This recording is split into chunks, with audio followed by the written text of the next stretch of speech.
Chapter 530. When the demon whale disappeared from the surface of the sea, the guards of the port of Ampere Seal almost set off their cannons in celebration. When Faraway docked, Brando and the rest were not interrogated because Lord Kinoan was busy thinking about how to write about how he fought off the legendary sea monster. Furthermore, there was more than one ship entering and leaving the port.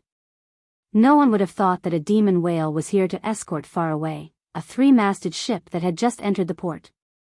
Sometimes, the truth was closer to a lie, but if anyone dared to tell Kinoan this, the head of the port authority would definitely throw them into the sea to feed the sharks. He did not want his subordinates to treat him like a fool. Faraway docked at Pier 14. As soon as Brando got off the ship, he saw Sue coming to greet him. Sue had arrived in Ampere Seal under her father's request. This almond-skinned girl with braided hair was now in charge of managing Tonajul's trade with the outside world. She enjoyed a lot of independence. When she was in Bragg's, she did her job faithfully. Brando trusted her and entrusted her with important tasks.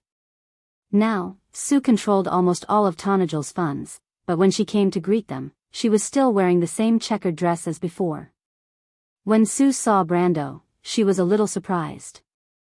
Although she knew about the changes in the past year from the letters she exchanged with her father, and knew about Brando's identity and the funds in his hands, she could not help but take a second look at Brando.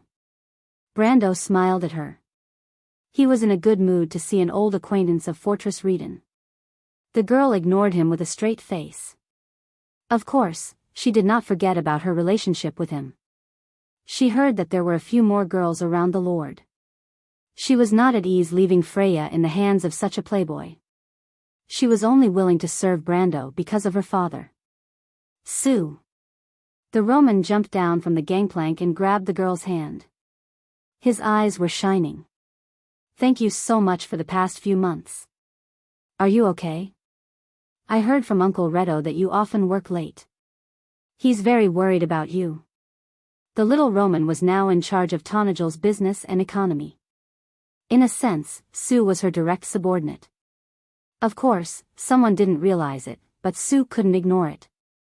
The girl glanced at Brando and lowered her head slightly. Miss Roman. Don't be like that. Do you see that the Roman doesn't want to say anything? I can help you pass on the message. Sue didn't know whether to laugh or cry at the merchant lady's antics. He finally managed to maintain his solemn expression and asked, Is father all right? He's doing well. Brando finally found the opportunity to interject. As you know from the letter, everything in the territory is on the right track, and the war has come to an end. Although I don't approve of it, your father has officially become a farmer. He's lost a lot of hair over the reclamation of the Maxon region. He's like a real old farmer, and he's thrown my military training program aside. He used to farm. Sue replied. Well, then he's going back to his old profession. Brando replied somewhat mischievously. Sue thought of her father's appearance and her lips curled up slightly. However, she was dissatisfied with Brando's tone. She glared at him and asked stiffly, What does my lord want to do next? Of course, I want to take a break first. Brando replied. This was the truth. Although he had been through many storms, he felt as if the ground was shaking after a week on the ship. If he was like this, there was no need to talk about the others. The young men of the White Lion Legion were fine on the ship, but when they stepped on solid land, they ran to the side and vomited. The little Roman's body swayed from side to side, but he didn't seem to be aware of it. I've already arranged a place to stay. It's in the city's Bauhinia Inn. However, my lord brought a lot of people, and it would be too conspicuous for everyone to stay in one inn. That's why I rented the apartment opposite. It's safer and less likely to attract attention. In addition, I've also bought a farmhouse that can be used as shelter if necessary. Sue glanced at him and replied. Brando was slightly surprised. He didn't expect this girl to be so capable.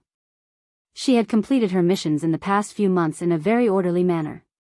Brando liked her for her honesty and reliability, but he didn't expect her to be so quick-witted.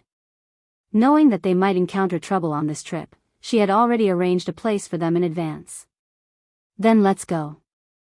Brando suddenly felt that it was too easy to have such a capable subordinate. "Are there any carriages?" Sue nodded. Not only were there carriages, but Sue had also prepared 10 of them. However, these 10 carriages weren't parked together, but set off in several batches. Brando let his men ride the carriages into the city first. It wasn't his first time in Ampere Seal, but he knew that the young men of the White Lion Legion who came from the countryside of Tonajul couldn't wait to see the largest and most prosperous city in Erewhon. The carriages entered the inner city from the port gate.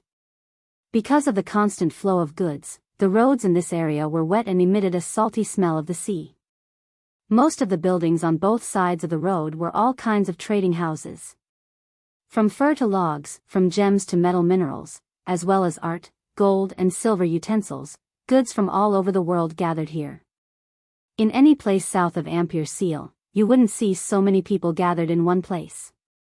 These people came from the north, the south, and even foreign lands.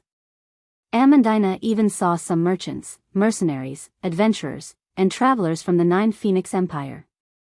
They were all dressed differently, and everyone in the carriage was stunned for a moment. The carriages passed by some tall buildings.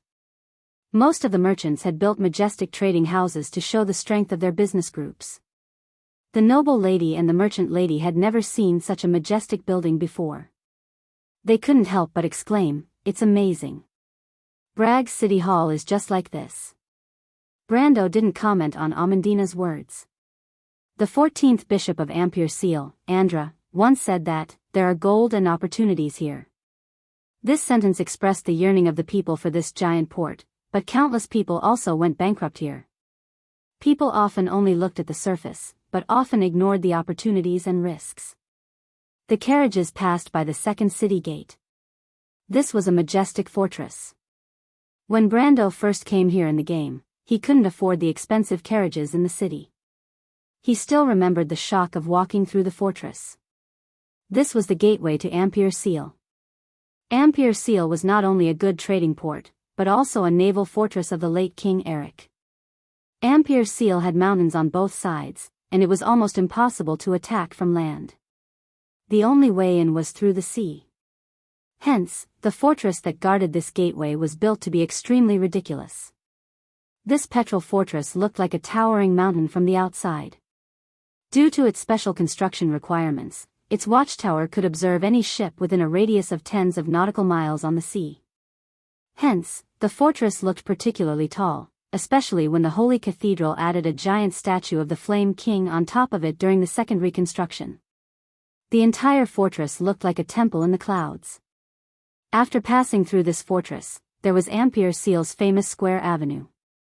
There were many hotels here, and the level of luxury was no less than that of the palace. There were also all kinds of luxurious apartments.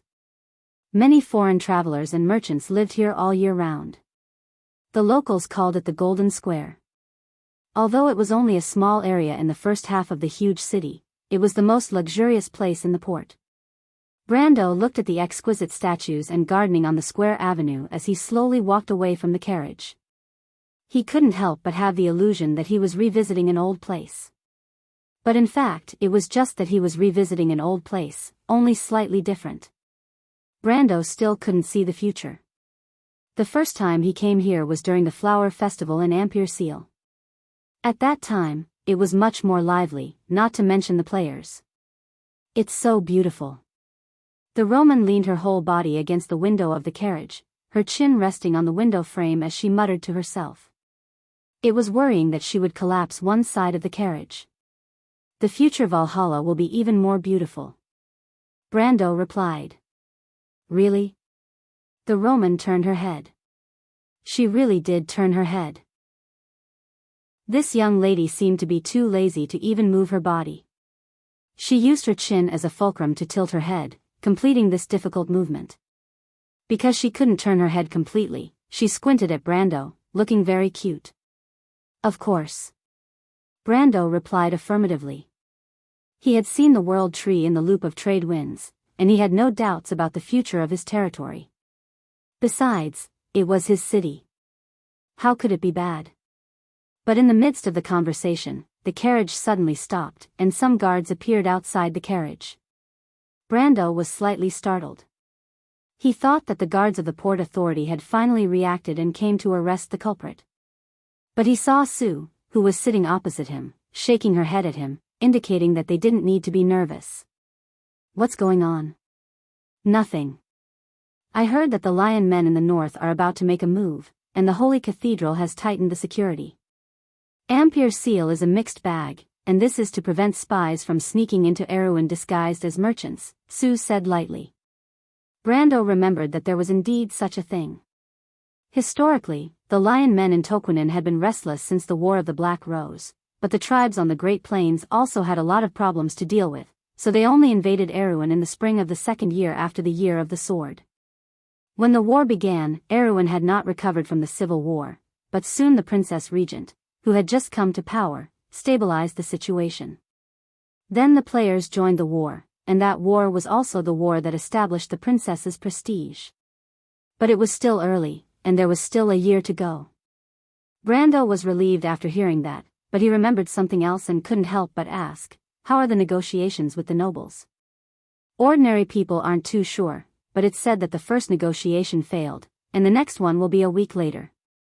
Sue glanced at Brando. The negotiations between the princess and Duke Arek have made progress. Her ministers have met with the Duke's envoys 3 times this week, but I haven't heard that they have formed an alliance. Now that the nobles of the north and south have gathered in Ampere Seal, I guess the next meeting will be after the nobles' meeting. Brando nodded. This was more or less what he expected. Everything now was basically in line with the timeline in history, and he still had some time. But when he looked at Sue, he couldn't help but sigh. That little bar maid from Fortress Reden had grown up so quickly, becoming a talent who could hold her own. No matter who saw Sue now, they wouldn't associate her with that little girl from before.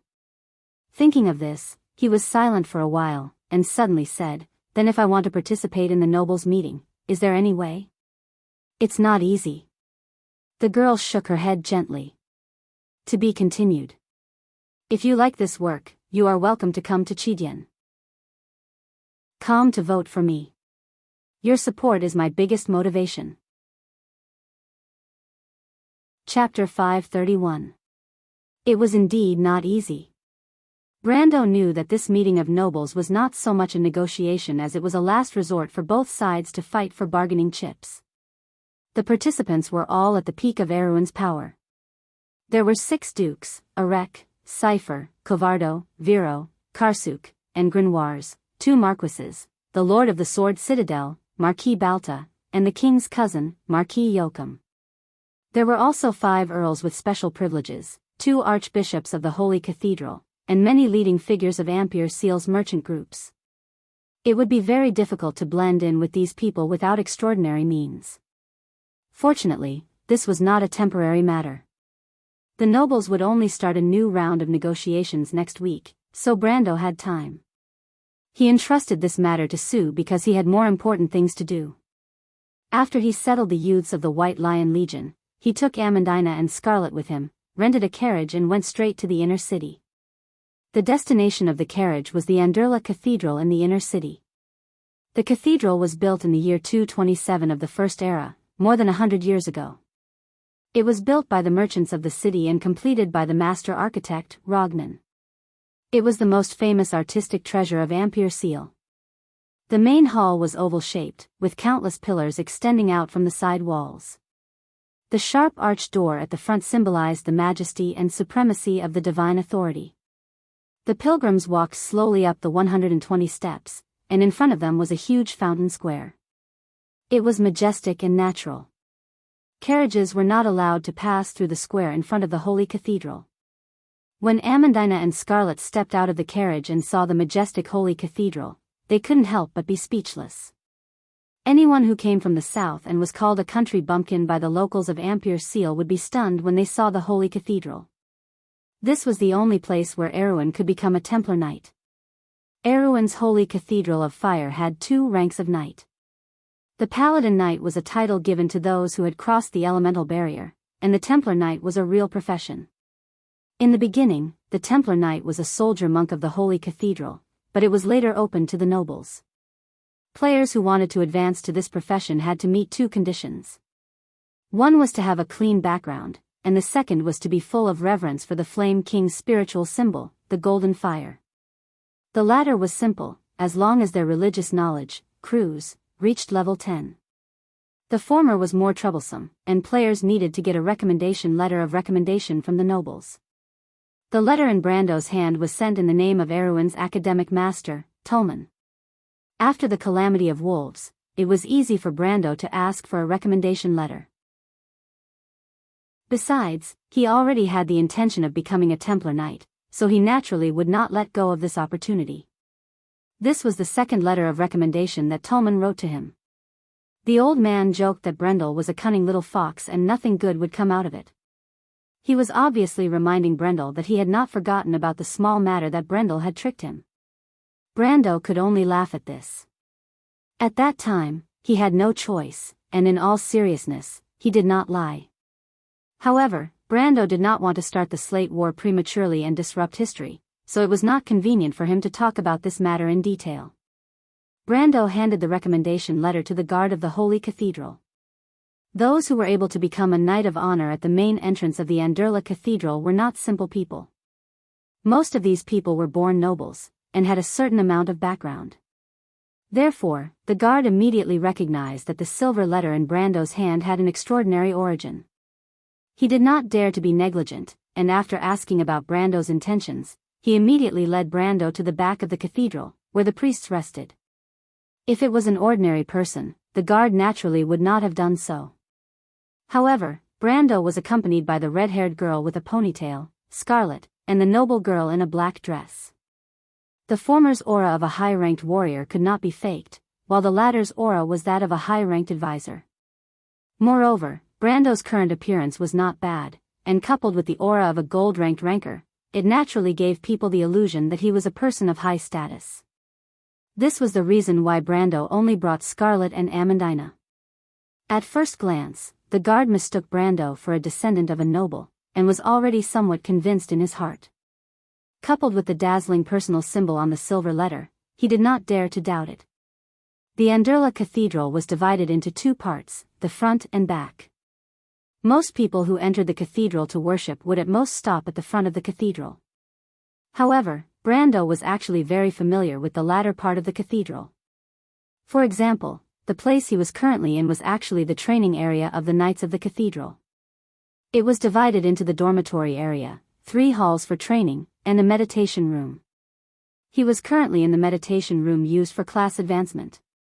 The steps for a Templar Knight's class advancement were actually very simple. They only needed an experienced priest to use holy water to salute them. However, the special thing was that a Templar Knight could receive several levels of blessings at the beginning of their class advancement. Generally speaking, the higher the rank of the priest, the higher the level of blessings received. The levels of blessings were actually free levels, and to the natives, it was equivalent to having different levels of power after class advancement. This was a great temptation for ordinary people, so many nobles spent a lot of money to bribe the cathedral, hoping that their children would be saluted by a priest of higher status.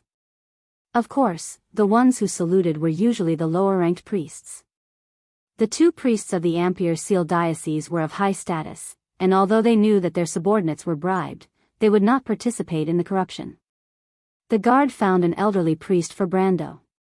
When Brando saw the red border on the priest's white robe, his eyelids could not help but twitch.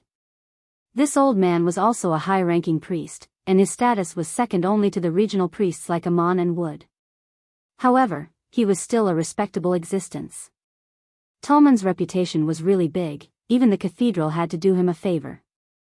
He saw the guard whisper a few words in the elder priest's ear, and he guessed that the guard was probably explaining his identity and origin. The elder priest's eyes showed a look of uncertainty. Brando was very clear about the steps involved, and hurriedly handed in his letter of introduction.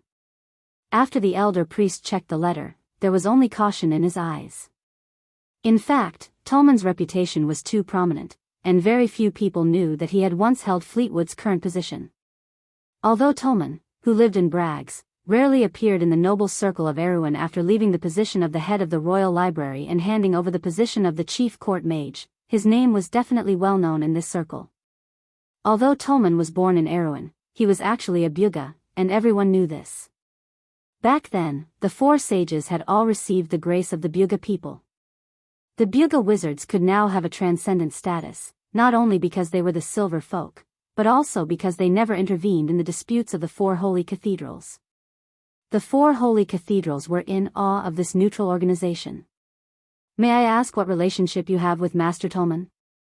After all, the elder priest was more mature. Tolman had been living in seclusion for many years, and now someone suddenly came with his letter to change class to a Templar Knight. Of course, he had checked the letter, and there was nothing wrong with it, but he still had to ask for the details.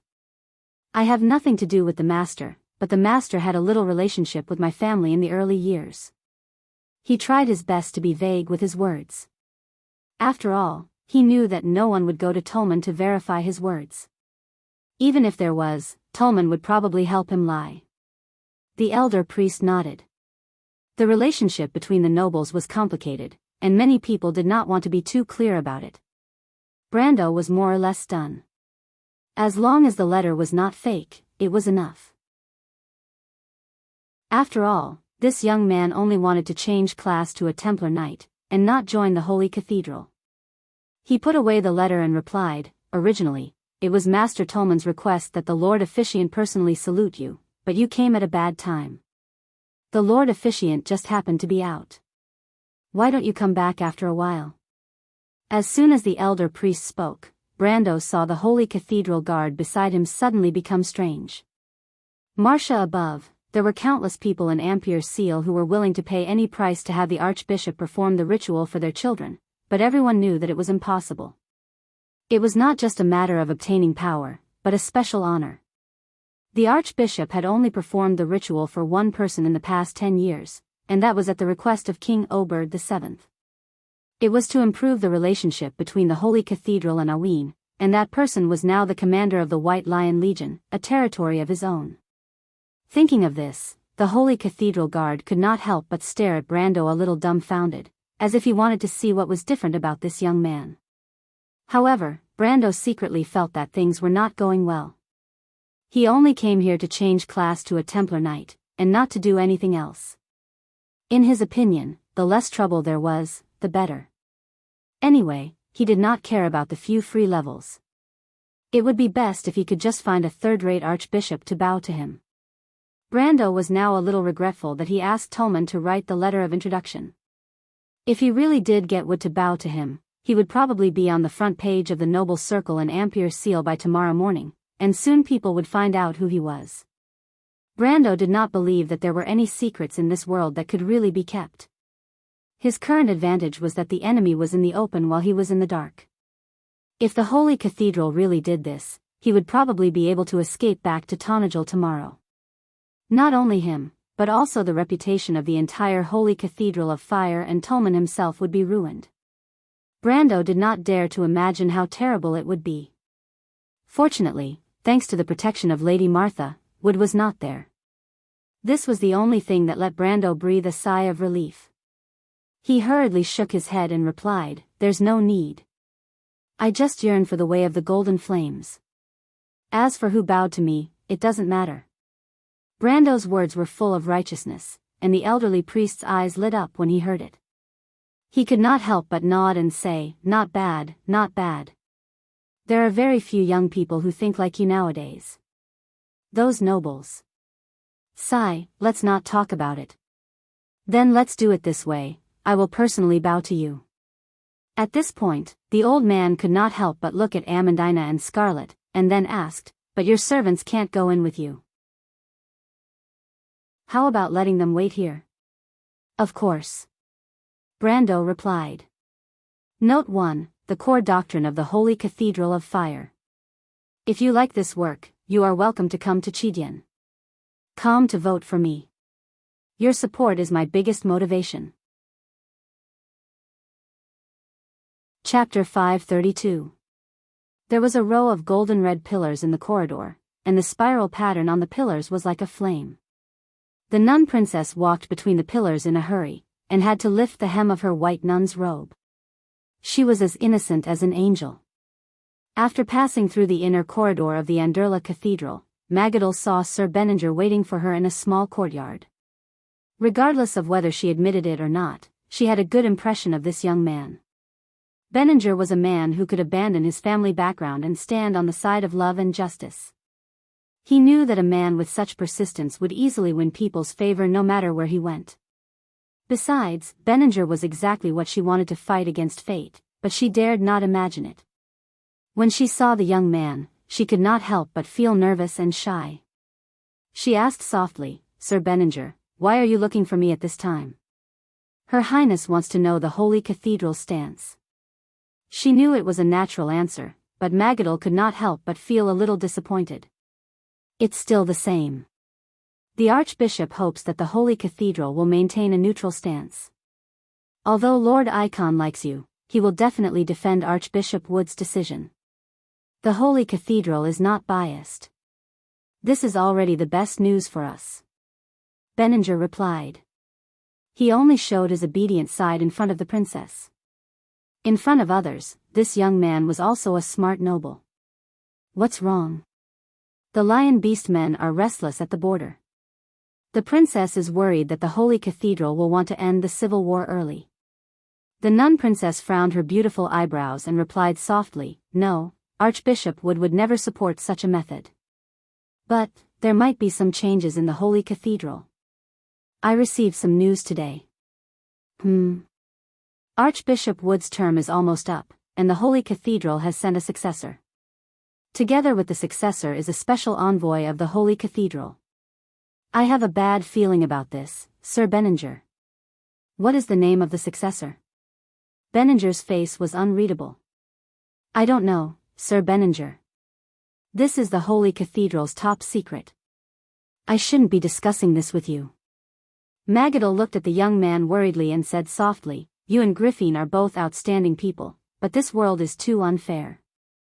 I'm sorry, even I can't help you." Magadal's face was flushed red as she jogged over. Even Benninger could not help but take a second look at her. The young man smiled and shook his head. It's nothing. Thank you very much, Princess Magadal. By the way, you seem to be in a hurry to come here. Did something happen over there? The young man was referring to the inner sanctum. That was a place where only the inner sanctum of the holy sanctum could enter. Although he was of noble birth and was now the special envoy of the princess, he was still not allowed to enter. Magadal blushed upon hearing his question and nodded. There are nobles who are here to become Knights of the Templar. As the priestess of the Templar, I am supposed to be a spectator. Oh. Benninger raised his eyebrows. He understood that the nun princess was implying that she had violated the rules of the holy sanctum because of him. This was already a big deal for the well-educated, quiet, and docile princess. Any man would be proud to hear such words, but the young knight did not show it. Instead, he asked, "Which family do you belong to, choosing to take office at this time of the year?" "I'm not sure. I heard that the person who introduced him was a big shot. Originally, he wanted the Archbishop to help him with the ceremony." Archbishop? Benninger's face changed. He could not help but interrupt. Is it Archbishop Wood? Yes, but unfortunately, the Archbishop is not here. But that young man is also very powerful. He actually rejected Lord Zoya's suggestion. I can see that he really does not care about this honor. There are very few nobles who think this way, especially in Erewhon. The nun princess said with a sigh. I think he probably does not know how much honor he has missed out on. Benninger said in disbelief. He was slightly jealous. He actually rejected the Archbishop's ceremony.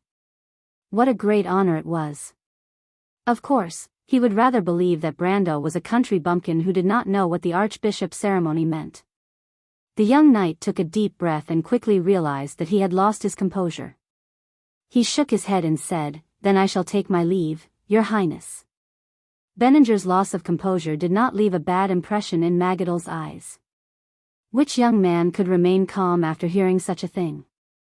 Even the nun princess herself could not believe it, let alone the fact that she had a good impression of Benninger. His flaws had become his strengths. However, she still thought of something and could not help but ask, Mr. Benninger, I heard that you came with someone else? Benninger was about to leave when he heard Magadal's question. He could not help but be startled. Yes, I came with Marquis Yoakum. I met him on the way and did not expect him to recognize me. He is the princess's uncle in name, so I could not reject him. Yes, Magadal nodded her head gently, and hesitated before advising, Yoakum. Marquis Yoakum has a bad reputation, and he is very close to Prince Lu Ku. If possible, Mr. Benninger, you should try to keep a distance from him to avoid being maligned. Marquis Yoakum was Oberg VII's cousin in name, but he was the illegitimate son of the previous king and did not have the right to inherit the throne. As if to resist this fate, the Marquis was born to be unrestrained. He had a very bad reputation in the noble circle, and even had bad intentions towards his only niece. Recently, he had been hanging out with Prince Lu Ku, the elder brother of the princess. Everyone knew that he had an unspeakable relationship with the eldest daughter of the Cipher family. Magadal had a weak personality, but she hated people like him. She had heard that Benninger was hanging out with such people, so she could not help but remind him. I understand. The young man smiled at her. Thank you, Your Highness. No need. The nun princess shook her head. She watched the young man leave and his figure disappear from the side hall. She could not help but sigh. She secretly left her post, and did not know if she should be happy or worried. In the eyes of the world, she was a quiet and obedient princess, and once she left, the old fogies of the temple would most likely reprimand her. However, Magadal's heart was filled with both disappointment and excitement. This was the first time she had gone against her own rules. Although it was just a small step, she could not help but feel her heart pounding wildly. The nun princess turned around and walked back with a resolute aura as if she was facing the execution ground. On the other side, the young Benninger could not help but ask his servant, where is Marquis Yoakum? The servant was a little scared as he replied, I don't know, my lord. Marquis Yoakum said that he had not been to the Anderla Cathedral before, so he went in alone. That damned playboy. Benninger's face darkened as he gritted his teeth. My lord, should we wait for him? The servant asked carefully. Why should we wait for him? Benninger asked, he can do whatever he wants. I hope he doesn't cause too much trouble. Let's go back to the manor. Her Highness is still waiting for our news. Yes, my lord. The servant quickly bowed and replied. In the quiet room of Anderla Cathedral. The ceremony for becoming a Templar Knight was much simpler than expected. Among the 4 holy cathedrals, the Holy Cathedral of Fire inherited the style of the Flame King, Gretel. The ceremony for becoming a Templar Knight usually started with the person performing the ceremony asking some questions. These questions could be the reason why the person wanted to join the ranks of the Templar Knight, or some knowledge related to the doctrine. Brando was well prepared and had already leveled up his religious knowledge, Erwin, to level 10. At this moment, when the old priest asked the question, the answer naturally appeared in his mind. The more the old priest asked, the more satisfied he was. Ever since the end of the First Holy War and the Year of the Cave Beasts, the nobles' respect for the Golden Flame had become more and more apparent. Although the Holy Cathedral was still authoritative, the ancient virtues no longer existed in people's hearts. The struggle for power and money was getting more and more intense, and the nobles pursued methods more than faith. A young man who could have such views on the doctrine of the Holy Cathedral of Fire was rare even among the people of Cruz, let alone Erwin. He could not help but nod and said to Brando, if it wasn't for your reluctance, I would really like you to join the Holy Cathedral. I think you will definitely become a true holy knight. You are clear-headed and clean. I have traveled to many places, and you are the most outstanding young man I have ever seen.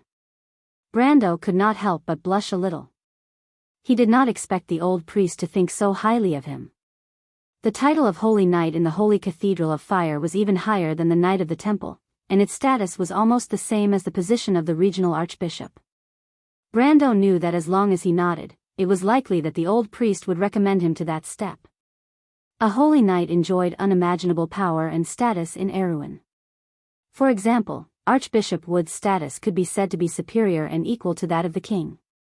Brando would be lying if he said that he was not moved for a moment, but that was not his intention.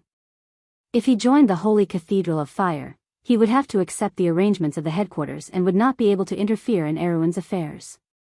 Besides, the Holy Cathedral of Fire was not as clean as it appeared to be. Brando knew this better than anyone else, so he still shook his head to express his refusal. What a pity. The old priest sighed, but he was just excited to see an outstanding young man. He picked up the pebble dipped in holy water and placed it on Brando. He pressed one hand on the doctrine of the Holy Cathedral of Fire and was ready to swear the oath of office for Brando.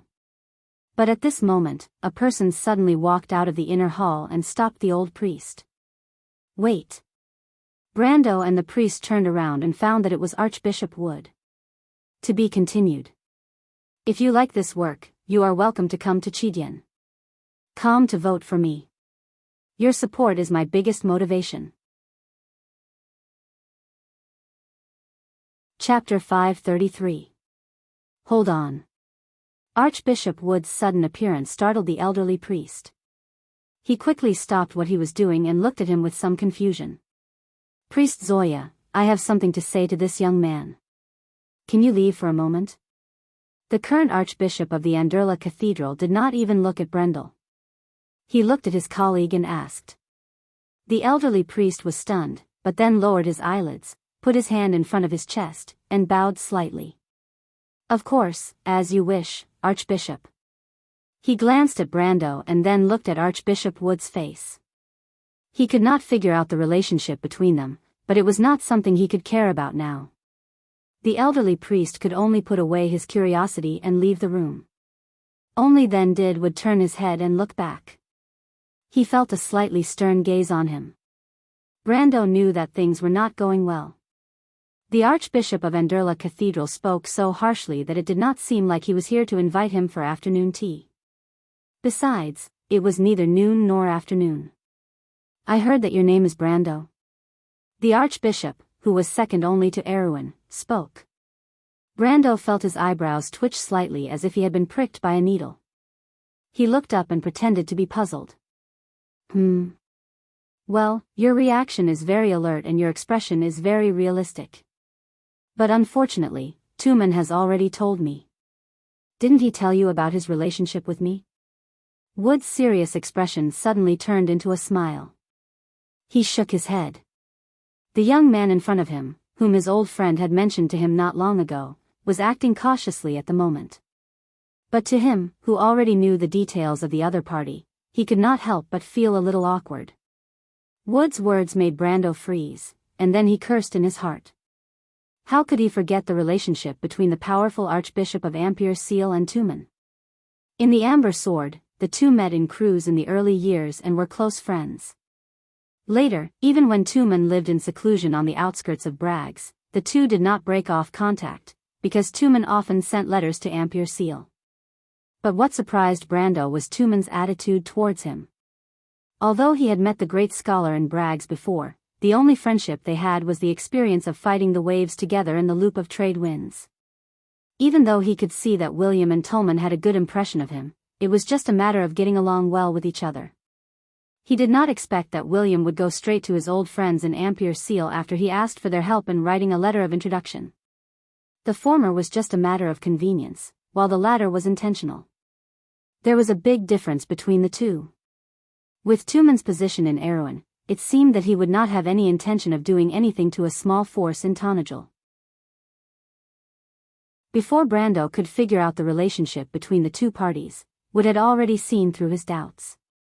The Archbishop stared at Brando as if he wanted to see through him. You don't have to think too much. My old friend seems to admire you. Ever since he left the core of the kingdom's power, this is the first time I've seen him so enthusiastic. Do you know what he said to me? Of course, Brando did not know, but he was also very curious why the famous master of the Mithril Fortress would take the long way to become the leader of the tower. He simply looked at the Archbishop of the Anderla Cathedral calmly and shook his head. I don't know, Archbishop. He said so, admitting his identity. This time, it was Archbishop Wood's turn to be curious. Young man, since I already know your identity, you should know that you are a rebel, and I represent the Holy Cathedral of Fire. Do you really think that I will let you go just because you are an old friend? When the elderly archbishop asked this, he subconsciously revealed the majesty of a high-ranking clergyman of the Holy Cathedral. If an ordinary person was faced with such an interrogation, they would have been trembling in fear. But Brando had a clear conscience and replied calmly, I don't know, but I would rather believe that you have a reason for telling me so much here. My old friend thinks that you can help Erwin out of the quagmire. Archbishop Wood replied. Brando's fingers twitched slightly. This was an answer that he would never have dreamed of. He took a deep breath and did not know how to answer for a moment. If he answered accordingly, it would seem a little too arrogant, because even he could not see the path of history clearly. He never thought that what he was doing now was so great, because rather than saving, it was more like making up for the regrets of the past. Brando even felt that his starting point was a little selfish.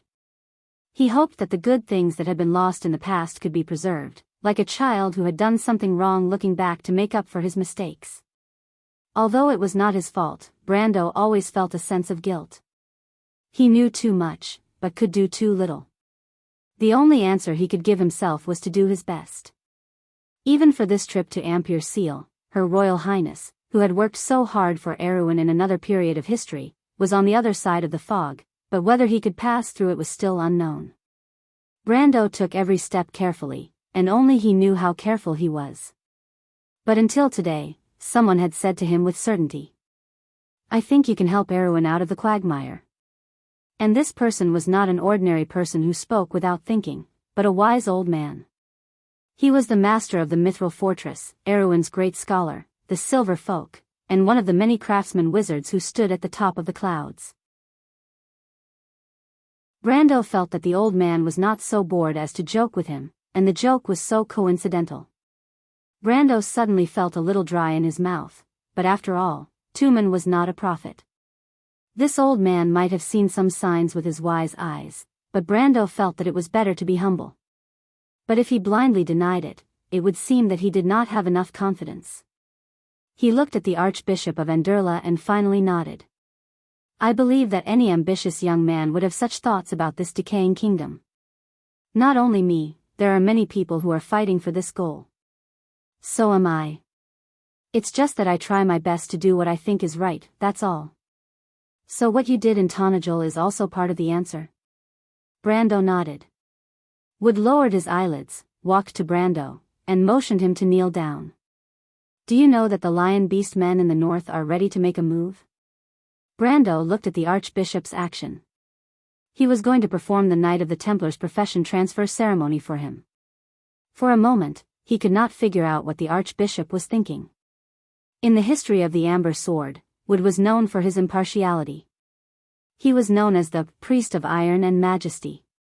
However, his reputation was mostly positive. He acted according to the virtues of the Holy Temple and was a truly admirable clergyman. Brando reacted after a slight pause. He hurriedly knelt on one knee, like a knight receiving a title. Although he didn't have a good impression of this kind of ceremony, he understood that this was a rare opportunity. At the same time, he nodded and replied in a low voice, I know a little. The sanctum will not allow Erwin to make a move for too long. Wood put his hand on Brando's shoulder and recited, in the name of Gretel, the Flame King, his descendants will always be proud of this name, not because of the achievements of the ancestors, but because of the character and virtue that they have inherited. Therefore, we swear that no matter what happens, his descendants will always hold on to this belief in their hearts. I swear, Brendel replied according to the rules. On one hand, he was not worried about the Lion Beastman's restlessness. It was something that happened in history, and it was like a nail that was nailed into a board. In comparison, the voice of the Iron Face officiant reciting the ancient oath sounded even more sacred. Even Brando felt some resonance in his heart. Yes, these values were so precious in the Dark Ages, but now Wond has abandoned them, and only a few people still hold on to them. Then, we ask that this young knight will not change his oath because of any changes in the environment. No matter what the situation is, he should understand that there are some things in this world that are always right, and should not be abandoned or forgotten. I promise. Just as the two of them were answering each other, the the space in the quiet room seemed to be turbulent. Brando felt as if some kind of connection had been established, like a bridge that descended from the sky at the moment he made the oath, connecting one end of the world to the other end of the unknown. The laws that maintained the foundation of the world of the Amber Sword resonated, and a majestic power descended from the sky and merged into his body. As if he had received some kind of recognition, he instantly gained the ability of a Templar Knight. System notification: player has received a new profession, Templar Knight. System notification: player has received a new profession skill, Conflict Aura. System notification: player has received a new profession skill, Blood of the Sun. System notification: player has received a new profession skill, Crown of Thorns. The blessing of an officiant was indeed extraordinary. Brando instantly gained 15 levels of Templar Knight for free, and at the same time, he also gained a new profession skill when he reached level 5 and 15. There was no need to introduce Conflict Aura, and Blood of the Sun and Crown of Thorns were also one of the core skills of a Templar Knight. P.S. You bad people are secretly saying bad things about me in the group again. Don't think that I didn't see it. I just had something to do during the day, and I'm not going to update anymore. To be continued. If you like this work, you are welcome to come to Chidian.com to vote for me. Your support is my biggest motivation. Chapter 534. Blood of the Scorching Sun was a passive skill. Any enemy that dealt melee damage to a Templar Knight would receive 5% of the damage dealt per level. At level 15, the damage dealt would reach 75%. Although this damage was also considered magic damage and fire damage, which could be offset by various resistances, it was still enough to give a Templar's opponent a headache. After all, a Templar was a tank-type class. If you slashed at a Templar, you might end up receiving more damage than the Templar. Crown of Thorns, on the other hand, was an active offensive skill. This skill had two states, continuous and active. When it was in effect, it consumed less mana per second. Its purpose was to increase the Templar Knight's own endurance and resistance. Endurance referred to immunity to poison and special damage, while resistance referred to immunity to magic. Once a Templar Knight actively activated this skill, all his defense, resistance, and endurance would be converted into attack power for a short period of time. This period of time was very short, and after the effect ended, the Templar Knight would have a long period of weakness with 0 defense and 0 resistance. However, during the duration of this skill, the Templar Knight's combat power would be increased by 200%. Players jokingly called it Mad Dog Mode. This skill was the core of the Templar Knight's explosive power. In fact, Brando had never liked this kind of skill, but it was definitely an unexpected surprise to be able to draw 2 core skills from the vast number of skills available in each profession. This was also one of the powers of a high-ranking cleric presiding over the ceremony. Brando could not help but glance at Archbishop Wood. The Archbishop, who stood at the peak of power in the Anderla Cathedral, did not have much of an expression on his face. In fact, the whole ceremony only lasted for a moment. Then the old man nodded to him and said, "You may rise." The restless law in the quiet room seemed to have quieted down in an instant. The previous feeling of divine power filling the room was now gone. It was as if everything before was just an illusion. The lion beast men of Toquinen in the north are ready to make a move. The Holy Cathedral will not allow Erewhon to cause trouble for too long. My term is coming to an end, and the Holy Cathedral may send a new high priest to replace me. Wood waited for Brando to stand up and continued the previous topic. He didn't seem to care about hosting the class change ceremony for Brando, and the focus of the conversation was repeatedly on this matter. When Brando heard this, he suddenly took it seriously. He knew that the Archbishop had always advocated that the Holy Cathedral should be independent from the affairs of the other countries and maintain a detached attitude. This was also the case when it came to the internal strife in Alwyn. Did the Archbishop suddenly mention this to him to say that his successor might not be on the same page as him? Thinking of this, he could not help but look suspiciously at this powerful figure. Archbishop Wood was non-committal. "I heard that you support Erewhon's princess," the old man asked. Brando did not avoid this and only nodded. The princess is weak now. If she wants to rule Awin, I'm afraid this kingdom will fall into a long period of turmoil. Unless she can persuade Duke Arek, then the originally wavering Vero and Radner will lean towards the royal faction. The old man's eyes fell on Brando. But do you think this can really help this ancient kingdom? Brando shook his head. This was exactly what he wanted to stop. He could clearly see how things would develop in the future. Once the princess reached an agreement with Arek, she would have no choice but to compromise with the conservative nobles. The royal faction around her was unreliable, just like the pillars in this crumbling house had already rotted from the inside. No matter how they replaced the pillars, it would not be of any help. Perhaps it could save the situation for a while, but in the long run, it would be of no help. Brando was not a prophet, but he had seen all this play out with his own eyes. It was like the rise and fall of a stage play, but he was in it.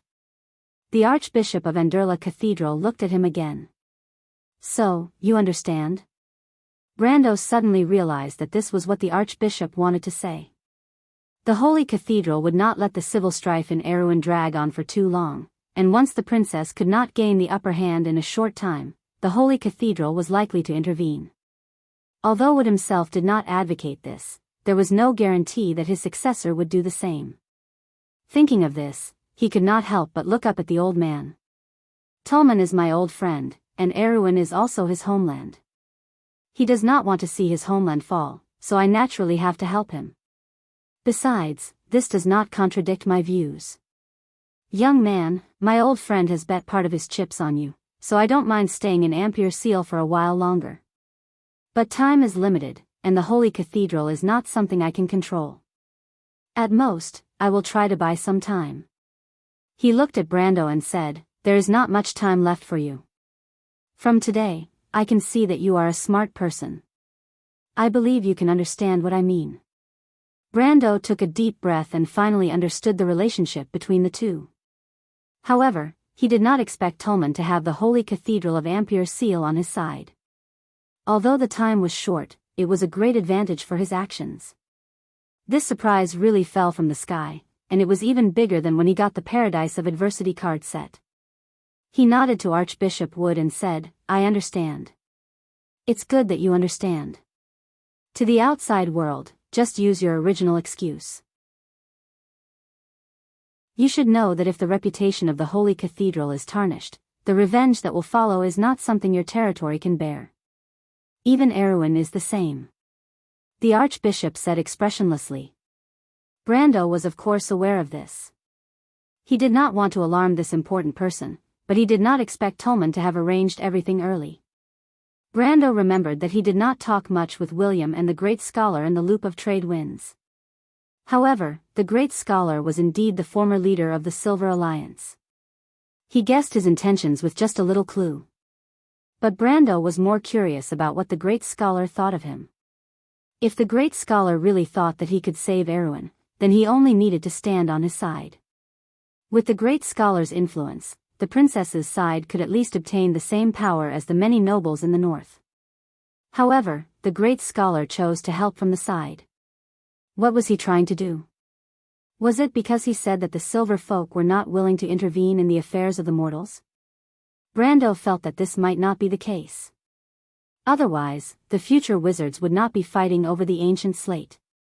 In the end, Brando stayed for about half an hour in the quiet room of the Anderla Cathedral for the Templar Knight's profession change. This was because the process of a Templar Knight's profession change took about this long. In addition to the ceremony itself, the priest who presided over the ceremony would also ask the knight some questions after the profession change. But would skip this step and only talk to Brendel about the situation in Awin. Brendel was not too worried about the Lion Beast men and their successors, especially when Wood reminded him of the speculations about the Lion Beast men and their successors. Because he knew what would happen in the future.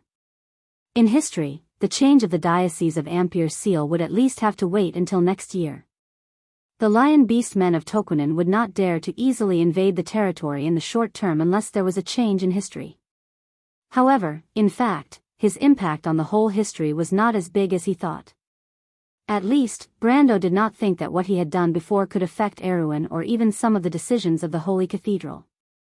This was a little too ridiculous.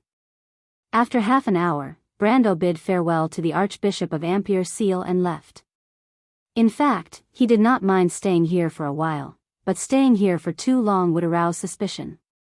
Besides, although the idea of becoming a Templar Knight had come to him when he was in the suburbs of Fortress Reden, it was after all just an interlude in his many plans. Next, Brando was preparing to go to the largest auction house in Ampere Seal. He still had a painting of Princess Xianxia that he had not sold yet. This art piece was priceless in the eyes of those who knew its value, but for someone like Brando who had no artistic talent, it was just equivalent to the funds needed for the future development of his territory. If he told others about this idea, he would probably be called the most vulgar noble in Erewhon the next day, even worse than the nouveau riche. Fortunately, Brando never thought of himself as a noble. The so-called noble identity was nothing more than an excuse for him to hide his actions. But what troubled Brando was that the auction house in Ampere Seal was just like other noble gatherings. Without a certain status, it was impossible to participate in that circle.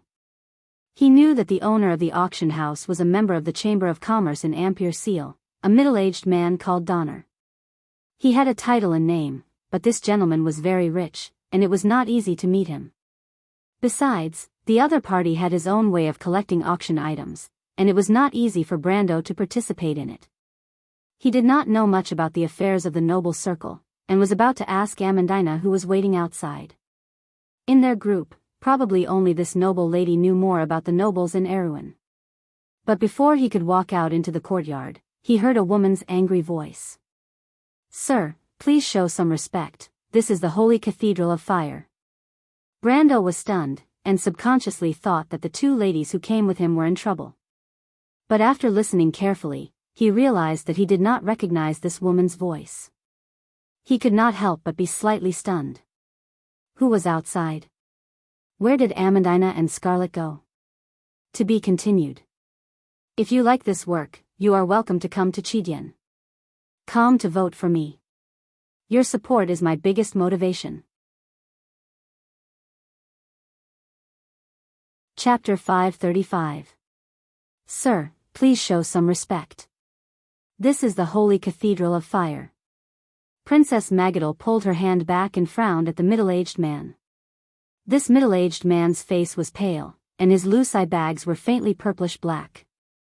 He looked like he had drunk too much. He was wearing exquisite knitted clothes, and it was obvious that he was of noble birth. However, his footsteps were light, and his eyes were blurred. Even his collar buttons were not properly buttoned, revealing his pale, bony collarbone and ribs. The first impression he gave was that he was one of those unrestrained debauches. When Brando walked out of the room, he saw this scene. In fact, he knew what was going on. Marquis Joachim, the cousin of Oberg VII, and the illegitimate son of the previous king. He was much younger than Oberg VII, and although he had a fief, his status was very subtle. Therefore, he indulged in sensual pleasures and indulged in debauchery.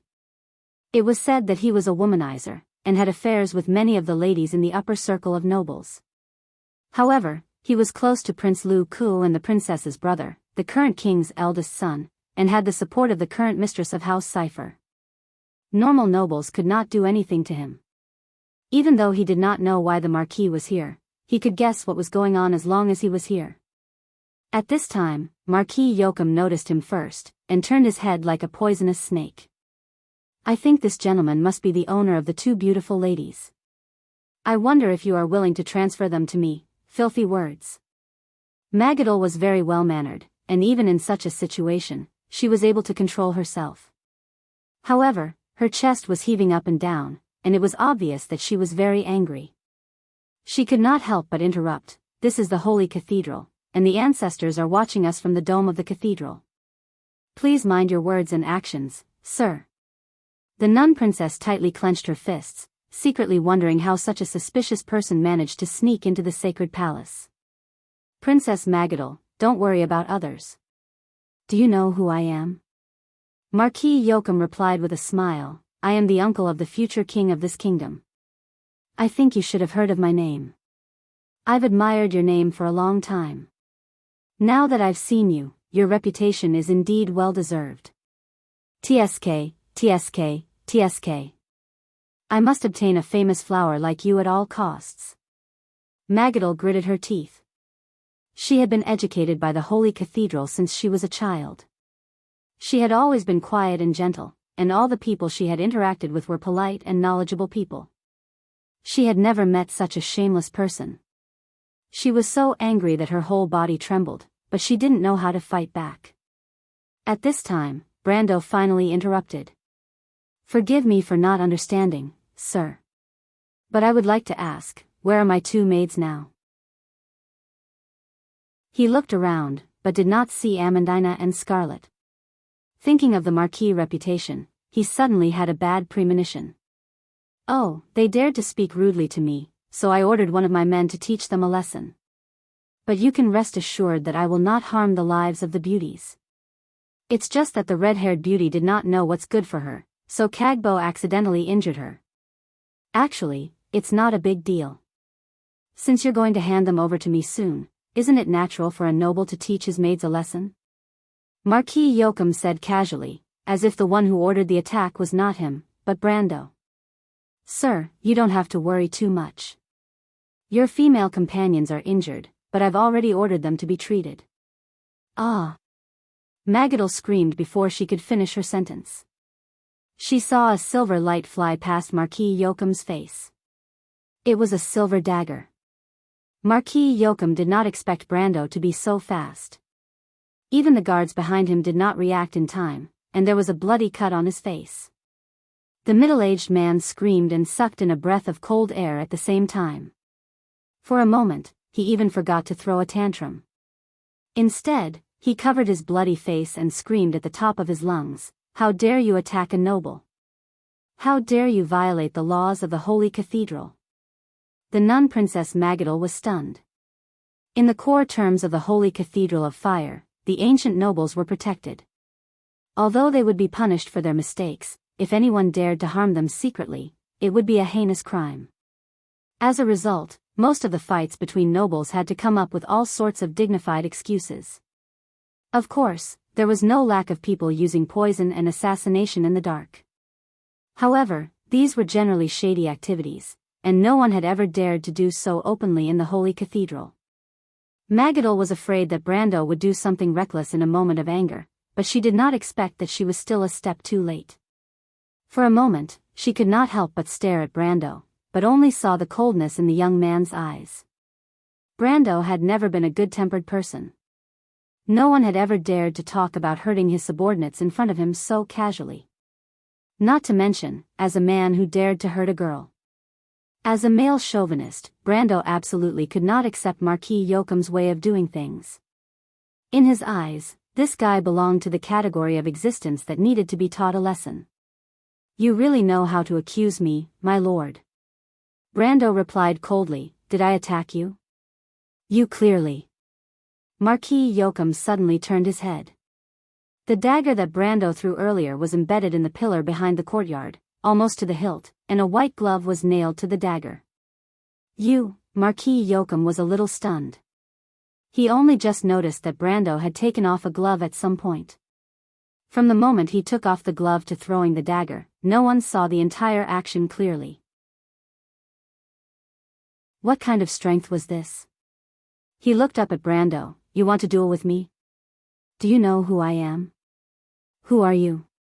Brando had already decided to teach him a lesson, but on the surface, he pretended to be stunned. I'm the cousin of the former king. The uncle of the current king. You damned country bumpkin. Marquis Yoakum roared angrily. His status was special, and the old king had spoiled him greatly when he was still alive. Since he had no interest in the throne, Oberg VII had also let his cousin do whatever he wanted. As a result, he had a lot of privileges, and in the noble circle of Awin, other than a few high-ranking dukes, no one dared to provoke him. Of course, Marquis Yoakum was not stupid enough to find trouble with those powerful Grand Dukes. Therefore, in his decades of debauchery, he had almost never encountered any setbacks. Even if he was injured, it was only a few times. But this was the first time he was injured by an outsider. Marquis Yoakum could not help but look at Brando with hatred, and said coldly, "You're dead meat." Ah. Brando seemed to be startled at this time. "You said you're the uncle of the current king. Are you that Marquis Yoakum?" "That's right." "So, country bumpkin, do you still want to duel with me? But it's too late for you to repent now. I'll let you know what hell is. Your women, I'll let them witness how you'll beg for mercy in front of them." Yoakum laughed cruelly, thinking that Brendel was afraid. "But it's too late for you to repent now. I'll show you what hell is. Marquis Yoakum, watch your words." The nun princess finally reacted at this time. At this time, she had already made up her mind to help Brando. Although she did not know the identity of this young man, Marquis Yoakum's actions really made her want to vomit. And as the princess of a duchy, and at the same time having a close relationship with the Holy Cathedral, Magadal still had a certain amount of influence in this ancient kingdom. But at this time, Brando secretly cursed in his heart. He did not think that Marquis Yoakum would really climb up the pole. Although he had already heard a lot of rumors about Marquis Yoakum and the Amber Sword, he did not expect to see the extent of Marquis Yoakum's stupidity. Looking at this guy with bulging veins, he could not help but feel a little sad that this was the stupidest opponent he had ever met since he transmigrated to this world. "You're already a few decades old, can you not act like a Chinibu? Can you not be so melodramatic?" Brando could not help but shake his head. He stopped Magadal and said casually, "No, I think you have misunderstood Marquis Yoakum. Of course I do not dare to duel with you. I heard that you are a trash in the noble circle. Dueling with you would only ruin my reputation." As soon as Brando said this, the courtyard suddenly became quiet. The breeze from the sea to the west of Ampere Seal brushed past, and the flowers and trees in the courtyard rustled. The nun princess, Marquis Yoakum, and his men all stopped and looked at the young man in shock. It was as if they were hallucinating. Marquis Yoakum took a long time to realize that Brendel was mocking him, and the arrogant noble almost went mad with anger. He immediately roared without any grace, "Kagbo, go and fight him." In Erewhon and Cruz, the nobles had long been eroded by their luxurious lifestyle. It was no longer like 100 years ago, when everyone had excellent swordsmanship. However, duels were still popular among the upper nobles. In order to deal with love rivals, opponents, or other challenges, the nobles often let their personal attendants fight on their behalf. It was already one of the recognized rules, so there was nothing wrong with Marquis Yoakum's order at this moment. Brando had no attendants by his side at this moment, so he had to draw his sword himself. He looked up and immediately saw a tall swordsman walking out from behind Marquis Yoakum. Brando secretly focused. Although he had angered Marquis Yoakum and tried to make him attack him, he did not have the slightest intention of underestimating him. From Marquis Yoakum's description, Scarlet should have been injured by his subordinate. Although Scarlet's combat skills were not as good, she was still at the peak of the gold rank. For him to be able to take her down so easily, he should at least have the strength of an elemental awakener. Speaking of elemental awakeners, Erewhon only had a few people who had this strength. When he saw the swordsman walk out, he recognized him at a glance. It was him, Devard the Eagle, the man who was as famous as Buga the Cross and Sylvia the Silver Knight, was known as one of the 3 great swordsmen of Erech. However, this person was different from Buga. He and Sylvia both served Duke Erech. Why would he appear beside Marquis Yoakum at this moment? Brando was slightly stunned. I originally wanted to release 2 chapters, but something came up at the last minute. I will release 1 chapter first. Love everyone in the group. If you like this work, you are welcome to come to Chidian. Come to vote for me. Your support is my biggest motivation. Chapter 536. Devard walked out from behind Marquis Yoakum. He had inherited the long face and high cheekbones of the people of Erech. However, his fingers were a quarter longer than the average person's. As the saying goes, a person with a strange appearance is a strange person. Devard the Eagle was one of the 3 most famous swordsmen in the Erech province. In his early years, he studied under the famous master swordsman Olaf. Later on, He surpassed his master and created his own eagle strike sword style. Devard used a long, narrow sword that was good for stabbing. When attacking, it was as cunning as a venomous snake, which coincided with his swordsmanship. I wonder what this person's intentions are with Marquis Yoakum under the alias of Kagbo. Brando thought for a moment and raised his sword. However, Princess Magadol pulled him back and said, "Sir, this person has the strength of an elemental awakener. I'm afraid you are no match for him." Brando already knew the identity of the nun beside him. Hearing her words, he couldn't help but have a good impression of her. He had long heard that the nun princess was gentle and kind. She had once taken in a large number of refugees in the name of the Holy Cathedral during Aween's civil strife. Unfortunately, the good did not have good karma. It was said that her final fate was extremely miserable, and it seemed that she was poisoned to death by her own husband. How do you know I'm not a match for him? Brendel sighed inwardly at the fate of a beautiful woman. You. The princess' beautiful brown eyes widened.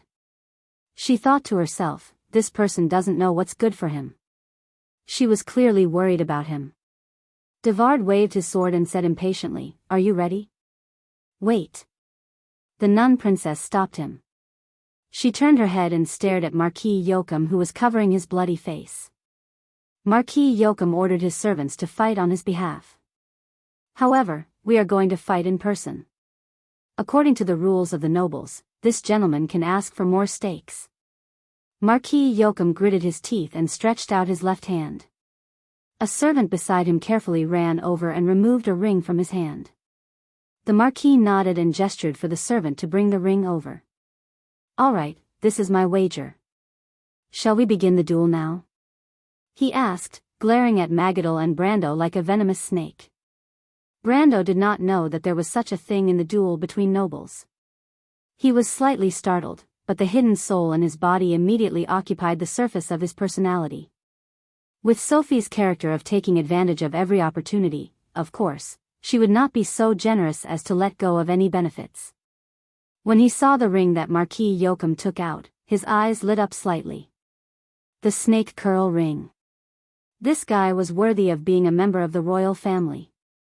He had some good stuff on him. Lord Marquis is so impressive, a ring is so expensive.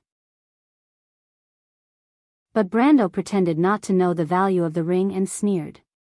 Princess Magadol could not help but cough slightly, and her face was a little red. The snake curl ring of Marquis Yoakum was the work of the dwarf rune master Pinot. It was priceless.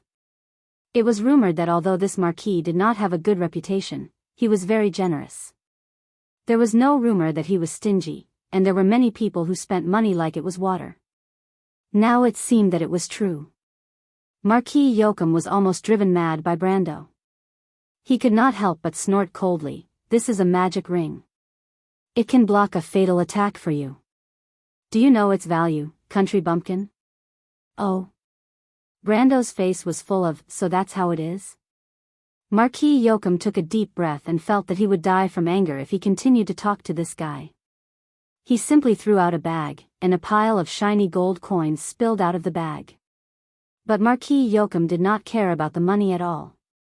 He just scolded, "Then this is enough to buy your life, bumpkin." The bag of gold coins was at least 100,000 Tor coins. Brando thought to himself that this was a fat sheep, but he immediately nodded, indicating that it was enough.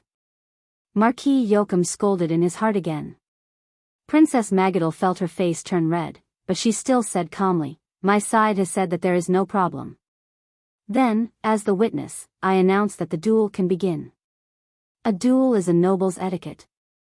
I hope that both parties will adhere to their status as gentlemen and promise to abstain from any despicable acts during the duel. No sneak attacks, no poison, no mercy, and no killing. The nun princess's voice was gentle. She was probably the most gentle and anti-violence witness in Erewhon's history.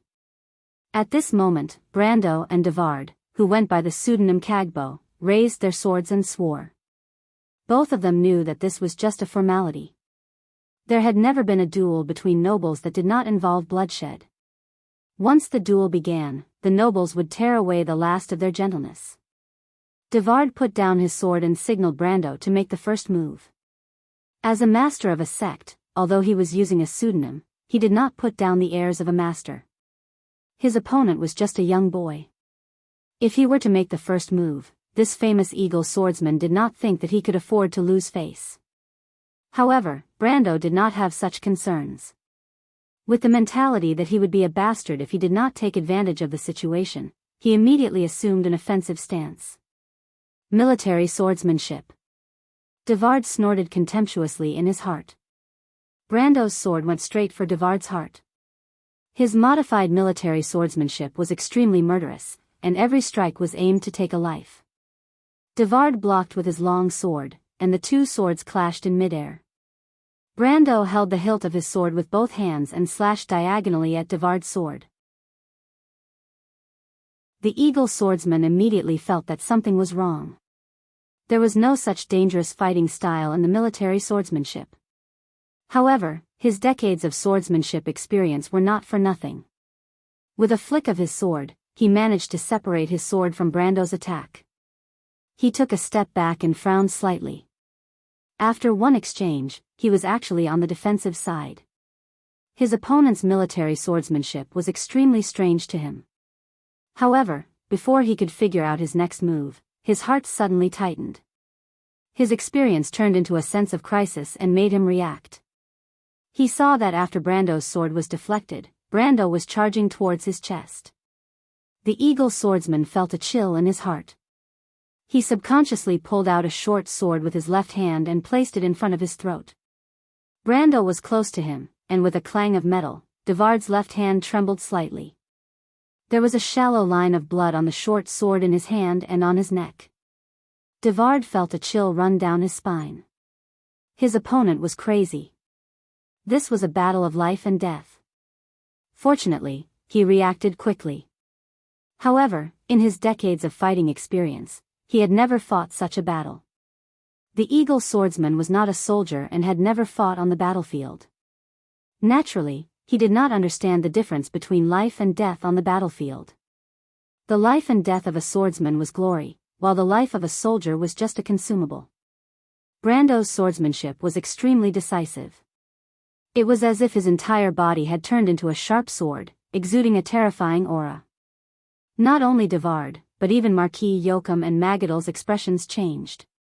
At this moment, they felt as if they were not watching a duel, but a battle of life and death between soldiers on both sides. This swordsmanship is so vicious. Marquis Yoakum could not help but touch his neck.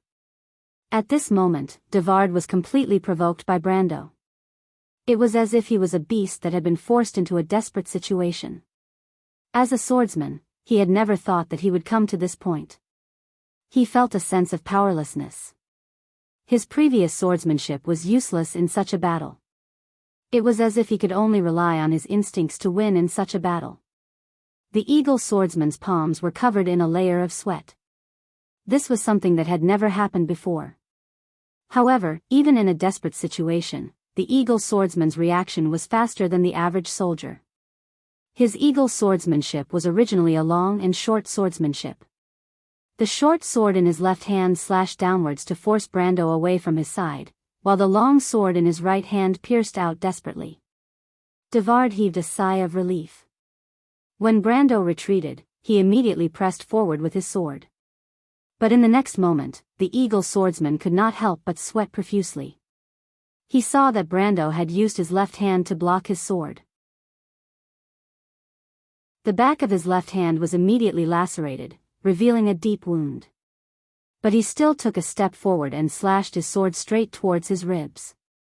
Devard could tell that if the sword landed, the blade would pass through between his 7th and 8th ribs, causing severe damage to his lungs.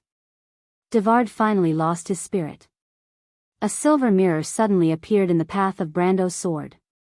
Dang! Sparks flew everywhere as Brando's sword heavily struck the silver mirror. A circle of ripples appeared on the surface of the silver mirror. It was like mercury, but after the ripples passed, not even a shallow mark was left. Next, a series of flashes formed a sphere with Devard as the center. Upon closer inspection, it was a silver convex mirror. These silver mirrors flashed and disappeared, forming a hemispherical defense around the eagle swordsman. Passive elemental power. Brando had long known that Devard's elemental power was the silver wall. The passive elemental power of this elemental power was somewhat similar to the fire shield. It would automatically defend the elemental power from external physical attacks.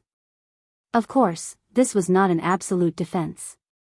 As long as the attacker's strength exceeded the elemental power's limit, this layer of defense could be easily broken. This passive elemental power could provide a considerable advantage in a battle of the same level. It was almost invincible in a battle of the same level. Devard had finally used this elemental power. In fact, this already showed that he was inferior to Brando in swordsmanship. If this was a contest of swordsmanship, then Devard would have already lost. But unfortunately, this was a duel. Only then did Devard have the time to wipe his sweat. When he touched his forehead, he realized that it was covered in cold sweat. He looked up at Brando, unable to believe that this youth who was much younger than him had such superior swordsmanship. It was clearly military swordsmanship, but it was not. When he was young, he had been taught by the sword saint Darius. He had seen the legendary sword saint's modified military swordsmanship. But this youth's military swordsmanship was even better. When he used his sword, it was as if he was on the battlefield. To enter the battlefield with the sword, this was the domain of the sword saint. Devard stared at Brando and could not help but ask, "Who are you?" Translator, Endless Fantasy Translation Editor, Endless Fantasy Translation. If you like this work, you are welcome to come to Chidian.com to vote for me. Your support is my biggest motivation.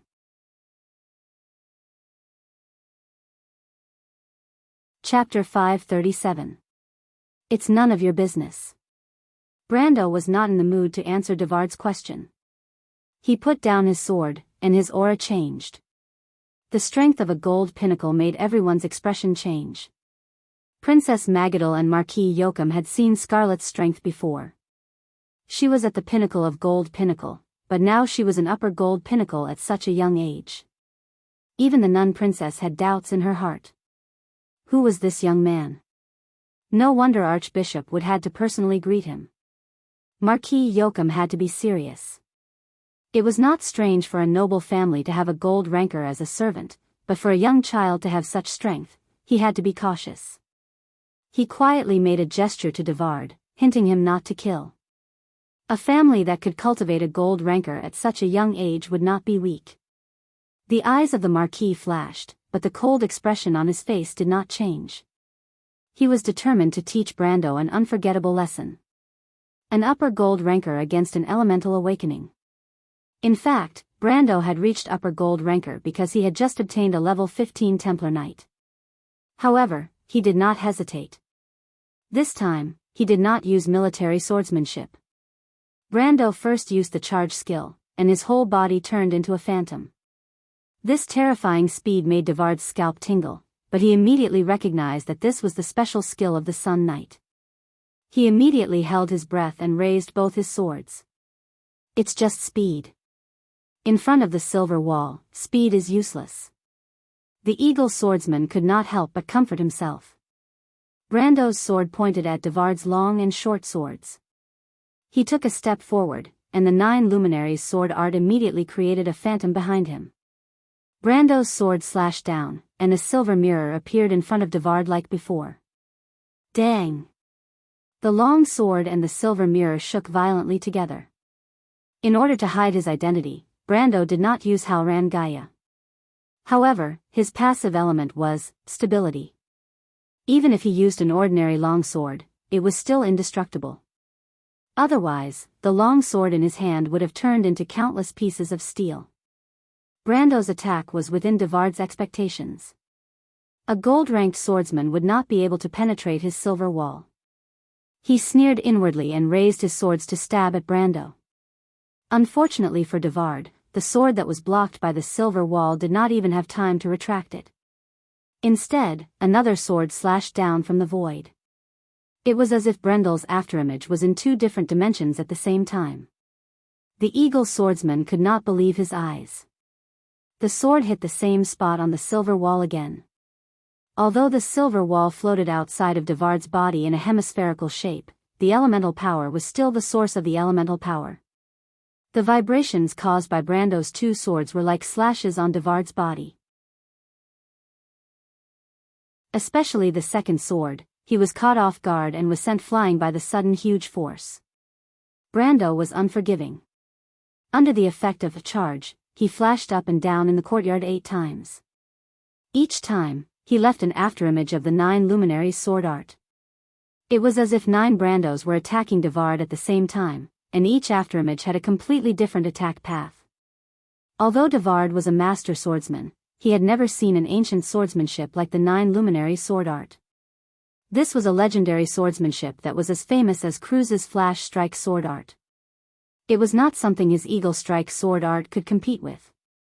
Not to mention, Brando had the upper hand from the beginning. He could not find a way to fight back at all. Devard was dumbfounded. He had more power than Brando, but he could not use it at all.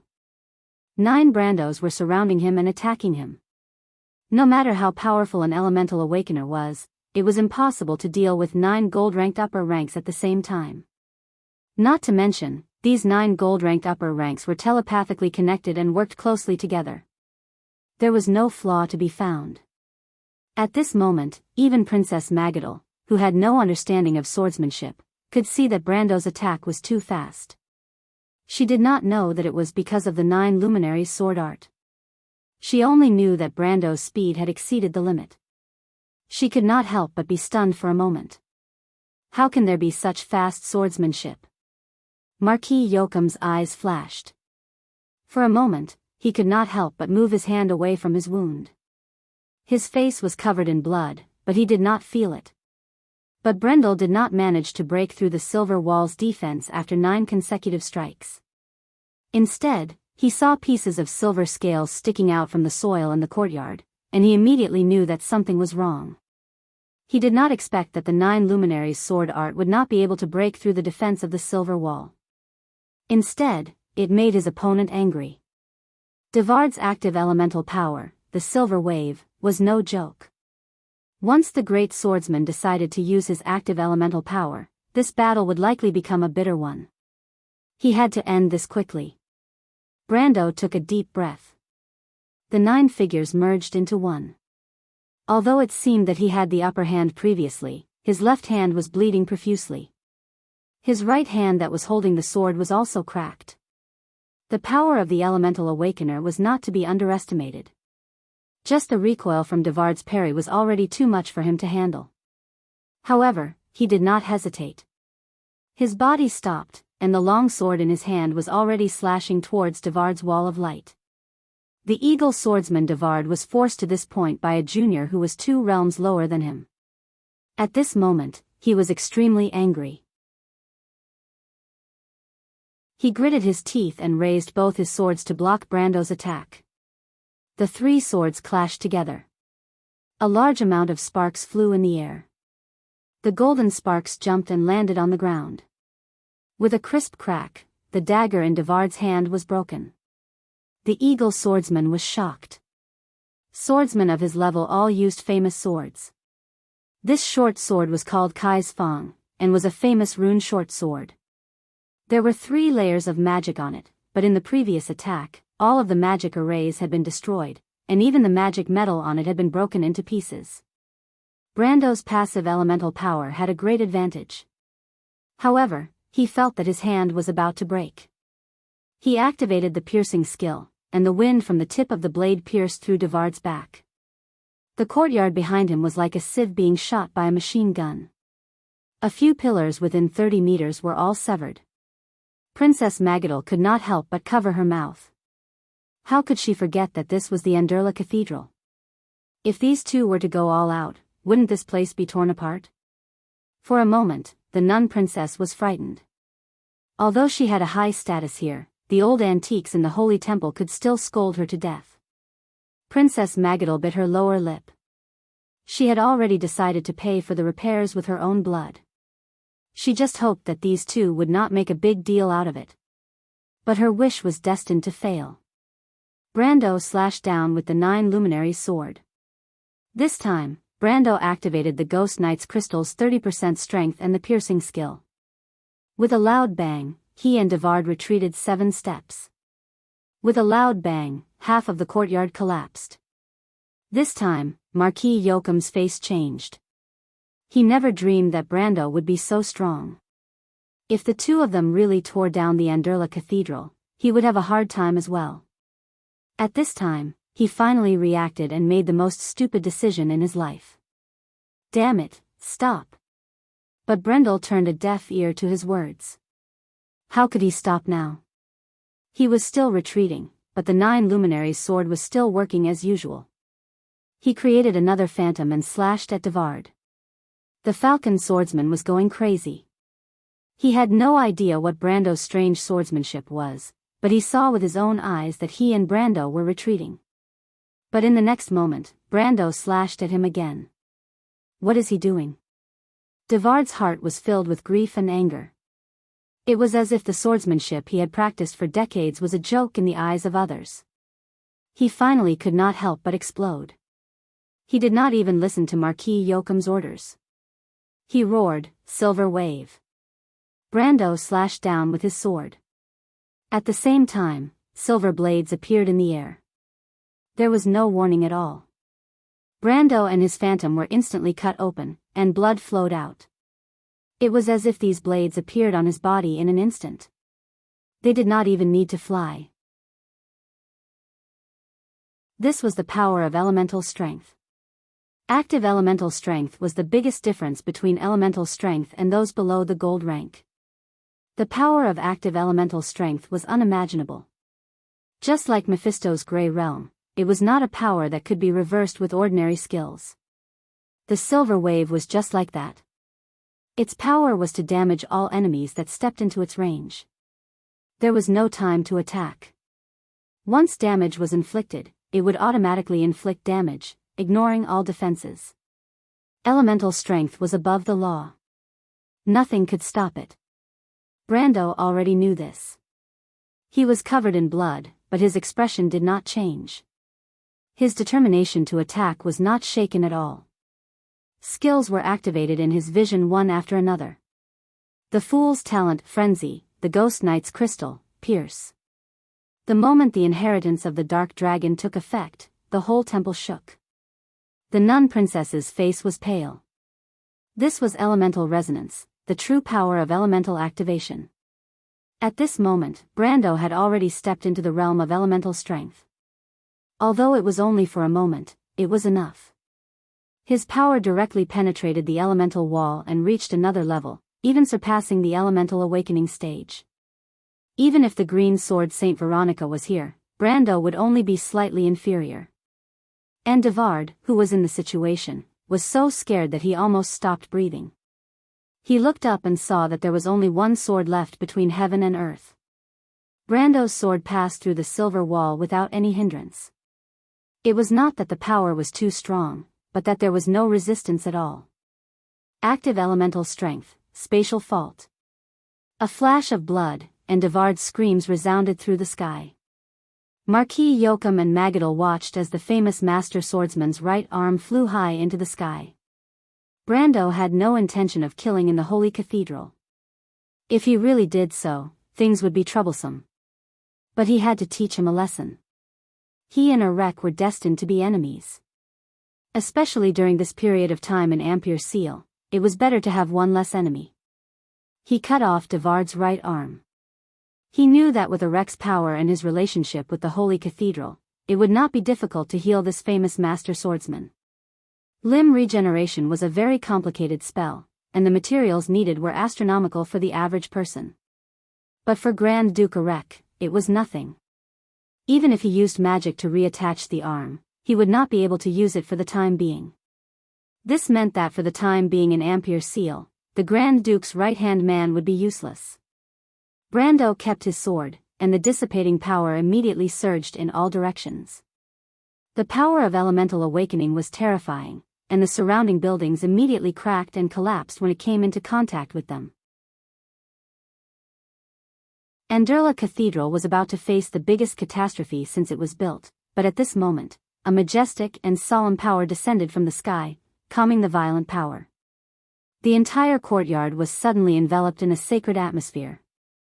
Brando turned his head with his face full of blood and saw Archbishop Wood walk out of the quiet room with a dark face. Damn, how could I forget that this guy is still here? Brando cursed in his heart.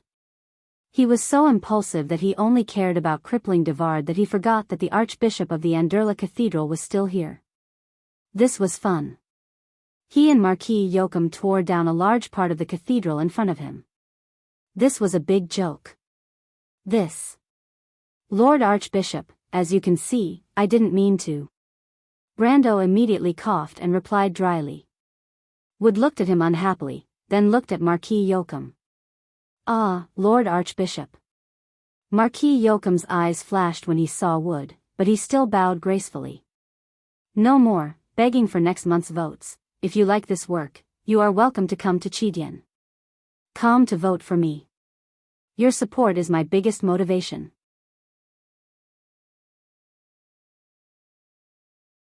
Chapter 538. The Holy Cathedral was in a mess, and Marquis Yoakum, one of the main culprits, had already left. Brendel glanced at Archbishop Wood. Lord Archbishop, you shouldn't have come out. His previous joking attitude was replaced with a serious tone. If I didn't come out, wouldn't you have destroyed the entire temple? Do you know how long this temple has existed for? Archbishop Wood raised his eyebrows slightly and replied in an annoyed tone. Brando smiled awkwardly and turned to Princess Magadal. I haven't thanked you yet, Your Highness. May I know your name? Just call me Magadal. I'm just a nun here, sir. Magadal sighed. I'm sorry. I should have stopped the duel. Now I've caused so much trouble. This temple is Master Luo Nin's blood and sweat. We've profaned this piece of art. It's all my fault. No, Brando shook his head. Your Highness, you don't have to bear all the responsibility. Even if you had stopped me, I would still have insisted on dueling with him. The nun princess widened her brown eyes slightly and asked in surprise, why? Don't you regret it? If I can't protect my subordinates, then I will regret it. Brando replied seriously. Princess Magadal, this is why I'm grateful to you. This is the first time I've heard of such a thing. Normally, a vassal would be loyal to their superiors, and protect their followers even at the cost of their lives. Isn't this their duty and obligation? Magadal blinked her eyes. A vassal swearing loyalty to the Lord, and as the follower, promises to give the follower glory and protection. This is a righteous contract. In ancient times, the ancestors of the wilderness made such a vow. Archbishop Wood looked at the monk soldiers who were cleaning up the mess in the courtyard and interrupted. But for this, you have to pay 100,000 tor. Isn't that a little too expensive? Brando played with the new ring on his hand and shrugged. Anyway, it's not my money. Besides, that Marquis Yoakum paid more than me. He paid so much just to confirm whether or not the Archbishop was performing the ritual of a Templar Knight. That's really generous of him. If Marquis Yoakum were to hear this, he would be furious. Archbishop Wood did not reply. I see. Magadal looked at Brando carefully. Sir, may I know your name? Of course. My name is Sophie. Brendel could not help but look at Archbishop Wood when he answered. He was a little embarrassed to lie in front of someone who knew the truth, but the older, the wiser. Archbishop Wood's expression did not change, as if he did not hear anything. Sophie? The nun princess frowned and muttered. Why does it sound like a girl's name? Her voice was very soft, almost as if she was talking to herself. Unfortunately for her, Brendel was a gold-ranked existence, and his 5 senses were far more sensitive than ordinary people. He could not help but cough heavily when he heard her words. Fortunately, Magadal did not dwell on this question. She raised her head and asked, Mr. Sophie came to Ampere Seal to become a Templar Knight at this time of the year? Something like that. Brando suddenly thought of something and added, I also wanted to take a look at Ampere Seal to broaden my horizons. I have heard that this is the most prosperous port in the south of Wonde, but I have never seen it. Since I'm here, of course I want to see more. I see. Ampere Seal is indeed more prosperous than many places in Erewhon. But the most worthwhile place to visit in this city is probably the Anderla Cathedral. There is also the White Stone Lighthouse and the Rare Goods Market. The atmosphere of this city is indeed different from many other places. The nun princess nodded and replied. I heard that Ampere Seal has the largest auction in the south. In the history of Ampere Seal, there were even items that only existed in fantasy. Is that true? Brando pretended to question. In fact, no one knew more about Ampere Seal's auction than him. It was the auction with the highest number of players in Erewhon. It was held once a season, and many players would rush back from all over the world to participate in such a grand event. Ampere Seal's auction is indeed the most prestigious auction in Erewhon. Is Mr. Sophie interested in the auction? I am interested, but unfortunately, I do not have the qualifications to participate in the auction. Is Mr. Sophie troubled by this? Magadal asked with some surprise. That is not necessary. I happen to know the owner of the auction, Baron Donner. If Mr. Sophie does not mind, I can introduce you to him. The Baron is a serious businessman. I don't think he would be unwilling to have one more guest. Perfect. Brando knew that this well-connected princess must have her own way of doing things. However, he felt that he was taking advantage of her, so he apologized sincerely. If that is the case, it would be impolite of me to decline. I am very interested in seeing the auction. Thank you very much, Your Highness. It is nothing. Princess Magadal smiled at him, as if she was very satisfied to be able to help others. However, Mr. Sophie, Marquis Yoakum is a narrow-minded person. Be careful that he does not take revenge on you in Ampere Seal. Of course I know. Brando nodded. Of course he knew this, but this time he came to Ampere Seal under an alias. Ampere Seal and the surrounding areas had a population of more than 300,000, and there were at least 1,000 nobles. As long as he left the Holy Cathedral, as long as Archbishop Wood did not say anything, Marquis Yoakum would not be able to find him. After Marquis Yoakum came out of the Anderla Cathedral, he immediately got into a carriage. Devard, who was seriously injured and pale, was also helped into the same carriage by his attendants. The smell of blood in the carriage was very strong. Those who knew Marquis Yoakum well knew that he was a very serious clean freak, but at this moment he did not even frown. He only said, "How are your injuries?" "Not too good, I am afraid I will have to rest for half a year." Devard replied weakly. His wounds had been stopped bleeding with magic, but he was still too weak to sit properly. I did not expect that young man to be so strong. Marquis Yoakum could not help but touch his cheek. The cold pain made him grimace. He took a deep breath. No one had dared to hurt him since he was young. Marquis Yoakum fell silent, and for a moment, no one knew what to think. You were too impulsive this time, Marquis Yoakum. Devard replied weakly. That old man would had only hosted the ceremony for these two people for more than 10 years. Of course I wanted to know what he was doing. He put his bloody finger to his nose and smelled it. He frowned and scolded, impulsive, it's hard to say. But that bastard is too much. Isn't it just 2 women? How could he be so ruthless? I don't know where this bastard came from. Then what do you think, Marquis Yoakum? Magadal does not seem to know him, then he should not be on my lovely niece's side. Marquis Yoakum's face was gloomy. Probably a descendant of the ancient nobles. It is said that the late King Eric had the support of several hidden noble families. These nobles are more or less related to Cruz. But I don't know why that old man Wood is looking for them at this time. Does he want to extend his term? My lord, this is to our plan. Devard suddenly struggled to sit up. Just stay here, what are you so nervous about? Marquis Yoakum changed his usual frivolous image and coldly glared at Devard. The dignified swordsman actually froze under his glare. Is it that easy for a magistrate to extend his term of office? Even the largest force in Kurlutz can't influence the decision of the Holy Cathedral. You have no brains at all. I think that old man wants to struggle, but let him be. It has nothing to do with us," Marquis Yoakum said as he lifted the curtain of the carriage and cast a cold glance outside, secretly grinding his teeth. Coming out of the Holy Cathedral, Amandina heard that Brando had a conflict with another marquis. She could not help but roll her eyes at him. But this was already good enough. Because Brando stood up for them, she did not take out her status as a lady to scold him. Brando was almost used to it. He was like a noble, but after all, he was not one. This was really a case of kindness not being rewarded. Fortunately, there was still Scarlet.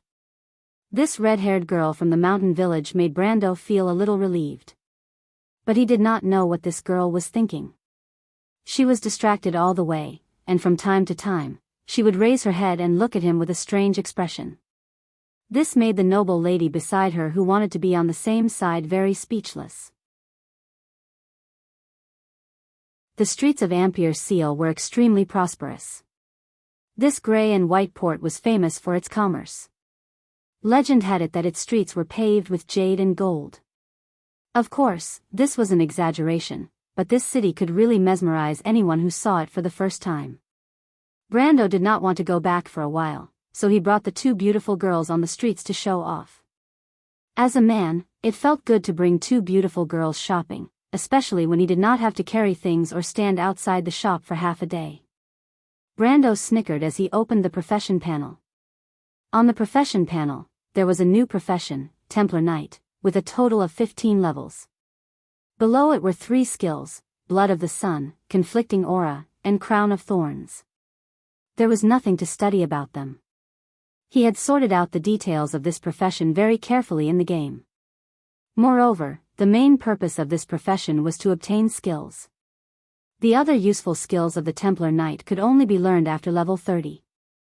Brando did not want to raise the level of this profession to that high for the time being. He opened the panel, glanced at it, and then began to upgrade the skills. First, he upgraded Conflicting Aura to level 10. Then, he upgraded Blood of the Sun and Crown of Thorns to level 5. Because the Templar Knight was an advanced profession, the basic experience of its skills was calculated according to the level of an intermediate skill. So, this time, he used a total of nearly 700,000 experience points.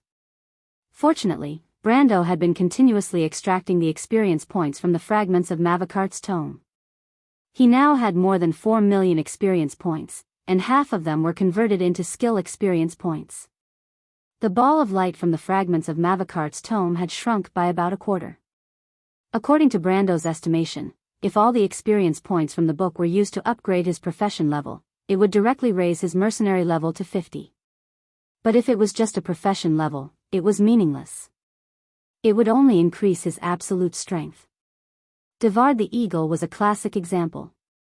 He could use the strength of an upper gold to suppress him. To put it bluntly, the Amber Sword's foundation was still the skills. When it came to skills, Brando looked at the 9 luminaries' Art of the Wind and felt a little bitter. It required 250,000 experience points to upgrade from level 7 to level 8.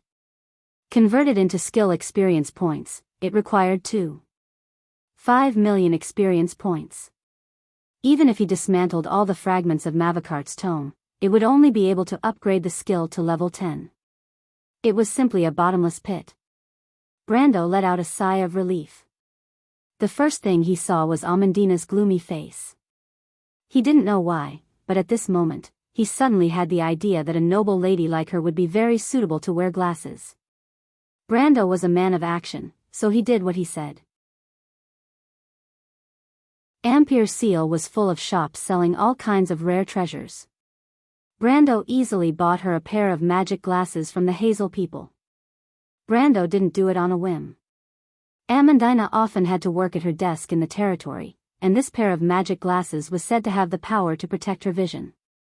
It was very suitable for this noble lady. Of course, only Brando knew whether it was out of concern for his subordinates or to satisfy his bad taste. Although Amandina didn't want to, it had to be said that the way she gritted her teeth while wearing the glasses was different. She looked like a serious bespectacled lady. The 3 of them strolled around until the sun was setting. When the main commercial streets of Ampere Seal were dyed a bronze red, they returned to the inn with a large pile of gifts. When they returned to the inn, it was almost time for dinner. However, Brando found that a few of his main subordinates had been waiting for him for a long time. After asking, he found out that Sue, who had returned from outside, brought back new news. P.S. I saw 2 questions in the comments section. One is about the elite template. The elite template requires the level of a single profession, not the total level. Secondly, the strength crystal gives a 10% increase. With a shake of my hand, I wrote 30. I'm kneeling. To be continued. If you like this work, you are welcome to come to Jianghu to vote for me. Your support is my biggest motivation.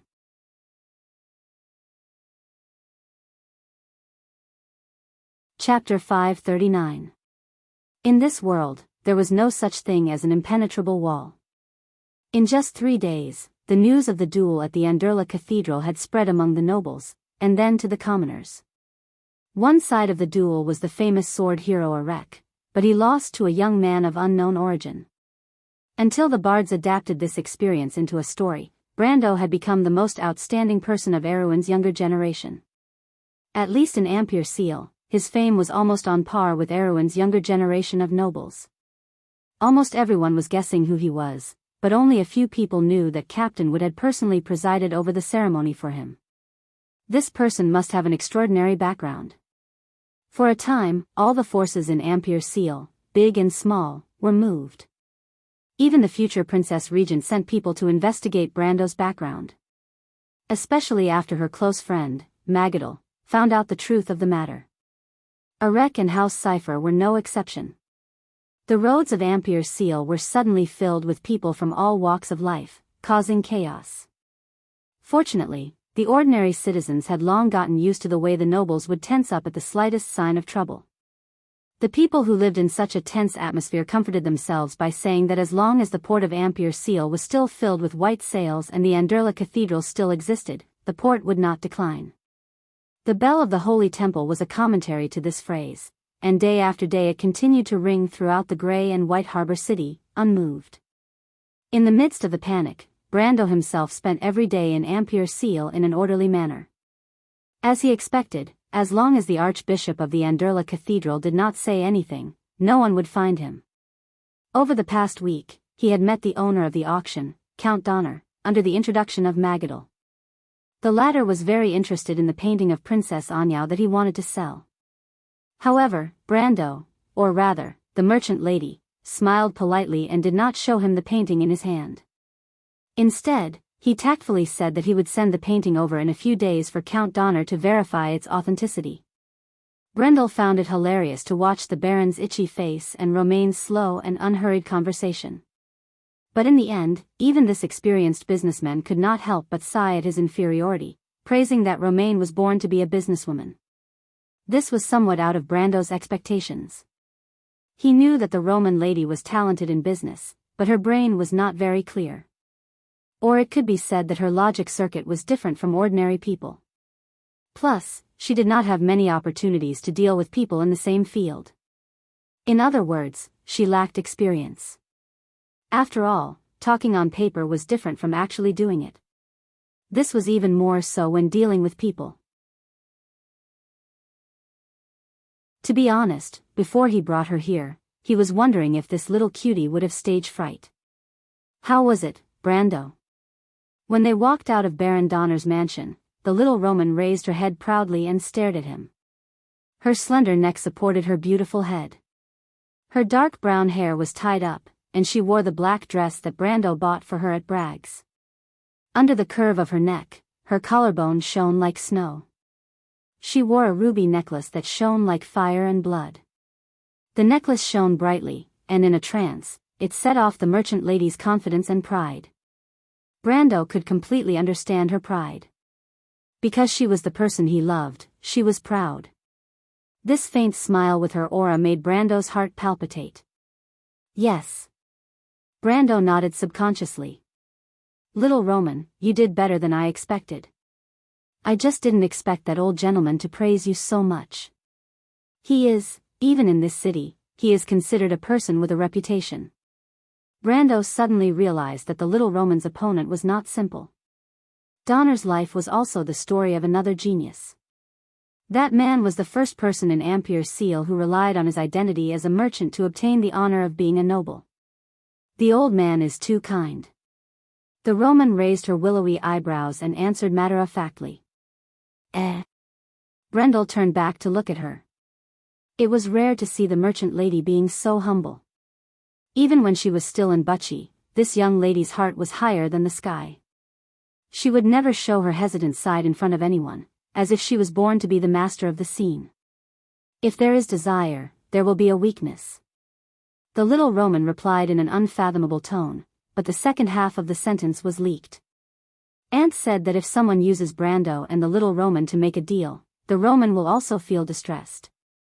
The first half of the sentence sounded reasonable, but the more Brendel heard, the more ridiculous it became. He pinched the little boy's cheeks and said, "Don't talk about using your fiancé to make a deal with me in such a serious manner." Ouch, ouch, ouch, Brando you, ouch, let go. The merchant lady immediately raised her eyebrows, and her little face was twisted by Brando. Beside them, nun Princess Magadol looked at the man and woman with a strange expression. She did not know why, but she felt a little envious. After a long while, she squeezed out a suitable sentence. "The two of you have such a good relationship." Brando smiled and let go of the little Roman. He raised his head and looked at the bright silver moon above Ampere Seal. In the next few days, the news of the war in the north finally spread. The Kurlutz people had already marched their cavalry into the sword fortress, and the threat of the lion beast men seemed to have become a reality overnight. The holy war quickly replaced the young swordsman as the hottest topic among the people of Ampere Seal. Even the air seemed to be brewing with a heavy sense of conspiracy. The Anderla Cathedral was about to change, and the cathedral became busy.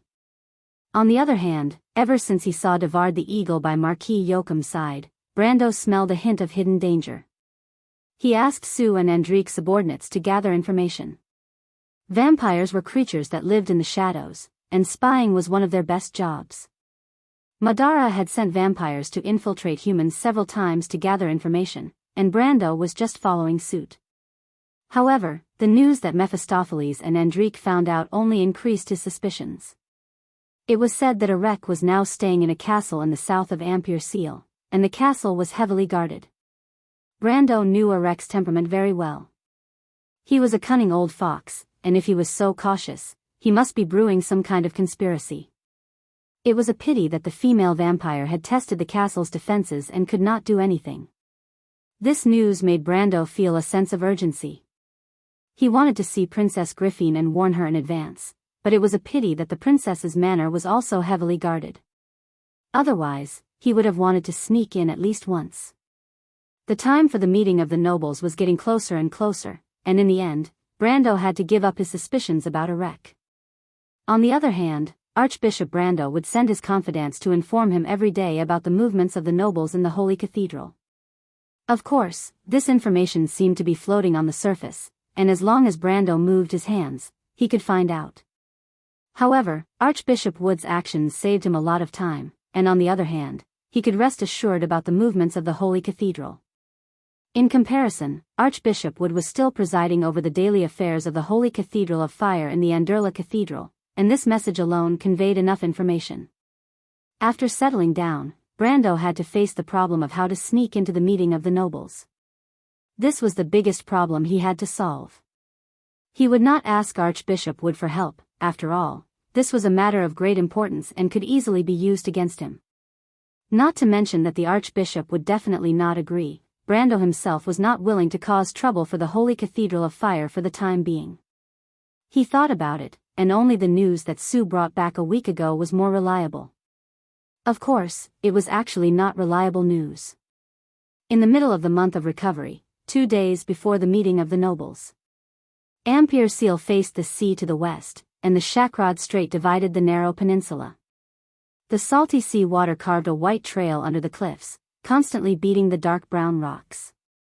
Geographically, Ampere Seal was located at the end of the northern branch of the Anseli Mountains, Erek Mountains, where the mountains met the sea.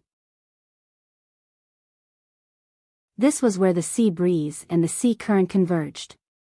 The climate was humid, and clouds gathered at the foothills. The result of the abundant rainfall was a forest cover. To the east of the port city, there were large forests, dense with black pine and areca hazel. The silver fairy princess Medisha was hiding in the bushes, her silver-gray battle robe covered with the wet dew of the night. She could not help but cough twice.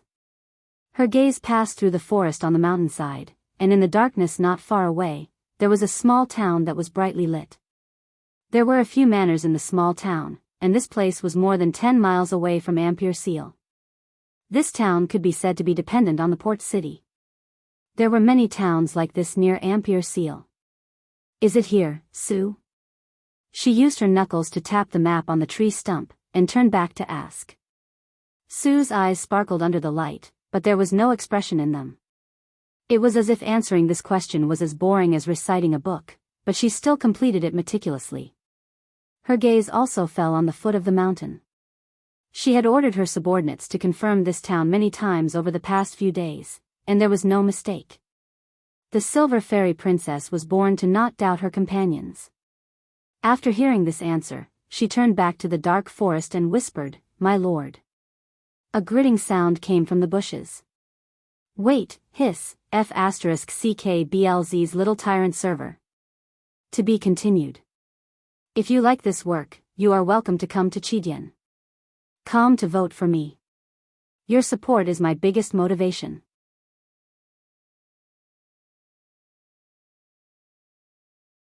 Chapter 540. The girl's soft lips were like a feather, gently imprinting on his neck, making Brando shudder. Her sharp teeth rubbed against his skin, penetrating his skin and piercing into his arteries.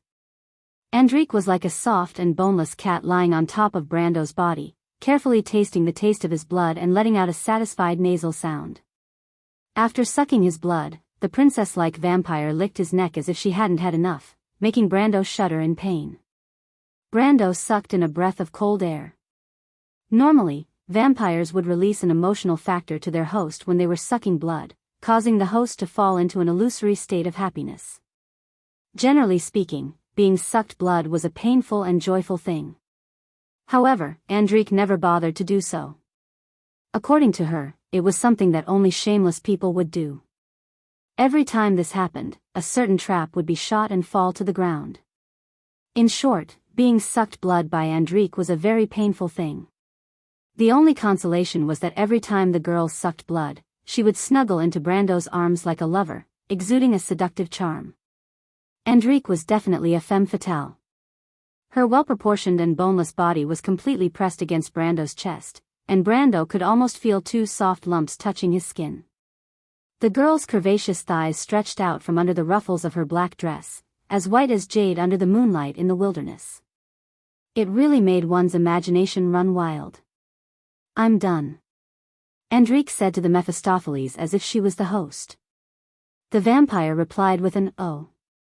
The blood descendants were like a hierarchical society. After the noble girl finished drinking her host's blood, the Mephistopheles kissed Brando's neck from both sides. Hey hey. Brando was held down by the two gold-ranked vampires and couldn't move. "You said you wouldn't bite my neck. Even my big sister can bite it, why can't I?" "There's a difference between men and women." Mephistopheles playfully fluttered her long eyelashes and pretended not to hear him. She tucked her hair behind her ear with one hand and bent down to take a bite. Brando rubbed his neck and looked at Medisha apologetically. The Silver Fairy Princess smiled gently at him. "My lord, now that you've found out that you're with us undead, you'll encounter all kinds of trouble, right? Because they are not living creatures, they have to rely on something to entrust themselves to this world. This is the law of the dead." Only then did Brando remember that the little princess was also a ghost. However, she was probably the most beautiful ghost in the world. The Silver Fairy Princess's long silver hair and armor glowed faintly. This was actually a special characteristic of a spirit body. Brando shifted his gaze away from her and looked towards the small town at the foot of the mountain. "How is it?" The small town at the foot of the mountain was silent in the darkness. There was only a hazy light in the distance. Only the elves could see so far and so clearly. Of course, the merchant lady could as well. "It's here," Sue answered. Sue said that it's here. Lord Nightsong had also led the other mercenaries of Lopez to investigate. The townspeople said that there was indeed a foreign noble living here for the past few weeks, but they're not sure if it's Count Yenbao. Medisha replied. Brando listened and nodded. This was the answer that Sue had given him, to replace the Count's envoy and attend the meeting of the nobles. Kidnapping the envoy of the Count, or even the Count himself, sounded ridiculous, but it coincided with Brando's thoughts. The meeting of the nobles would be held in 2 days at the Sephora Manor, which was the property of the Holy Cathedral of Fire. The Holy Cathedral of Fire would arrange their own personnel to maintain the venue, so it was impossible for outsiders to sneak in. Of course, Brando would not be stupid enough to ask for Captain Wood's help in this matter, mainly because it would be too easy to leave evidence behind. Besides, with the position of the Archbishop, he would definitely not agree. The only way was to pretend to be a noble. Now it was known that 5 of the 6 Grand Dukes were participating in this meeting. Among them, Grand Duke Viro and Grand Duke Karsuk had sent their own envoys. Grand Duke Cipher and Grand Duke Arek had gone personally. Corvado was the fief of the royal family, so the envoys of the eldest prince would naturally go as well. Only Grand Duke Grenoires maintained his usual indifferent attitude and did not even have the mood to send an envoy. Of course, as long as Brando's brain was still working, he would not want to pretend to be these people. For the same reason, the 2 marquises and Prince Lu Kuo were the same, leaving only the 5 special counts of Erewhon. Count Ranner was naturally impossible. Count Vito Kin was also ruled out as the commander of the Black Blade Squad, and Count Janalesu was the commander of the Royal Fleet, so he could not choose either. Therefore, Brando could only pretend to be 2 people left. One was Count Cordo of Grey Mountain, and the other was Count Yenbao. However, Count Grey Mountain's territory was next to Corvado, so he must be familiar with it. In contrast, Yenbao was located at the northern border of the kingdom and was the weakest special count. Its count rarely dealt with the other nobles of the kingdom. It could be said that he lived in seclusion. Even Brando, a player who usually ran around, had never seen this count, and even fewer people in the noble circle of the kingdom were familiar with him. With such a comparison, the answer was clear. It doesn't matter if it is or not, let's take a look first. Kidnapping a noble's envoy sounded simple, but Count Yenbao was still a special count. How could he not be heavily guarded? However, Brando believed in the strength of his subordinates, so he decided to take a look first. Count Yenbao's manor was located in a secluded forest near the town. This count did not have any reliable friends in Ampere Seal, so the manor was rented temporarily. Ampere Seal often had merchants and nobles from all over the kingdom, so there were many manors like this in the vicinity. Before coming here, Sue had already sent people to inquire about this manor. This manor was the property of a merchant who did not have any background. This news also made Brando feel more at ease about the whole plan. The group quietly snuck into the Arek Hazel forest less than 100 meters away from the manor. The bushes here were dense, and at this distance, they did not have to worry about being discovered by the manor's guards. However, even so, Brando still ordered Medisha to stay further away. The fairy princess's slightly glowing silver armor was really suitable for stealth operations. He simply let her and Scarlet lead the Fireclaw lizard men to set up a suitable distance. If there were any accidents, at least they could provide support. No matter what, their next move could be said to be a little crazy, and Brando had to be careful. Beside Brando were the mercenaries of Lopez, the 2 cute Miss Vampires, and Andrique's black derivatives, the Blood Descendants. These Blood Descendants were all young boys and girls, and their strength was between the peak of iron and the beginning of silver. However, they were exceptionally good at stealth operations, and were not inferior to the experienced mercenaries from the 10 cities. In addition, there was also an extremely untimely presence. Miss Merchant had quietly followed Brando without anyone's permission.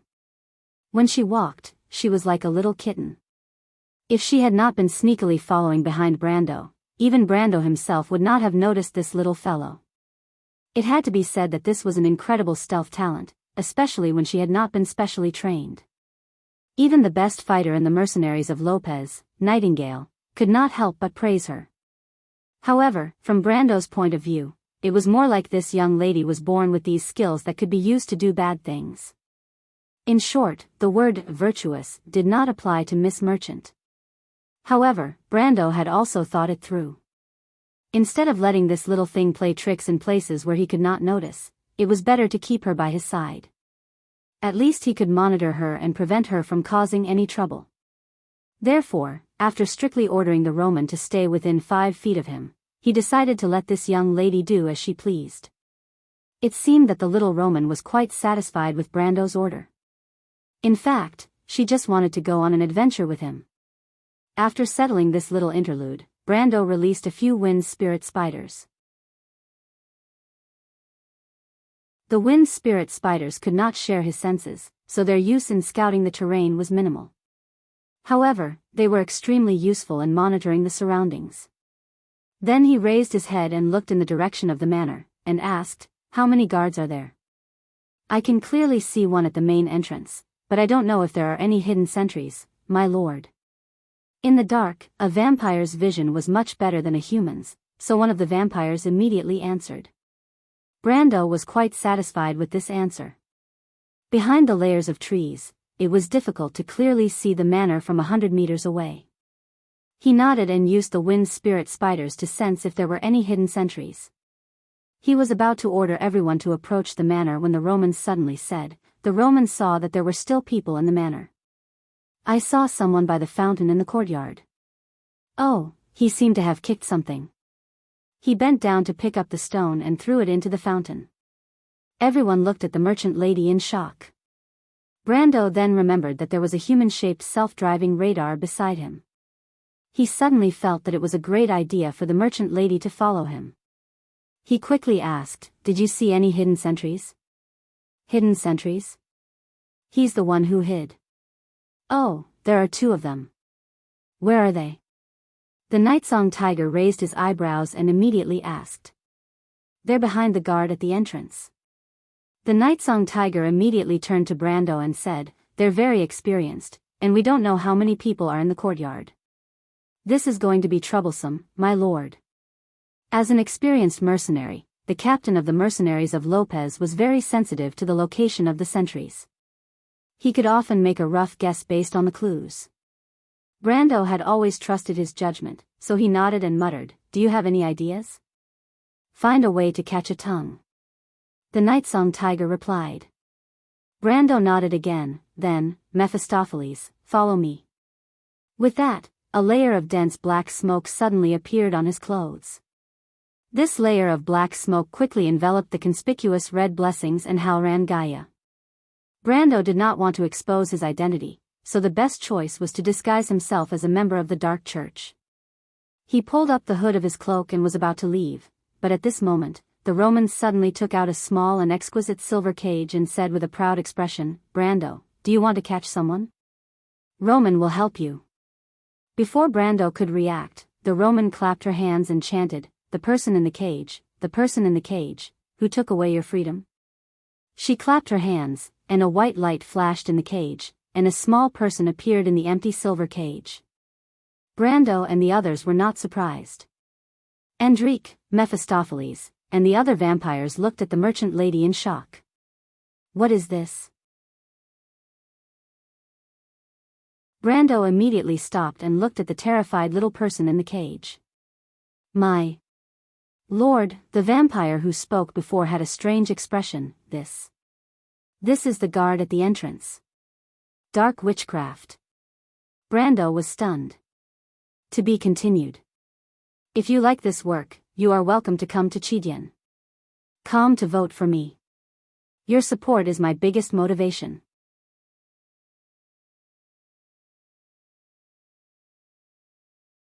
Chapter 541. The guard in the cage was scared out of his wits. He thought that he was captured by the evil wizards who came out of nowhere. He trembled in fear, and when Brendel and the others interrogated him, he spat out everything that happened in the manor. There were more than 30 guards in the manor. Including the cook and the servants, there were nearly 100 people. He wasn't sure if the count had come in person because the 3 knights were usually in charge of delivering orders. According to the guard's description, Brando guessed that the strength of the 3 knights should be in the gold realm. He frowned slightly. With his current strength, dealing with 3 gold realms shouldn't be a problem. However, he didn't know what skills the enemy was good at. It wouldn't be easy to not make a scene. However, he was more concerned about where Roman's inexplicable black witchcraft came from. Little Roman's eyes rolled around, saying that her big sister taught her. As for who her big sister was, no one could say for sure. She held the cage and explained how the spell worked. The cage could imprison any creature in the witch's sight. As long as the former's will was not strong enough, they would be trapped by the spell. The target of the spell was not limited to 1 person, but up to 10 people. Brando listened for a while and understood that this was a reality illusion. As long as the target believed in it, the illusion would become reality. However, whether the target believed in it or not, it had to go through the subconscious first. However, this spell was not omnipotent. With the level of this spell, it was more than enough to imprison a guard in the upper level of the Iron Realm. However, it was not so sure if it was used against stronger enemies. Bewitching people and tempting the dark side of people was a classic black witchcraft. The little Roman covered the cage with a black cloth. This way, the person in the cage could not sense anything from the outside world. Everyone was amazed by the witch's magical spells, and even Charles couldn't help but compliment them. As law wizards, their spells were magical in the eyes of ordinary people, such as building a bridge out of thin air, turning into a wall, and even melting steel at high temperatures. However, the law wizards manipulated the lines of law in the world of Vaunt, and ultimately, they couldn't break away from their own laws. They couldn't turn flames cold, and they couldn't turn ice hot, but witches were the exact opposite. Witches' spells were magical, and they could do many things that went against common sense. Therefore, the world did not like witches, because their magic was more inclined towards chaos. Some people even threatened that witches had an affair with Dusk. Of course, Brando knew that this was just nonsense. In any case, dark witchcraft wasn't considered honorable in terms of its power. He pondered for a moment. It seems that I have to find Aunt Jenny quickly to figure out what happened to you. It's a pity that I haven't heard from her. But then again, aren't you worried about my aunt at all? Romaine's eyes widened, and her flat forehead glistened. My aunt often goes out and only comes back home after a few months. It's been almost a year. Brando couldn't help but facepalm.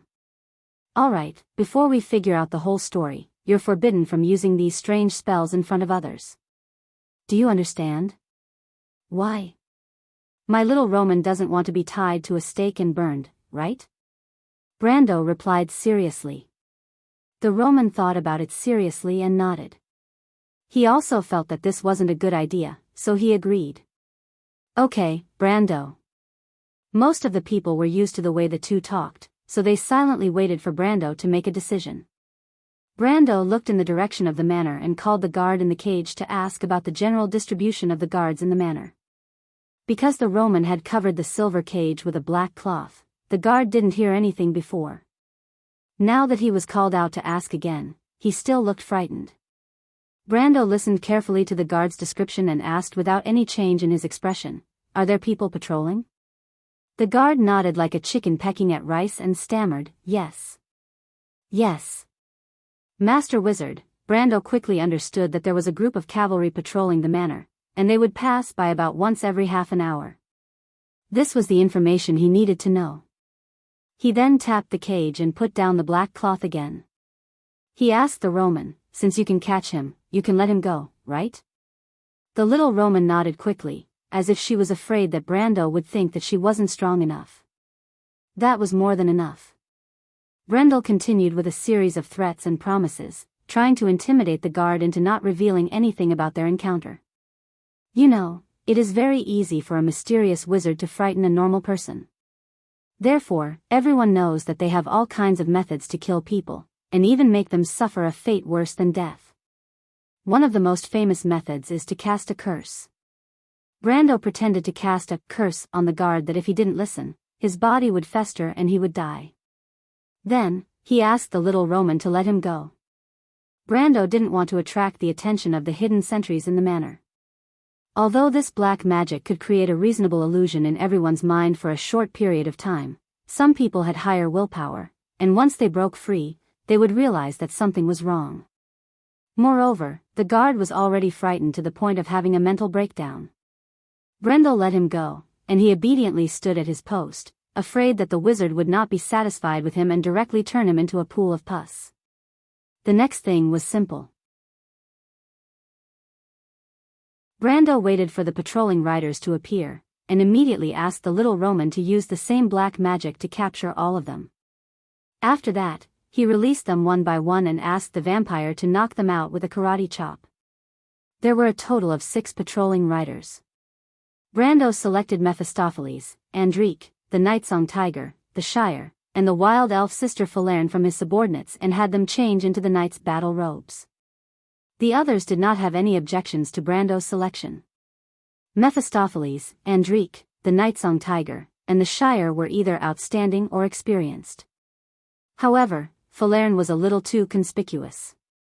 God knows why Brando left the last spot for Falerne. It was purely out of habit that he wanted to bring along a lucky girl. Naturally, the others could not figure out the reason behind it. They could only look at the two of them with a slightly ambiguous gaze. Falerne thought about it and could not help but look at Brando suspiciously. However, she did not say anything and only nodded. Brando did not realize that his random decision made the others think that he had an affair with his personal secretary. Even if he did, he would not know whether to laugh or cry. This was just a small interlude. Brendel had already asked the patrolling cavalry's route, and now he led the others out of the forest as if nothing had happened. He rode on the cavalry's warhorses and continued to advance along the manor. Brando looked around the manor. Although most of the manors around Ampere Seal had a certain degree of defensive capabilities, these private manors were not fortresses. Moreover, the security around Ampere Seal was not bad. Therefore, the outer walls of the manor were at most used to guard against ordinary thieves. The outer walls of the manor were only about 2 to 3 meters high. In the eyes of those with some strength, it was not much different from nothing. Inside was the courtyard, and the main building was at the southern end behind layers of treetops. The 6 of them circled around the manor, and then approached the back door of the manor according to the predetermined route. The back door of the manor was between 2 tall pine trees. However, at this time, the Shire came close to Brando and whispered, "There's a warning spell." Brando thought to himself. The Shire, who was not good at moving around in armor, joined the team for this reason. They were now covered by Andrique's disguise spell, but there were many truth-type spells in the amber sword that could see through their disguise. However, as a law-defying wizard, Seal was the type of person who was best at dealing with spells and dissolving spells. Brando did not believe that Count Yenbao had wizards who were better than the Shire. He knew that in the whole of Erewhon, the Shire was probably second only to Fleetwood and Tolman. Even if the Black Tower wizards in Karsuk were included, the Shire could still be ranked in the top 5. "Can you deal with it?" But he still tilted his head and asked. The Shire nodded. "The opponent's spellcaster seems to be only a mid-silver. I'm sure I can deal with this spell without leaving any traces, my lord." "Don't remove it, it's too conspicuous." Brando looked forward and replied. "Of course, I understand." That was enough. The group slowly approached the back door. The Shire moved his finger slightly, and an almost imperceptible light blue light pierced into the manor. Over the entire manor, the hexagonal grid of light flashed imperceptibly, and then quickly dimmed. All of this happened so fast that it was impossible for ordinary people to see it with their naked eyes. As for the wizards, who judged the existence of spells in the surrounding space based on the magical fluctuations, the Shire had already suppressed the fluctuations to the minimum. Naturally, the wizards in the manor could not detect what happened in a short period of time.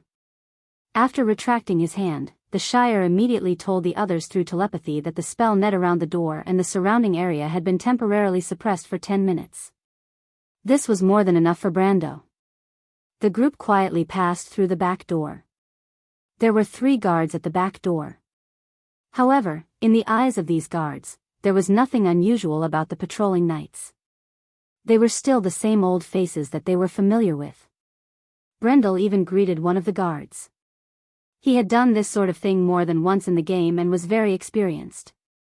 He had already asked for the details beforehand, including the secret signal and the characteristics of the guards. He did not miss out on any of them. After passing through the back door, they entered the courtyard of the manor. However, Brando knew that they could not act rashly for now. They slowly walked along the small path in the manor, and their first destination was the stable. To be continued. If you like this work, you are welcome to come to Chidian. Come to vote for me. Your support is my biggest motivation.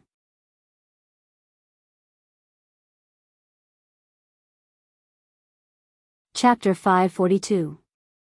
Byrne had worked in the Hoarfrost Manor for 16 years, and he knew that he was a guard hired by the owner of the manor. Most of the nobles who lived in the manor would not trust an outsider like him, so he was satisfied with his job of guarding the stables. He did not have many goals, and he only wanted to earn a living. Fortunately, this was not a high demand in the vicinity of Ampere Seal. When he was free, he could even drink a few cups of liquor that was specially brewed in the plantation at the foot of the Anceli Mountains. After all, the horses of the nobles were taken care of by someone else, so it was not his place to interfere. Byrne's job was literally to guard the stables, but only the stables. After all, the stables were the private property of the big merchant who owned the land. Soon, he saw the nobleman who lived here today. He heard that it was the Count's knight who came back from the courtyard. Byrne quickly wiped his mouth and put away the leather pouch filled with liquor. He did not dare to drink too much, as he did not want to lose his job because his breath reeked of alcohol. Although it was easy to find a job near Ampere Seal, it was rare to find a job that was so easy and so well paid. He did not dare to look up at the high and mighty knight, so he quickly lowered his head and put on a respectful look. As usual, the knights acted as if they didn't see him and walked past him into the stable. Byrne was already cursing them in his mind. These bastard knights. It was as if he had learned all these dirty words since he was in his mother's womb. However, at this moment, Byrne heard a cold snort from a woman. He was slightly startled, and as a guard for more than 10 years, he immediately realized that something was wrong. But before he could react, a cold blade was placed against his neck. Byrne was so scared that his heart stopped beating. He thought to himself that he was done for. His body was drenched in cold sweat. He trembled as he turned around, only to see a beautiful face. Byrne subconsciously thought that if there was a princess, then this young lady in front of him must be the princess. Who allowed you to turn your head? Andrique's face was sour, as if someone owed her tens of millions of tour.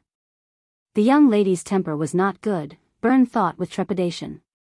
However, Brando quickly stopped the vampire maiden from fooling the poor, honest man.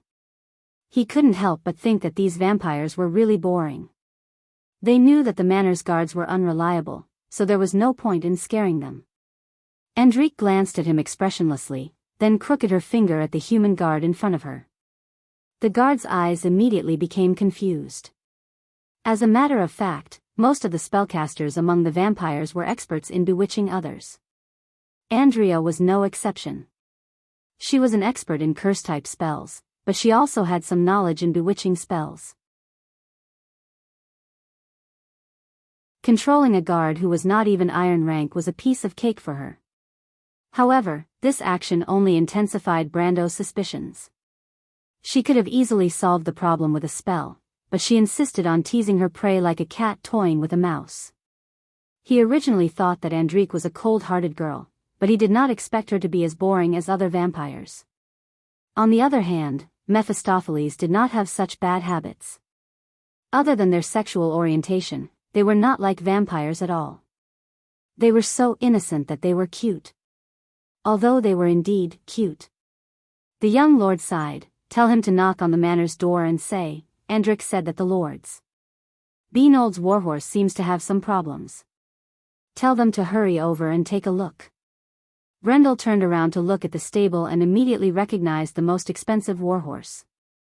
He cursed in his heart for being a tycoon, but at the same time, he ordered Andrea without any change in his expression. The Bean-Old warhorse was produced in the Surin Plateau between Cruz and Grecius. It was thousands of miles away from Erewhon. A pure Bean-Old warhorse was worth tens of thousands of gold coins in the Ten-City Alliance, which was the closest to the Knight Kingdom of Grecius, let alone in Erewhon. However, it was common practice for nobles to love horses. Brando was not too surprised to see the most expensive Bean-Old warhorse in the noble's stable. The Andrique he mentioned was one of the patrolling guards. He should have been tied up and thrown into the forest outside. Andrique snorted softly and lowered her head arrogantly. Did you hear that? Byrne was charmed by her and did not dare to resist. He nodded stiffly. Seeing this, Brando could not help but feel a little curious. Will he be seen through with his blank expression?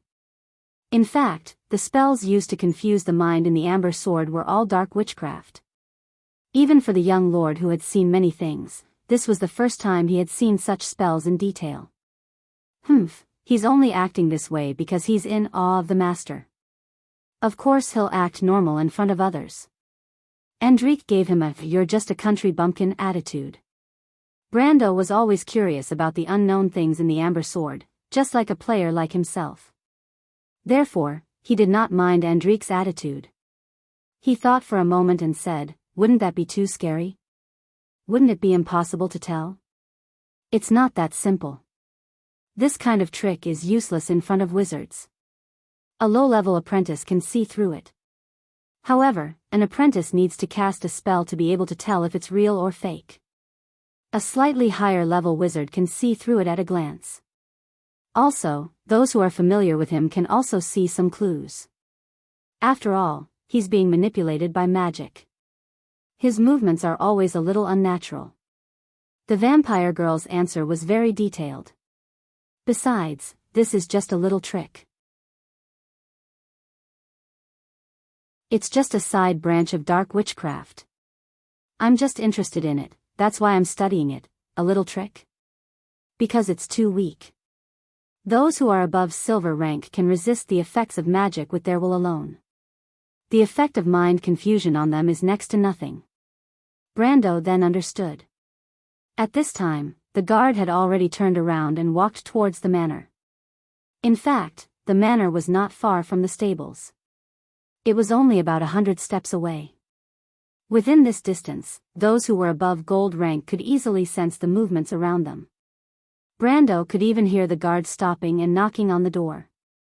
It should be the back door of the manor's kitchen. The guard knocked for a while before the door opened with a creak. In fact, Byrne knocked 3 times before the door opened a little. A pair of impatient eyes looked at him from behind the door. "What do you want?" Byrne knew this knight. He was one of the many servants of the noble lord. However, that was all he knew. He only saw the knight from behind the noble lord during the day. When he saw the knight, he quickly lowered his head and answered, "Andrex said that there's something wrong with the lord's Bean-Old's warhorse. He asked them to hurry over and take a look." Byrne's imitation of Brendel's tone was perfect, at least 80 to 90% of it. He was able to imitate Brendel's demeanor and tone perfectly. When Brando heard this, he almost spat out the water in his mouth. He turned around and looked at Andrique. The vampire girl could not help but cover her face. "That idiot." Andrique squeezed the words out from between her teeth. Her snow-white skin could not help but blush. In fact, the vampire girl felt that she was being humiliated by this stupid servant. She hurriedly hooked her finger and said a strange word, "Tuyos." "What does that mean?" "Nothing. It just makes people more willing to believe that the lies they hear are reasonable."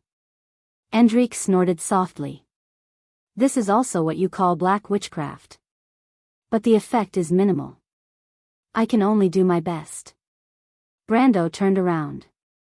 Mephistopheles, the Nightsong Tiger, and Falerne subconsciously put their hands on their weapons. The Shire also silently put his hand on his spellbook. Everyone looked at the door nervously. The knight behind the door was stunned. he did not realize that something was wrong. Instead, he cursed, "What? What the hell is that fellow undercock up to? Did he kill the Count's horse? Is he so scared that he can't even speak properly?" That being said, everyone in the manor knew that the bean old horse was the Count's treasure. The knight had no choice but to be cautious. He opened the door and looked around. Then, he said to Born fiercely, "Don't tell anyone for now. Wait for me to come back." Byrne nodded his head obediently. The knight didn't seem to realize that something was wrong. He didn't even bring his weapon as he hurried over. But as soon as he entered the stable, before he could speak, he saw a cold sword pointed at his throat. What? What? The knight was stunned.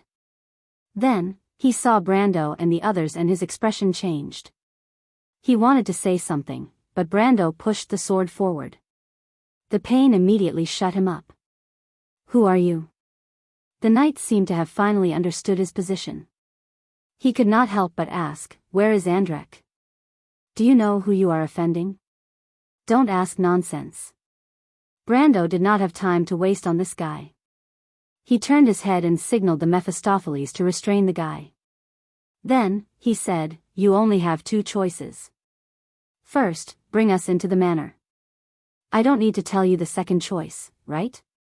The knight understood Brando's meaning. His face turned from white to red, and then from red to white. He hesitated for a moment, but he did not hesitate. He said, "I can't just bring you in like this. I need an excuse. I don't want to die with you. Otherwise, I'll die anyway. Why don't you just kill me now? You're still clear-headed." Brando could not help but praise him.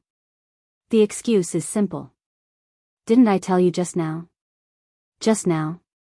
The knight blinked. Only then did he remember what Byrne told him.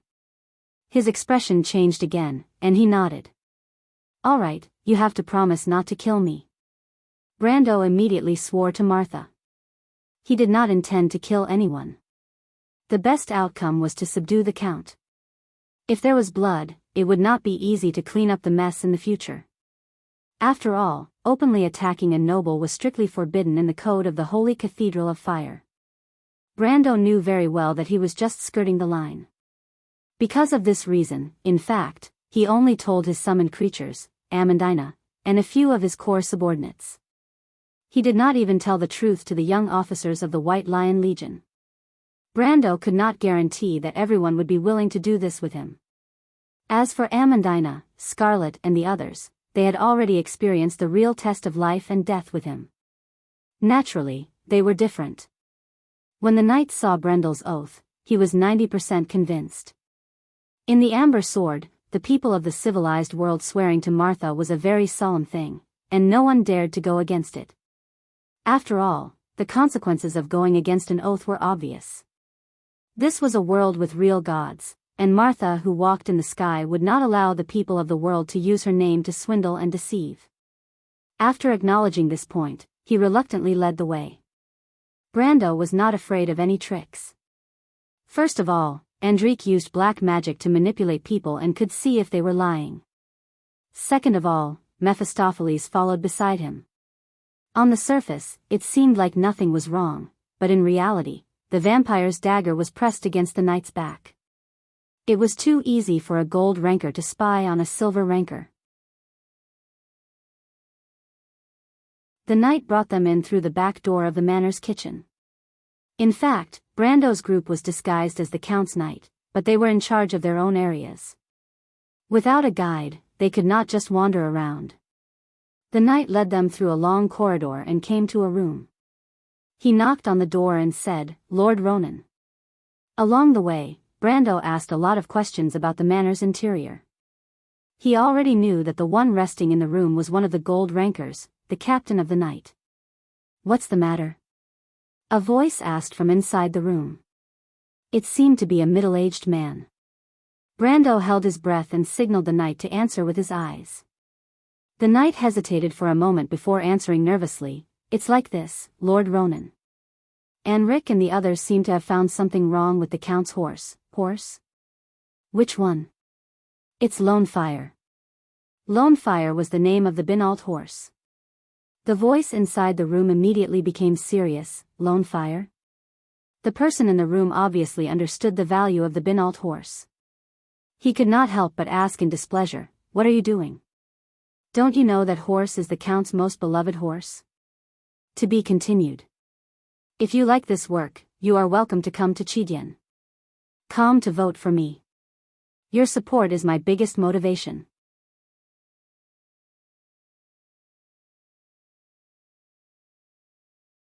Chapter 543. The displeased tone of the person in the room made the knight nervous. He turned to look at Brando. Tell him that it's because of the stable's gatekeeper. They changed the black beans to normal fodder without permission.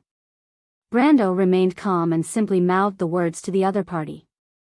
He knew that the pure-blooded Pinot horses were extremely delicate. Their materials were all specially made, and the beans in the fodder had to be black beans that were a specialty of the Cern Plateau. Otherwise, there would be problems. The knight hurriedly repeated his answer. This time, the people in the room believed him. In fact, he didn't suspect anything. After all, this was Ampere Seal. He really couldn't think of anyone who would dare to cause trouble under the nose of the Holy Cathedral. He pondered for a moment and replied, "This is really troublesome. Wait for me to come out." The rustling sound of clothes being put on could be heard from the room. After a while, the captain of the night opened the door. He was about to put on a stern face and reprimand these careless knights. These knights were his direct subordinates. If they caused a problem, the Count would definitely blame it on him. This time, it was the Count's favorite horse that had a problem. This made him extremely unhappy. But before he could speak, Brando, Andrique, and Mephistopheles rushed into the room. Enemy. At that moment, the captain of the night reacted. Ronan had been famous in Yenbao for many years. He had been the captain of Yenbao's guards when he was very young. He was extremely experienced in fighting enemies and was used to carrying a sword at all times. As soon as Brando and the other two entered the room, the middle-aged knight had already pulled out his sword. Even Brando was shocked by Ronan's reaction speed. This was really fast. If it was any other enemy, the captain of the night would probably have had time to warn them. Unfortunately, he was facing an even more abnormal opponent. Brando and the other two alone were 3 gold rankers. They would definitely have the advantage in a 3-on-1 battle. Andrique and Mephistopheles were even more superior in terms of race. Brando himself was needless to say. With his current strength, he could even fight against an opponent with elemental awakening. At least, Devard the Eagle was proof. As soon as Brando made his move, Ronan was immediately frightened. The difference in swordsmanship was not at all on the same level. He subconsciously wanted to retreat and warn the other people in the manor, but at this moment, he heard a faint voice. Domain of Silence. The Shire stood outside the house and pointed inside. A domain of silence that covered a radius of nearly 20 feet immediately spread out. All the sounds in the area seemed to be swallowed by an unknown existence in an instant. Sparks flew everywhere when the swords clashed, but not a single sound was made. The scene was really strange, but our Lord Knight was not in the mood to care about all this at the moment. As soon as the domain of silence was spread out, Brando attacked even more freely. In just 3 rounds, Ronan had no choice but to abandon his sword and surrender. In fact, it was not that the knight wanted to abandon his sword, but if he didn't, he would probably lose his hand as well. In desperation, he had no choice but to throw away his sword and raise his hand. Brando stopped his attacks and pointed his sword at the knight's heart. He couldn't help but look at the knight. The other party was quite particular about the nobleman's spirit. Only when he realized that no amount of effort could change the current situation did he throw away his sword and surrender. Compared to the knight behind him, this knight was much more moral. In fact, this era was like this. You couldn't expect a knight to do too much for the Lord. Unless it was a true retainer, very few people would be willing to make unnecessary sacrifices for the sake of their lord. The current situation was exactly the same as when the nobles of Fortress Reden fled. Brando didn't feel surprised at all. Who are you? Ronan raised his hand, but his eyes were still sharp as he stared at Brando and the others. He mouthed the question. None of your business. Brando replied, right now, I want to borrow the help of your count to complete a task. I can guarantee that I won't harm his life, and I won't put him in any disadvantageous situation. The count has no reason to agree to your request. Ronan's expression was calm, but his mouth was full of sarcasm. Brando shrugged his shoulders. Being called a thief made him feel a little ashamed, but he couldn't care less. Right now, we are in control of the situation. This reason is sufficient. In fact, we don't need you to do anything. We just need you to stay here for a period of time. At this time, the Shire had already cast a soundproof spell, so he cancelled the silence spell. Ronan carefully looked at everyone present. I can't answer any of your questions on behalf of the Count. He replied. It doesn't matter. I just need you to help draw out the other gold-ranked expert. Don't worry, we will only restrain him. Brando replied, as far as I know, there are 3 people with the same strength as you in this manner. In addition to the Count's personal bodyguard, there is another person who lives on the 2nd floor, right? With your status, you should be able to go to the 2nd floor, right? Ronan was silent. He fiercely glared at the knight behind Brando. Of course, he knew who told the young man in front of him. But after thinking about it, he shook his head. Forgive me, but I can't accept it. This goes against my beliefs. When Brando heard this answer, he couldn't help but look at the other party in surprise. There were very few people who still held on to their beliefs in Erewhon. Before meeting Coden, Brando thought that there were only people like himself, the princess, and the Valkyrie. He shrugged his shoulders and withdrew his sword. He nodded to the other party. Very well, I respect your choice. Ronan was slightly startled. He didn't think that these bandits who broke into the manor would be so easy to talk to. He couldn't help but frown as he stared at Brando. What kind of trick are you trying to play? You should know that without my help, you won't be able to go to the 2nd floor. From the looks of it, you don't want to attract the attention of those outside. I'm determined to win. If it doesn't work, I'll just have to force my way in. Brando replied, I'm confident that I can control the situation in a short time. But if it can be simpler, I don't want to cause trouble. The middle-aged knight pursed his lips and frowned. Obviously, Brando's words were exactly what he had guessed. He couldn't help but look deeply at Brando. You should know the consequences of spilling blood in the area controlled by the Holy Cathedral. No thief in Ampere Seal has dared to do so in the past 100 years. Brando stared back at the other party without backing down and replied calmly, You've got 2 things wrong, sir. First, the person in front of you is not a thief. Second, I'm not afraid. When he said this, he had already made up his mind. There were still 2 days before the meeting of the nobles. Brando knew very well how history had led to a path with no future. He would not allow history to repeat itself. In the Amber Sword, he had seen Her Highness the Princess and the Valkyrie. He had fought side by side with many people, but this time, he was going to fight alone. Ronan saw the burning determination in Brando's eyes and couldn't help but choke. He didn't know where these people came from, but they didn't look like ordinary bandits. He shook his head in his heart. How could they be bandits? Which bandits would dare to attack in Ampere Seal? He sighed, You're not from the Lecken family? The Lecken family? Brando felt like he had heard of this noble family before, but it didn't matter. He was sure that it wasn't some big family like Erewhon or Cruz. Since when did Count Yenbao have a grudge with this small family? And they seemed to be very nervous. Brando's thoughts turned quickly. He suddenly thought that Count Yenbao's unusual intervention in the meeting of the nobles in Ampere Seal might have something to do with this matter. But this had nothing to do with his purpose, so he quickly shook his head. Of course not. You're from the evil cult? Ronan's brows relaxed a little, but he still frowned deeply. He suddenly thought of the rumors of the evil cult controlling the nobles and couldn't help but ask. However, as soon as he said this, the knight behind Brando suddenly changed his expression. In Wonde, only one kind of people dared to ignore Martha's oath, and that was the evil cult. This meant that if Brando was from the evil cult, then wouldn't his promise to not kill him be a lie? Thinking of this, the knight couldn't help but tremble a little. But Brando shook his head and said, "No, we believe in Lady Martha just like you, my lord. We see dusk and chaos as heresy." Ronan raised his eyebrows. The evil cult would never say such things. He sighed in relief and thought for a moment.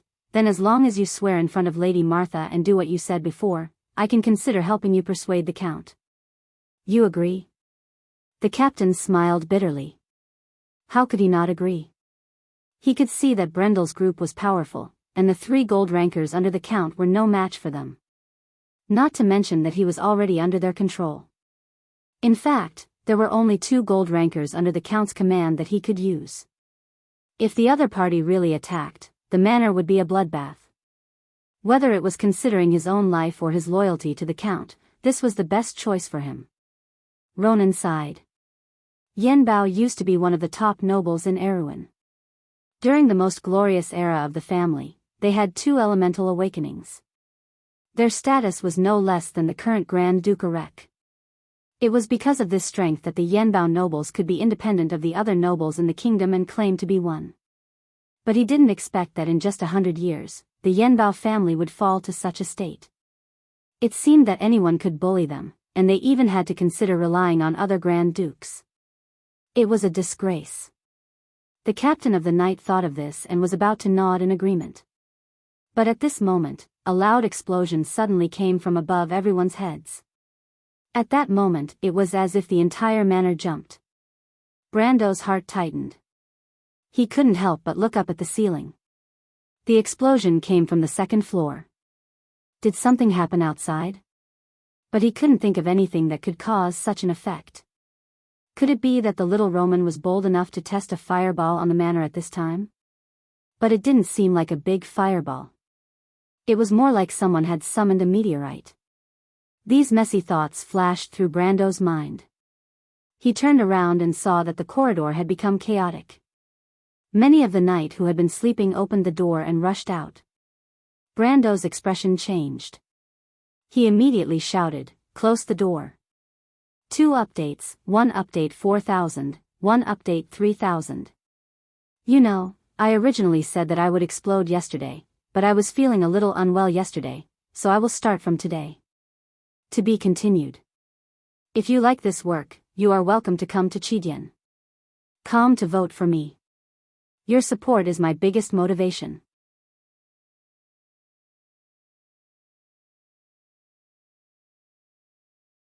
Chapter 544.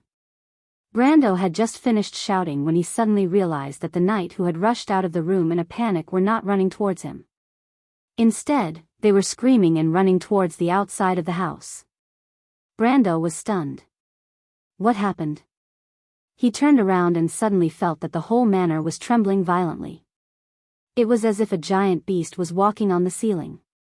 The wooden planks were making unbearable creaking sounds, and dust was constantly falling down. Not good. The Knight Captain Ronan's face changed. The voice had reached the stairs in a blink of an eye. Watch him. Brando shouted as he rushed out of the corridor and looked towards the stairs. He did not know when this manor was built. The stairs were built in the style of the flamboyant sculpture of Anson XI. But at this moment, the artwork was trembling violently as if it was suffering from asthma. The fakes of famous paintings hanging on the corridor fell to the ground like hailstones. Brando did not have time to mourn for these expensive fakes. Suddenly, a dazzling light rolled up from the stairs. Golden flames spewed out and instantly turned the paintings on the ground into ashes. The temperature in the corridor suddenly rose. The flames flooded the corridor like a waterfall from the 2nd floor. Several knights who did not have time to escape were engulfed in the sea of flames. They only had time to let out a scream, which was dragged out from their throats and then turned into a mournful wail under the night sky. For a moment, the whole corridor was illuminated in golden red. The flames reflected on Brando's face, but the flames that extended forward bypassed him as if they were afraid of him, forming an oval hole. Magic flames. Brando stood in the middle of the hole and immediately recognized the essence of the flames. But there was only one thing that could create such a waterfall of flames. Brando squinted his eyes without changing his expression and gently pressed his right hand on the hilt of his sword. Then, with a loud bang, a violent monster rushed out of the flames. This monster had a huge bullfrog head with long horns on its head. Its skin was as red as blood, and its muscles were bulging. Its arms supported its body on the ground, and its small hind legs were filled with the explosive power of a frog. But the most eye-catching thing about this monster was the raging flames on its back and arms. Its eyes were spitting fire, and smoke with the pungent smell of sulfur was constantly coming out from its bloody mouth. This was a lord of the abyss, also from the scorching hell. It was an evil creature from the sulfur river.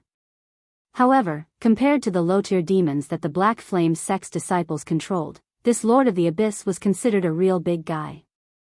It had high intelligence and its strength was equivalent to the peak of gold tier. Why would such a thing appear in the core area ruled by the Holy Cathedral? Brando was extremely puzzled.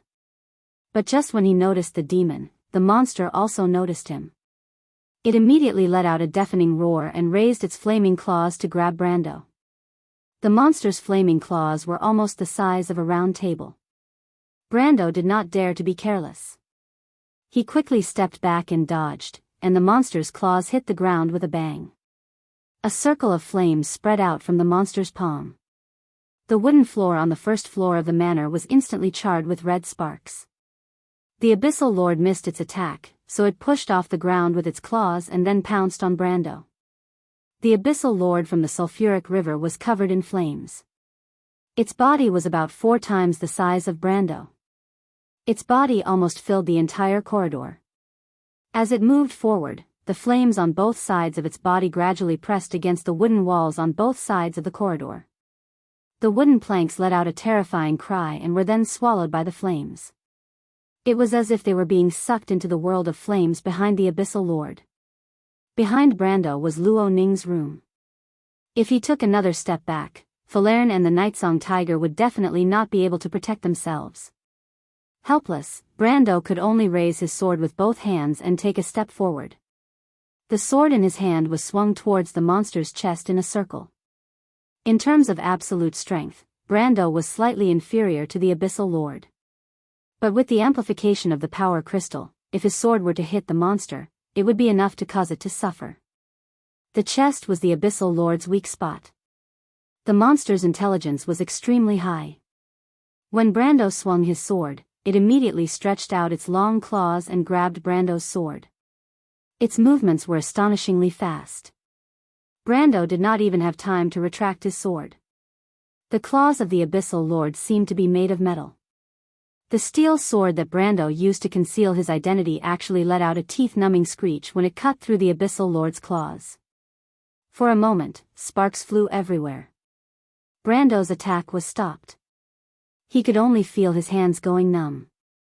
The Abyssal Lord's strength was at least 100 points higher than his. Fortunately, his base strength was also over 200 points, or else he would have been sent flying. Brando could not help but take a deep breath. The approaching Abyssal Lord's scorching hot breath almost set his lungs on fire. Even though he knew that this feeling was not real, he could not help but hold his breath. This Abyssal Lord was the most troublesome enemy he had encountered after Andesha. Although Devard the Eagle was far more powerful than this cursed beast, he had actually used a trick during the duel. If Devard had gone all out from the start, it would have been difficult for him to win without using the Planeswalker system. However, the Abyssal Lord from the Sulphur River was not like a human swordsman who had learned the etiquette of nobles. They were born to fight, and once they entered the state, they would only use 200% of their strength. At this moment, Brando felt that his eyebrows were about to burn. The thought flashed through his mind, but his body did not slow down. He threw away his sword without hesitation and raised his left hand to parry the Abyssal Lord's claws. At the same time, he lunged forward and punched with his right fist. The Fool's Frenzy. Get the hell out of here. Brendel roared and unleashed all his strength. His right hand seemed to have penetrated through the gap in space and landed directly on the monster's chest. There was a muffled sound like tearing silk, and just as the monster raised its head, the expression on its huge and ugly face froze at this moment. With a loud bang, it turned into a red blur and flew backward. Ah! The Nightsong Tiger, Falerne, and Mephistopheles, who had never seen Brando use frenzy before, were so frightened that they could not help but cry out.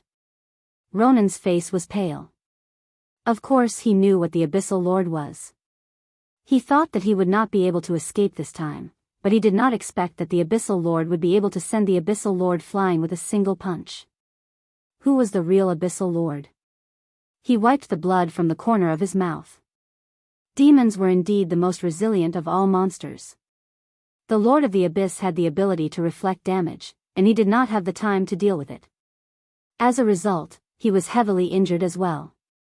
His status had turned yellow, and his HP had decreased by more than 300 points.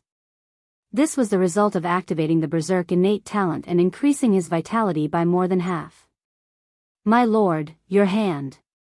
Mephistopheles suddenly covered their mouths.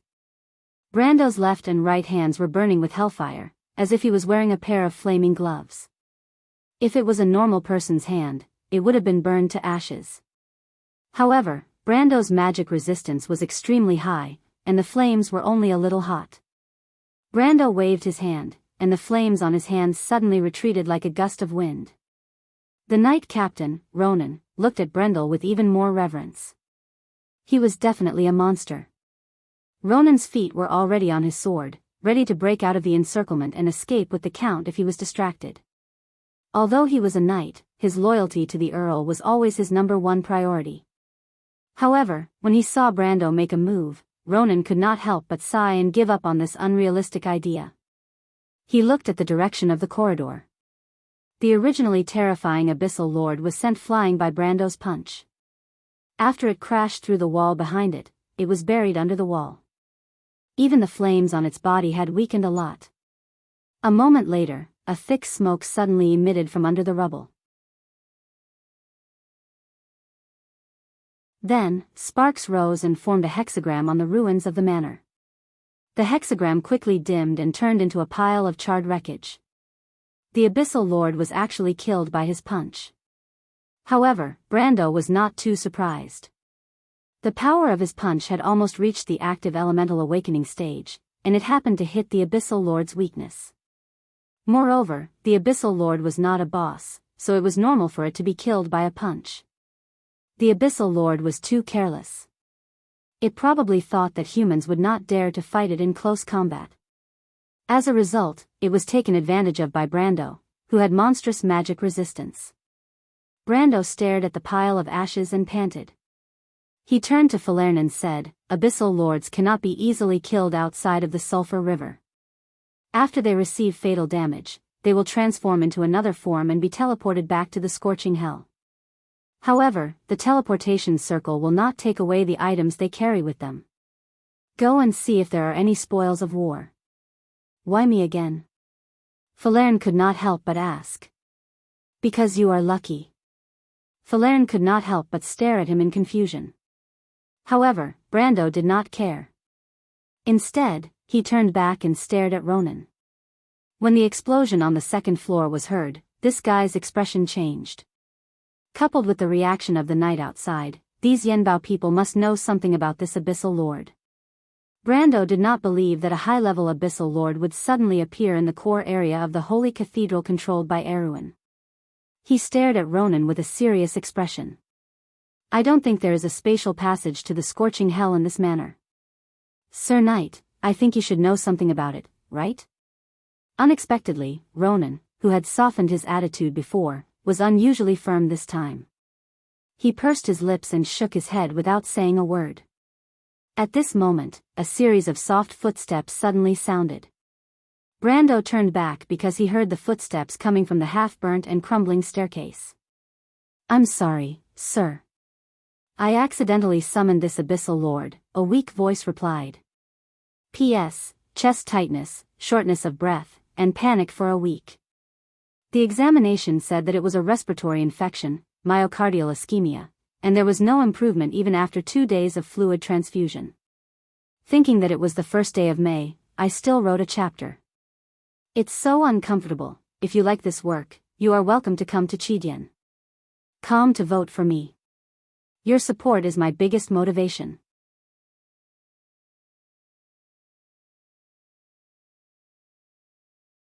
Chapter 545. I'm sorry, sir. I accidentally summoned this demon. Brando turned his head back to the source of the weak voice. He couldn't help but praise the beautiful young man in his heart. The boy on the stairs, in his moon-white silk pajamas, had one hand on his chest, was moving up and down on the charred wall. The young man's face was slightly sharp and delicate. Under his black shoulder-length hair, his eyes were as bright as the stars. His skin was as white as snow and his thin lips were as bright as a rose. The young man pursed his lips. His eyebrows were slightly wrinkled as if he was suspicious of the origin of Brando and the others. Brando couldn't help but sigh in his heart. He couldn't help but think of the silver elf Nalathar who was sleeping in the Emerald Forest. But at this moment, he had to admit with jealousy that in this world, there were indeed some humans who were more beautiful than the elves. But soon he saw the young man's pointy ears. It turned out that he was a half-elf. Fortunately, Brando was relieved. At least the other party didn't destroy his last dignity as a human. Count, are you all right? Ronan bowed slightly behind Brando. The young man looked at his captain of the night and nodded. This action undoubtedly confirmed his identity. This 15 or 16-year-old young man was actually Count Yenbao. Brando couldn't help but raise his eyebrows suspiciously. He stared at the young man's face that was a little too young. The young man was also sizing up Brando. His starry eyes flashed with a slightly doubtful light. Most of the disguise spells in this world would be automatically dispelled once the target used force or any other skills. At this moment, Brando and the others were no longer a patrol knight. It was no longer the image of the patrolling knights, but an existence with a long cloak and black smoke lingering all over, looking similar to the sheephead disciple. But the sheephead cult and the demons were natural allies. They would never do such a thing. The young man didn't show any fear or uncertainty. But at this moment, there was a banging sound coming from the stairs. A female knight with long blonde hair rushed down like a bolt of lightning. When she saw Brando and the others beside Ronan, she couldn't help but show a surprised expression. She pulled out her sword and scolded angrily, "Ronan! Who are you people? Gold rank." Brando pursed his lips. It seemed that this young lady was the second gold-ranked subordinate of the young count. However, he could not help but glance at her breasts. The female knight was wearing Erewhon's military uniform, and her breasts were simply too voluptuous. Her good upbringing was even a little exaggerated. One could not help but associate her with a cow. In fact, this female knight could also be considered a beauty. If beauty was justice, then this lady must be one of the best in the justice camp. She was at most 2. He looked to be around 17 or 18 years old. At this age, he could be considered a hero among the younger generation in Erewhon. The female knight had curly hair and her military uniform was messy. It seemed that she had just gotten out of bed. Noticing Brando's gaze, she couldn't help blushing as she covered her unbuttoned shirt with her left hand. "What are you looking at?" "Naya." At this time, the handsome young man, who was Count Yenbao, stopped the female knight. He then raised his head and looked at Brando. "Count Yenbao?" Brando asked. "My name is Dilfarida Odner. I am the only heir of the Egret family and the current Count Yenbao." The young man introduced himself with a gentle voice. Brando could not see any panic on his face. He only looked a little tired. The young man put his hand on his chest. He replied politely. "First of all, thank you for helping me restrain the demon." "You are welcome. However, as a noble, it is not very good to make a deal with the demon, right?" Brando narrowed his eyes and asked. The young man was slightly stunned. The female knight beside him had already angrily scolded Brando. She jumped up high and slashed her sword at him. Brando did not have a weapon in his hand at this moment. However, he opened his left thumb and index finger, and a vortex appeared in the middle of the magic triangle.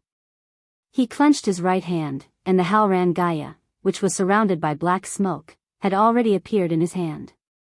Brando pulled out the Halran Gaia and blocked the long sword in the female knight's hand. His strength was far superior to the other party.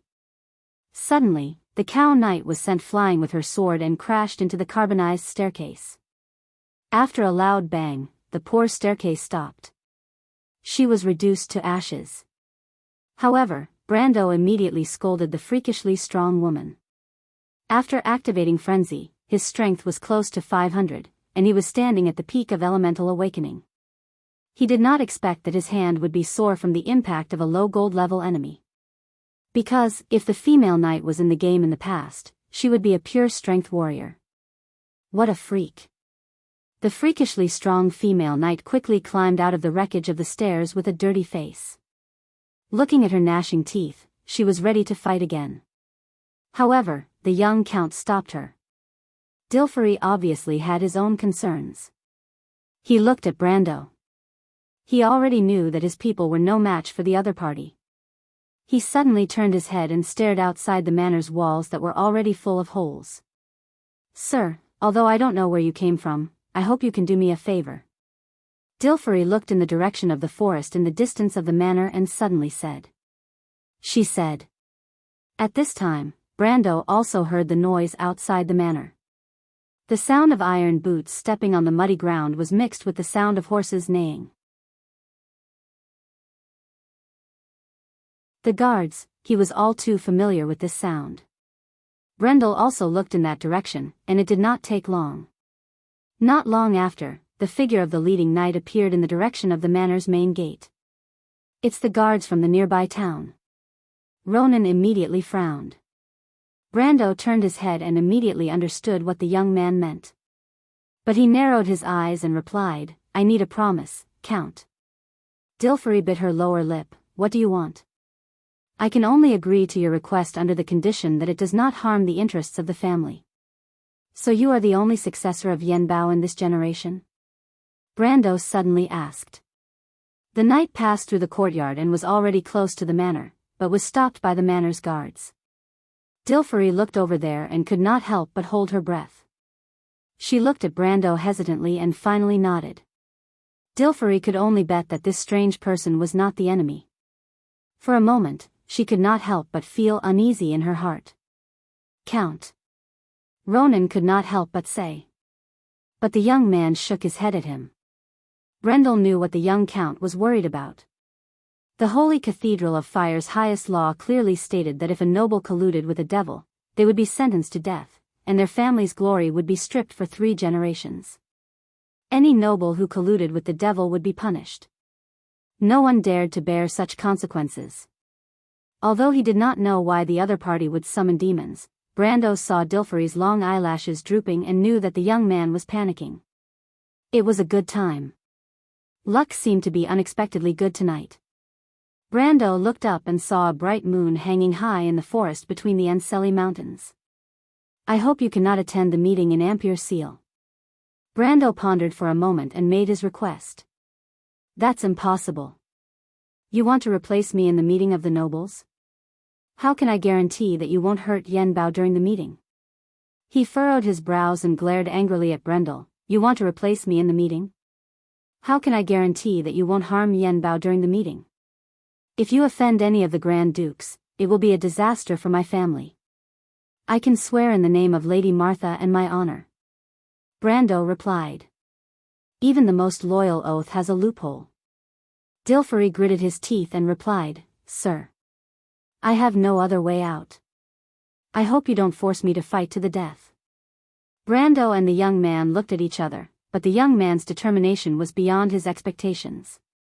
The young man's eyes were as bright as the stars, without a trace of weakness or compromise. However, the Yen Bao family only had one heir left. Something must have happened. Brando thought hard but could not remember what happened to Yen Bao in the game. It was as if this area did not exist in Erewhon's history. The two of them faced each other, and the atmosphere was silent for a moment. The night outside had broken through the blockade of the guards. They had obviously rushed over after hearing the explosion. Brando noticed that there was no fighting outside, which meant that the knight on guard did not find the Roman and the others hiding in the forest. Yes, this was a relief to him. However, the security forces in Ampere Seal were notoriously difficult to deal with. If he could not reach an agreement with the young earl, tonight's operation would be in vain. You want to attend the meeting in Ampere Seal? The night was getting closer and closer, and the young man finally could not hold back and spoke first. Brando nodded. Can you promise not to offend any of the forces? The young man asked. I'm afraid I can't promise that. Brando spread his hands. He had no intention of lying. He could not drag innocent people down with him for his own selfish reasons. However, I may be able to promise that at least I won't implicate you. The young man stared at him. The knight was almost at the gate of the manor. They had already seen the huge hole, but there was no fire in the corridor. Brando and Dilfery stood in the dark, so the knight did not notice the situation in the house. After a while, the young man finally spoke. Then I can take you to the meeting as a follower. Dilfery looked at Brando nervously. After all, this strange man did not seem like someone who liked to be under others. However, to her relief, Brando nodded. Okay, deal. Brando took out a crystal ball from under his cloak and gestured to the young man. Recording crystal. Despicable. The young man could not help but grit his teeth. Brando smiled helplessly. At this time, the knight finally entered the house. Brando had already pulled down his cloak and pretended to be Dilfery's guards with the Nightsong Tiger and the others. He stood behind the young man without saying a word. The young man took a deep breath and glanced at the corridor. Pharaoh was already there. He was slightly relieved when he saw that the hexagram array left by the demon was almost cleared. He walked down the stairs and faced the night guards. However, Brando immediately noticed that there were not only the night guards. He saw that there were also some well-equipped knights wearing silver armor and red battle robes mixed in with their dark blue uniforms. Huh? Brando was slightly surprised. Royal Knight, why are they here? He suddenly realized something and lowered his head to send a telepathic message to Medisa. Medisa, ask Sue how far is this place from the Rhyme Manor? Count, may I know what happened here? Do you need our help? At this time, a female royal knight with a good figure walked out of the crowd and looked up at Dilfery, who was on the stairs. The knight's voice was soft and clear like a silver bell, but Brando could not help but feel his scalp tingle when he heard it. He raised his head and saw a face that he couldn't be more familiar with. The one wearing the royal knight's armor was a young girl with a brown ponytail who looked very innocent. She had a few strange swords hanging from her waist. At first glance, people would think that she was using some kind of strange swordsmanship. But Martha, Freya was definitely practicing the purest form of military swordsmanship.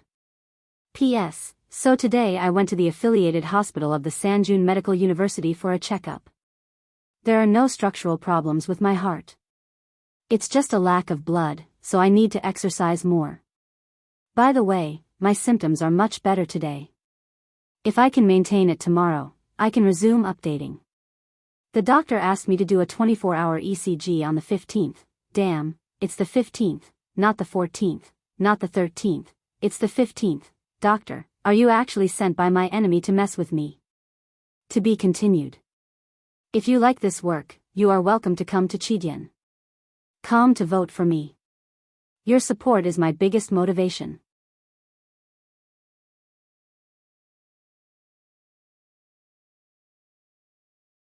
Chapter 546. Freya took a step forward. She was wearing the silver-plated armor of a knight of the Imperial Army. The golden edges of the armor reflected a hazy halo under the moonlight in the forest. After she got off her horse, her dark red knight's cloak hung on the ground. There were two silver tassels on the side of the cloak that represented her military rank. It seemed that she was the leader of this group of knights. She paused and looked at the manor that was about to turn into ruins. She identified herself and said, "We are the Knight of Her Royal Highness. Is there anything I can help you with?" "No, it's nothing." The young count also recognized the identity of these knights. He did not want to complicate matters, so he quickly shook his head and replied. This made the knight girl frown. After all, she was no longer the ignorant country girl of the past. The future goddess of war raised her head and looked suspiciously at Count Yenbao and his party. The moonlight was moving above the clouds, and at this moment, it just so happened to penetrate the hole in the roof and sprinkle a cold silver light on the broken stairs, reflecting their figures. Freya could not help but be startled. She was surprised that there was such a beautiful and cute boy, but her sword-like eyebrows immediately furrowed. The two people behind Dilferi had caught her attention. No matter how she looked at them, they looked very suspicious. Brando suddenly broke out in a cold sweat and quickly lowered his head. This girl from the countryside of Buchi had become a lot more mature after studying at the Knights Academy for half a year. Her suspicious gaze gave him the illusion that he had been exposed. He knew that things were not going well. If he was called out at this time, he would really be done for. Freya did not know what they were doing. Kidnapping a noble was punishable by death. Of course, according to the words of the Shire, if his lord was to be hanged, the noose around his neck would probably be tied more than 10 times. But after all, Brando did not want his plan to fail. "My lord, do you think Miss Freya recognized us?" The Shire could not help but break out in a cold sweat and carefully asked through telepathy. Brando cursed the jinx in his heart. At this time, Count Yenbao finally reacted. The handsome young man from the north did not seem to want the knight of the royal family to stay here any longer. Dilferi quickly found an excuse and said, "Madam, please don't worry. It's just that one of my subordinates had a little accident when he was experimenting with magic. I'll call someone to deal with it immediately. Please excuse me." As soon as he said that, Brando and the Shire both let out a long sigh. Most nobles had 1 or 2 adepts as their retainers. This was nothing strange. However, Freya still felt that this young noble was not telling the truth. She raised her head and looked at Brando and the Shire again, muttering in her heart, "Strange guys." During this period of time, Maynard had crammed her with a bunch of knowledge about nobles. Although she didn't remember most of it, she at least knew that the nobles more or less had their own secrets. She understood that she couldn't stay here and be an annoying person. In fact, she originally came over after hearing the explosion to see if there were any emergencies. Since the other party said that they didn't need their help, she thought about it and prepared to leave. However, at this time, the guards who had just been sent back to the gate by Dilferi were escorted back. Brando looked up and suddenly cried out. It turned out that there was another team of knights at the gate of the manor. The style of their armor was similar to Freya's, but there were a few more tassels on their cloaks. These were the knights of the royal family. These people were much more difficult to deal with than the Knight Academy students. Brando immediately lowered his head.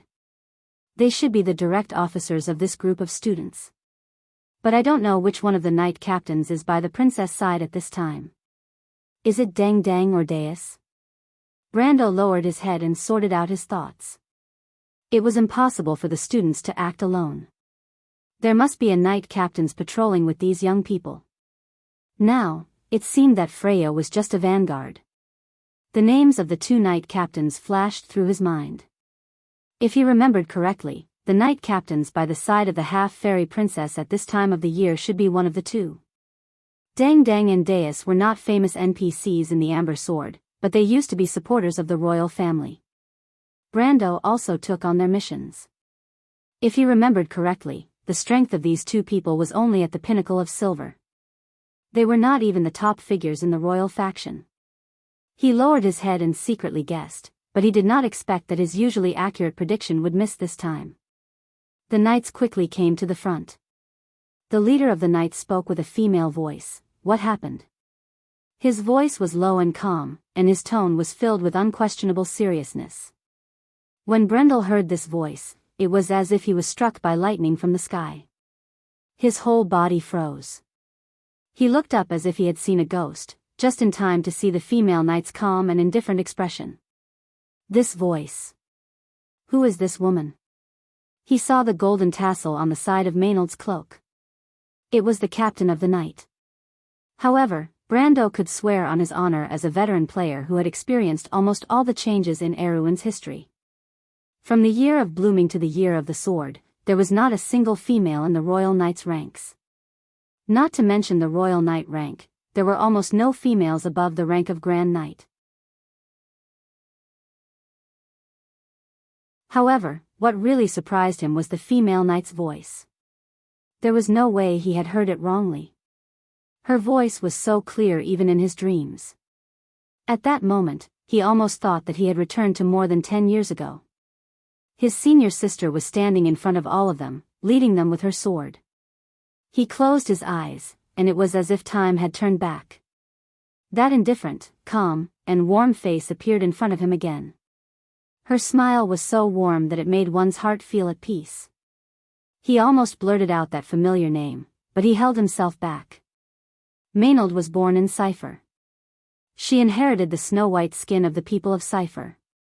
Her long black hair was like an obsidian against her fair skin. She was born to be a stunning beauty. She was known as the cold beauty among the night. But from Brando's point of view, even though this female knight had a unique temperament that was similar to his senior, they were not the same person. He could not help but take a deep breath. His heart was filled with uncertainty. But in the end, he returned to his original question. Who is this woman? Brando was certain that he did not remember wrongly. Unless history had changed, there would not be a female knight in the royal faction. Even though he knew that history would change sooner or later because of him, the butterfly, but he did not expect the change to be reflected in such a small detail.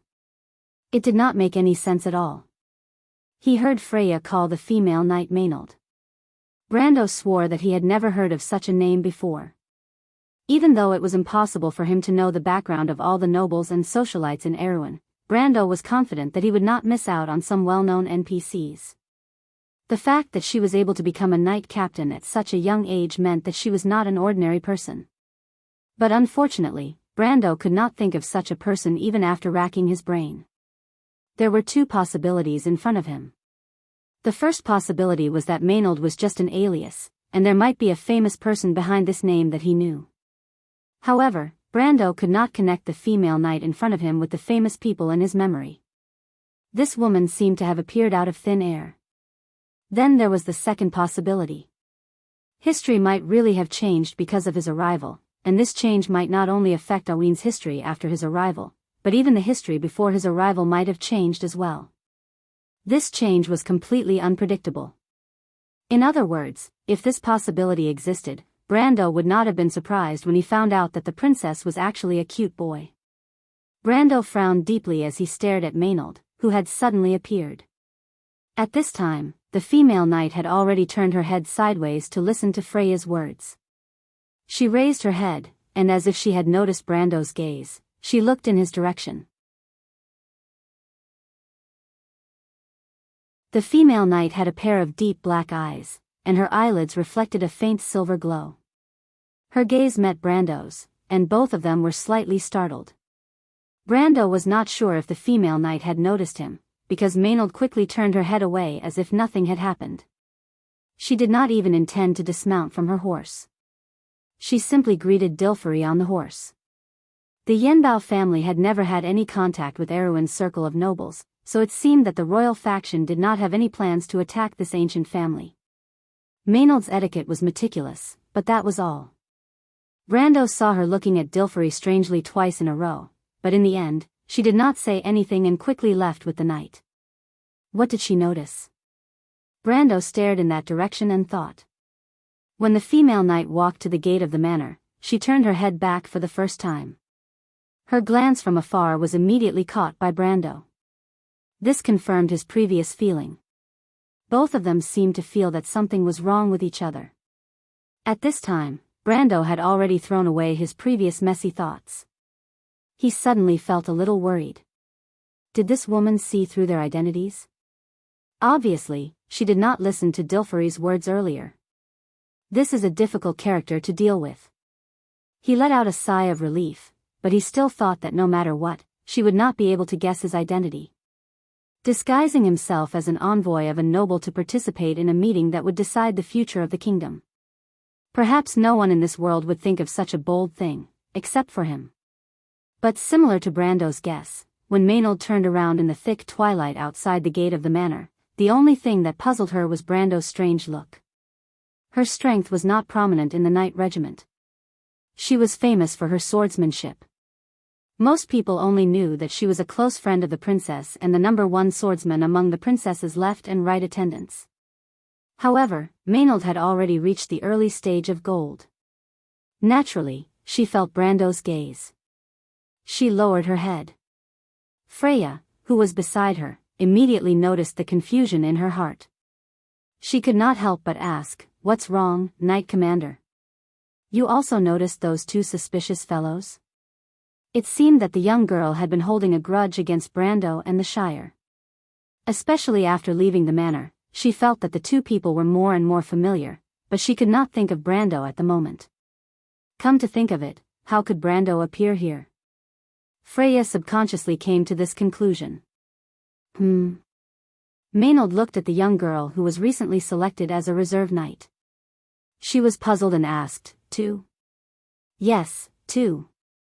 Senior, weren't you looking over there just now?" Freya asked. "I always felt that they were familiar. I was wondering if they were fugitives on the wanted list." "Unfortunately, I can't remember at the moment. Look at their sneaky appearance.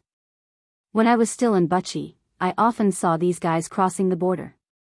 She was talking about the fugitives and fugitives. Madara was a paradise for these people. Yes. However, Maynard only responded, "Forget it. It's better to have less trouble." Freya looked at her female commander. She obviously did not want to talk about it anymore. She could only sigh and keep quiet. Author's note, sigh, after 2 sad weeks, I can finally get back to work. I went out to rest for 2 weeks. After 2 long trips, my body has somewhat recovered, but it doesn't seem to be completely recovered. Another thing is that I have finalized the release of the traditional version of the book with the Taiwanese side. It is said to be in July. In short, you don't have to worry about the book being out of print. Well, you can expect the problem of rushing the manuscript. Finally, today is May 14th. There are still 8 hours before the gates of hell open again after 10 years. Of course, I have to go to the hospital first tomorrow before I can come back to fight with Big Pineapple. Comrades, I hope the doctor will not ask for leave tomorrow. If you like this work, you are welcome to come to Chidian. Come to vote for me. Your support is my biggest motivation.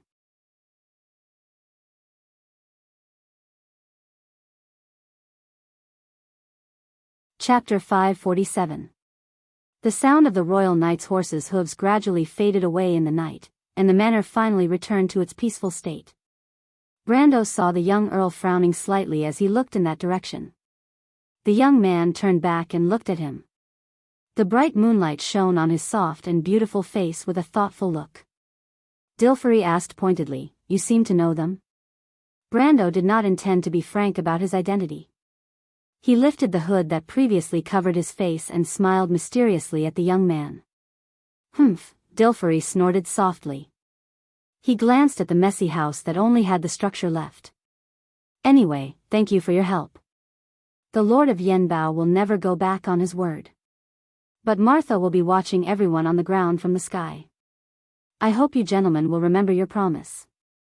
I will not implicate you, please rest assured." Brando assured the young man. Dilferi looked at them suspiciously. "Who are you going to deal with?" Brando smiled but did not answer. "You make me feel uneasy, sir." Dilferi bit his lips and said angrily. "Then we will separate after entering the venue. But the Holy Cathedral will eventually find out that you entered with us." This was a problem. Brando thought that the Earl was really meticulous.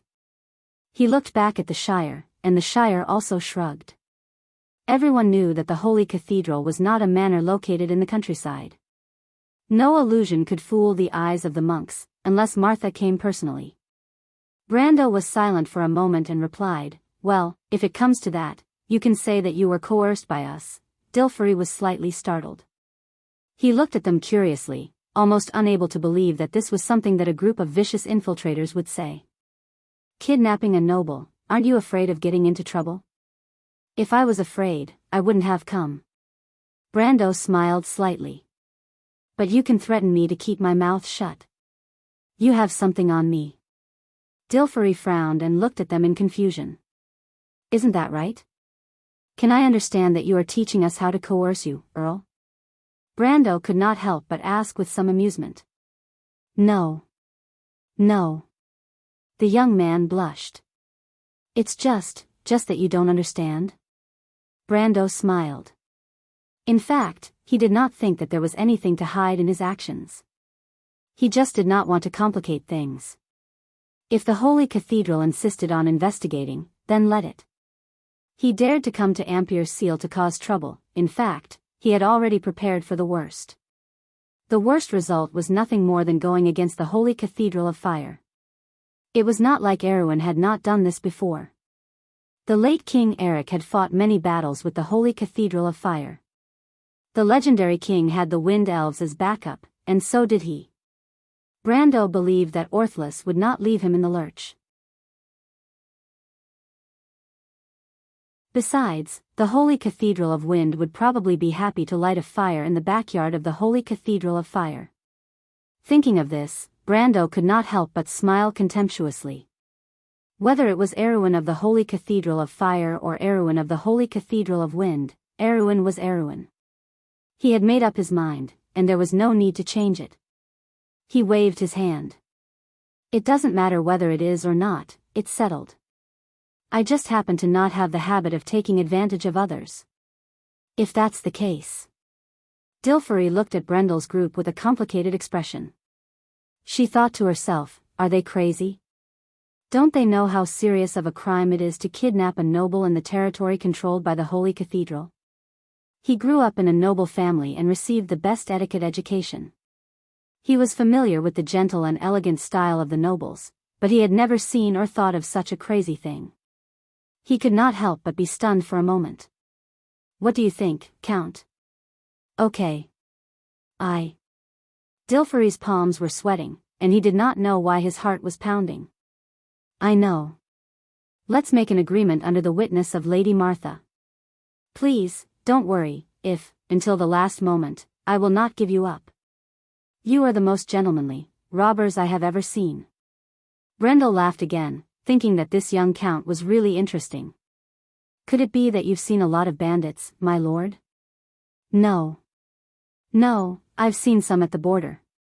Dilferi realized that he had said something wrong and quickly replied with a red face. Brando smiled. "Then it's a pleasure to work with you, Count." In the past 16 years of his life, Dilferi had never thought that he would be able to cooperate with a group of uninvited guests, or rather, bandits in the forest. At least, that was what he thought. But for some reason, he did not feel that he was unwilling to cooperate with them. He could not help but look at his two subordinates, the female knight Nia and the swordsman Ronan. The female knight looked unhappy, but Ronan just shrugged. "Then, it's a pleasure to work with you. You are very good at bewitching people, my lord." On the way home, the Shire could not help but say so. It was hard to tell whether it was a compliment or a sincere admiration.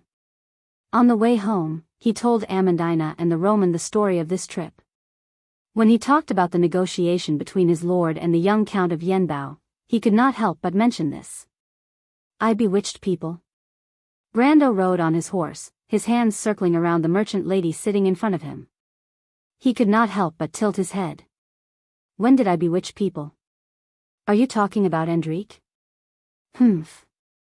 The vampire lady who was riding on another horse not far away could not help but snort. She was riding on a tall pure black warhorse. This was the color she insisted on choosing. No, that's not what I meant." The Shire sat on a yellow-brown horse and hurriedly explained. I wanted to say that my lord took out the recording crystal at the right time and perfectly attacked the Count's last line of psychological defense. It reminded me of the wandering Noxians in the Highlands. You should have heard that the Noxians are famous for being unscrupulous merchants in Karsuk. The Noxians are synonymous with unscrupulous merchants everywhere, not just in Karsuk. Also, can't you compare something better? Brando replied in a bad mood. But then again, I remember that the recording crystals made in the fief are kept by Miss Amandina, right? The Nightsong Tiger suddenly asked. My lord, how did you think of asking Miss Amandina for such a thing? Did you already know that the Count was studying occult magic? Recording crystal? Brando took out a crystal ball. Are you talking about this? He smiled and threw the crystal ball into the bushes by the side of the road. My lord? The Nightsong Tiger was stunned. At this time, the little Roman girl sitting in front of Brando could not help but giggle. She leaned back slightly and leaned her head against Brendel's chest. That's not a recording crystal, it's a crystal ball that I bought last night. Damn it, that evil merchant actually used a crystal ball to swindle me. He has no professionalism at all. Brendel's eyes narrowed as he leaned on Brendel's chest. That's not a recording crystal, it's a crystal ball I bought last night. Ah. The Nightsong Tiger was stunned. No, the Shire shook his head. As an unscrupulous merchant, that guy is still very professional. That's true. The Roman immediately agreed. But I didn't expect the Yenbao family to fall to such a state. The Shire shrugged and became serious. They can't even find a decent successor. If there's an old man who can hold the fort, he wouldn't let such a naive little princess come to Ampere Seal alone, right? Little princess? Amandina did not understand. It's the Countess. Brando shook his head. His willpower was too high, and simple illusions could not affect his mind at all. He and the Shire actually saw through Dilferi's disguise at a glance. Perhaps only the young Countess did not know. But as the Shire said, if the Yenbao family sent such a young lady to Ampere Seal to participate in the meeting between the nobles, they must have met with some trouble. It was not difficult to come to this conclusion when he linked it to Dilferi's series of actions. But now was not the time to be nosy. No matter who the other party was, as long as they could bring them into the meeting of the nobles, it was fine. Thinking of this, he turned to Falerne and asked, where did you find the demon's relics? What did you find? Falerne glanced at him, then took out a huge yellow metal armband. It was as thick as a thumb, engraved with strange flame-like patterns. Anyone who could recognize these patterns would be able to tell at a glance that it was actually a type of Hell's language. It recorded the full text of the Devil's contract that was engraved on the sulfur slate of the 11th layer of the scorching hell. The Devil's armband. As soon as Brando saw the yellow metal armband, he could not help but curse in his heart. The Devil's armband was said to be an item used by high-level demons to control lower demons in hell. This rumor was passed down by the Bunasan witches, although no one had ever verified its authenticity. However, with this golden armband as a medium, players who were good at necromancy could indeed sign a contract with certain beings in the lower world. This was a very rare item in the game, and it was extremely valuable. But the key was that this item was a hot potato in the Amber Sword. There were no auction sites here, and even if it was placed in the underground black market, who would dare to buy such an item openly? Although Brando knew in his heart that this item was valuable, he could not think of a better way to sell this item. He could not possibly do business with the cultists, right? Brando felt that he was not that crazy yet. He held the item and looked at it several times. It was not that he could not use the Devil's armband, as long as he changed his profession to a summoner. But there was another problem here. The demons summoned by the Devil's armband were not servants in the usual sense, but the owner of the armband. Although Brando knew that many devil lords in the scorching hell would use this Devil's armband, from the lowest level devil lord to the top 12 devil lords, no one knew what the hell this item would summon. If it summoned existences like the Lord of Greed, the Trickster, or the Witch Lord, it would probably be possible to make a deal. But if it summoned the king of purgatory, Akentu, or the lord of broken sword, the most terrifying existence in the scorching hell, the summoner himself would definitely be reduced to ashes, and it would even immediately cause a war between purgatory and the mortal world. Brando remembered that there were players who had created this kind of plane in the past, which resulted in a huge storyline chain. He looked at the item in his hand for a long time, and it was not easy to suppress the curiosity in his heart. Curiosity killed the cat. Brando was very clear about this point.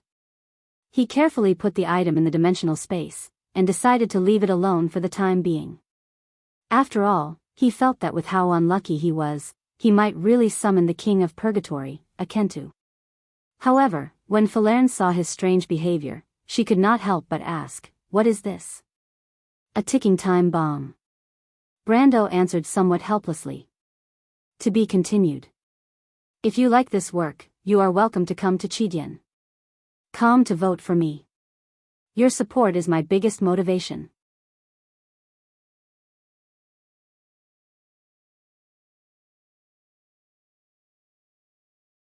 Chapter 548. The gray sky seemed to be covered with a layer of frost. Marquis Yoakum exhaled white air from his mouth as he looked away from the magnificent railings of the manor. There was a faint smile on his thin and pale face. "What a terrible weather, my lord." The attendant behind him could not help but complain. Marquis Yoakum had been wearing a mink coat. He just rubbed his hands and said, "Although the temperature is lower than the winter when the ice melts, no matter how cold it is, it can't stop our hearts from burning. It's ambition, isn't it?" Marquis Yoakum smiled but did not answer. He put his hands back on the railings and silently watched the two carriages led by the knight pass through the bare avenue and stop in front of the manor's gate one after the other. At this time, there were many well-dressed nobles gathered in the hall. Although most of these people were famous local merchants and gentry, the meeting had almost nothing to do with them. In this game that decided the fate of the kingdom, as insignificant people, they only had the right to applaud. However, the carriage brought the real important people. When the carriage slowly stopped, the whole hall became quiet. The loud chatter turned into whispers. The guests in the hall could clearly see the coat of arms on the black carriages through the tall arched windows. There was a crescent moon, a crisscrossed scepter, a crown, and a unique winged serpent seal. The identity of the carriage's owner was obvious, the last bloodline of the House of Covardo, the Princess of Erewhon and her brother. However, compared to the declining royal family, the other carriage only had a simple seal of a ferocious eagle. The coat of arms was like a dark cloud that pressed down on people's hearts. If there was one of the 6 dukes of Erewhon who was powerful, the answer would be a wreck. The knight first opened the door for the princess.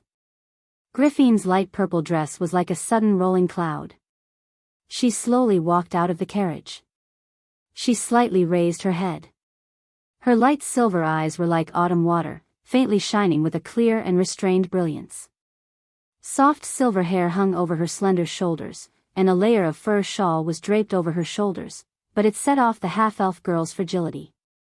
But now, this fragility supported a kind of innate unyielding and pride. Everyone present subconsciously held their breath.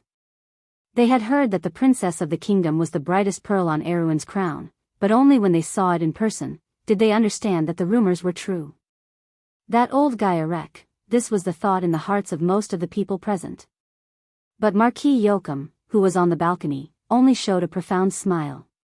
He lowered his head and sniffed the musk on the mink gloves. He thought to himself, Duke Arek actually appeared with Her Royal Highness. What a cunning guy.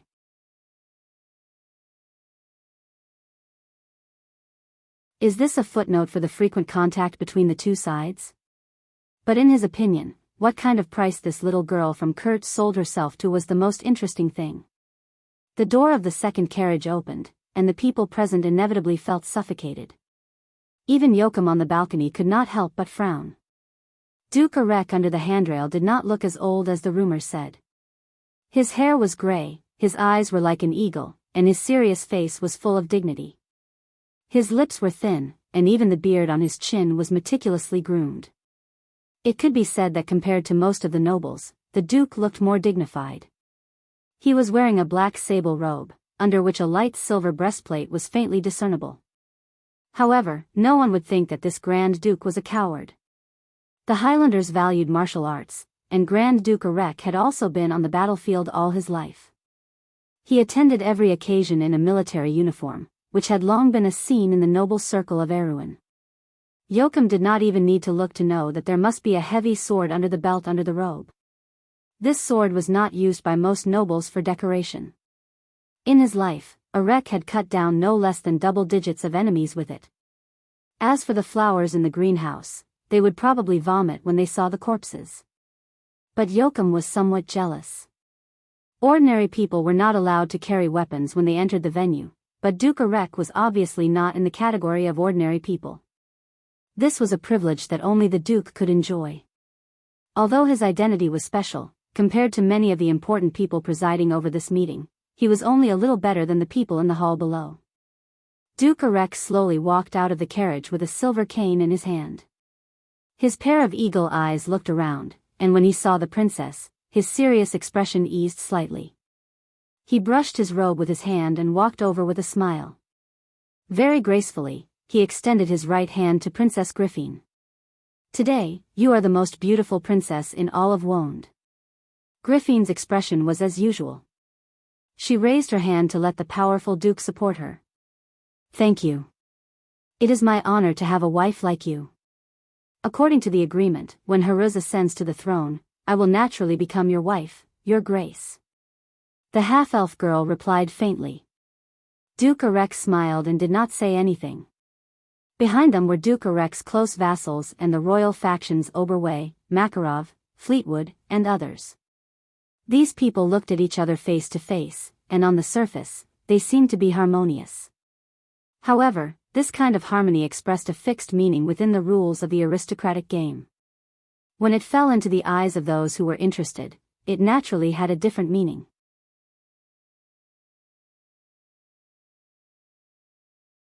Of course, for most of the mediocre people, among the group of people, Devard, who still had a bandage on his hand, was the most eye-catching one.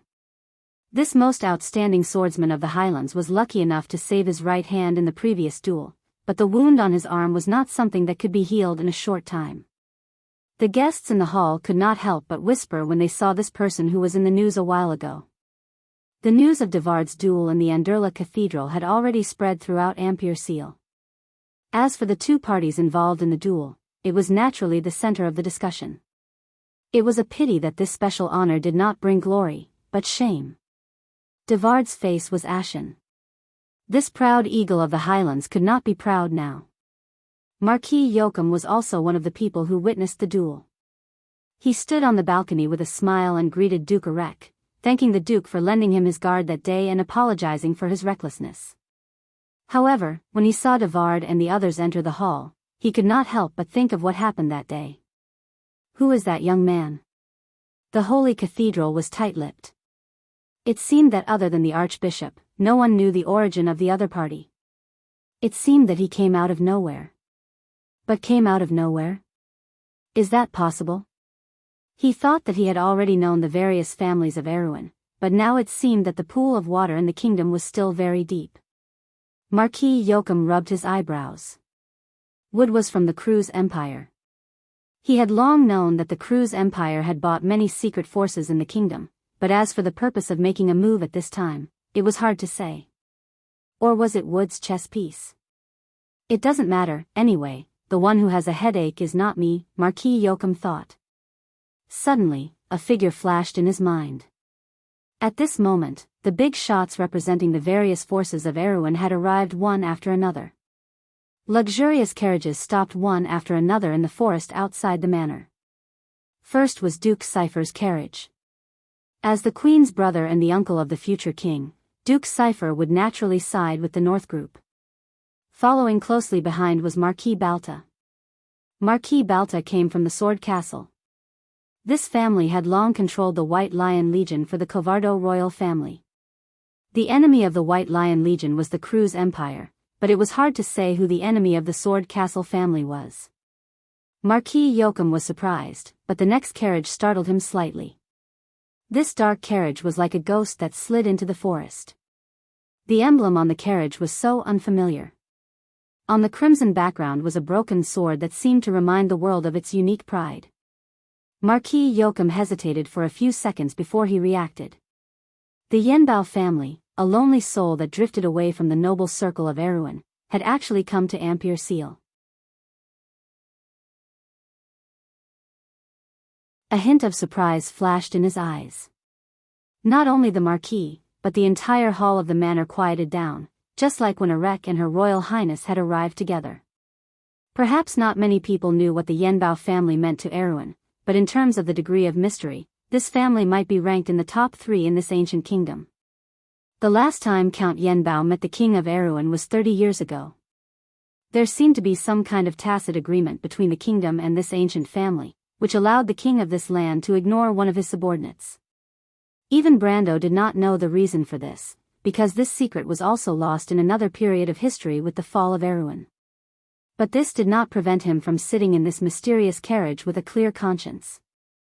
In contrast, the count, or countess, who was sitting opposite Brando was slightly nervous. Dilferi had never had the experience of sharing a carriage with a strange man in her life. Usually, it was the female knight, Nia, who accompanied her, but today Brando was playing the role of her aide and vassal. It was natural for an aide to share a carriage with the lord. When the carriage stopped, Brando lifted the curtain and looked out. He saw the royal carriage and Erek's carriage parked in the most eye-catching position, as well as Freya and Maynard beside the carriage. The future goddess of war was actually dozing off. Brando could not help but feel a little funny, but his heart was warm. Everything familiar with the past was still there, and Erewhon had not completely slipped into the abyss of destruction. Everything seemed to be turning around. Sometimes he was really worried that this was just an unreal dream. But only when he saw Freya's face, which still had some of the youthful face of a young girl from Bucci, the face that belonged to the future goddess of war, did he feel that everything had become real again, as if he could touch it with his hands. Then he withdrew his gaze. At this time, the knight outside the carriage had already opened the door. The one who opened the door was Nia, and the female knight glared at him unhappily. Brando did not care. He got out of the carriage first, and then extended his hand to the countess. Dilferi hesitated for a moment, then took his hand and jumped out of the carriage. As soon as the two got out of the carriage, they attracted a lot of attention. Of course, Brando did not think that these gazes were directed at him. In fact, they were. Everyone in the manor was surprised by Dilferi's age. She was wearing a countess robe, and the 3 silver lines on the fur robe proved her identity. Yanbao had a new heir. But among all the people present, at least one gaze fell on Brando. "It's you." Devard, the eagle of the Highlanders, who had been silent all this time, suddenly let out a roar. The roar was so loud that it made people wonder if it was made by the thin body of the swordsman.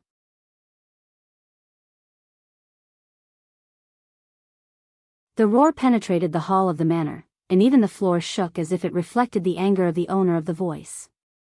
Everyone was startled. Dilferi was no exception. She had already thought that Brando and the others were here to cause trouble, but she did not expect that trouble would come knocking on her door as soon as she got out of the carriage. This was not what they had agreed on. The countess could not help but frown and look at Brando with a questioning look. The focus of her gaze had now shifted from the countess to Brando, but Brando only felt a little embarrassed. He could not help but raise his eyebrows. He did not expect that this guy would come with him even though he was injured. Note 1, Kurd is the hometown of Griffin, in the province of Corcova. P.S. Miss, I was wrong again. 55555, we had originally agreed on 2 chapters, but the editor of Chidian had something to do with me today, so I filled in some forms and delayed it. Leave it for tomorrow, I will hurry up when I come back tonight. If you like this work, you are welcome to come to Chidian. Come to vote for me. Your support is my biggest motivation.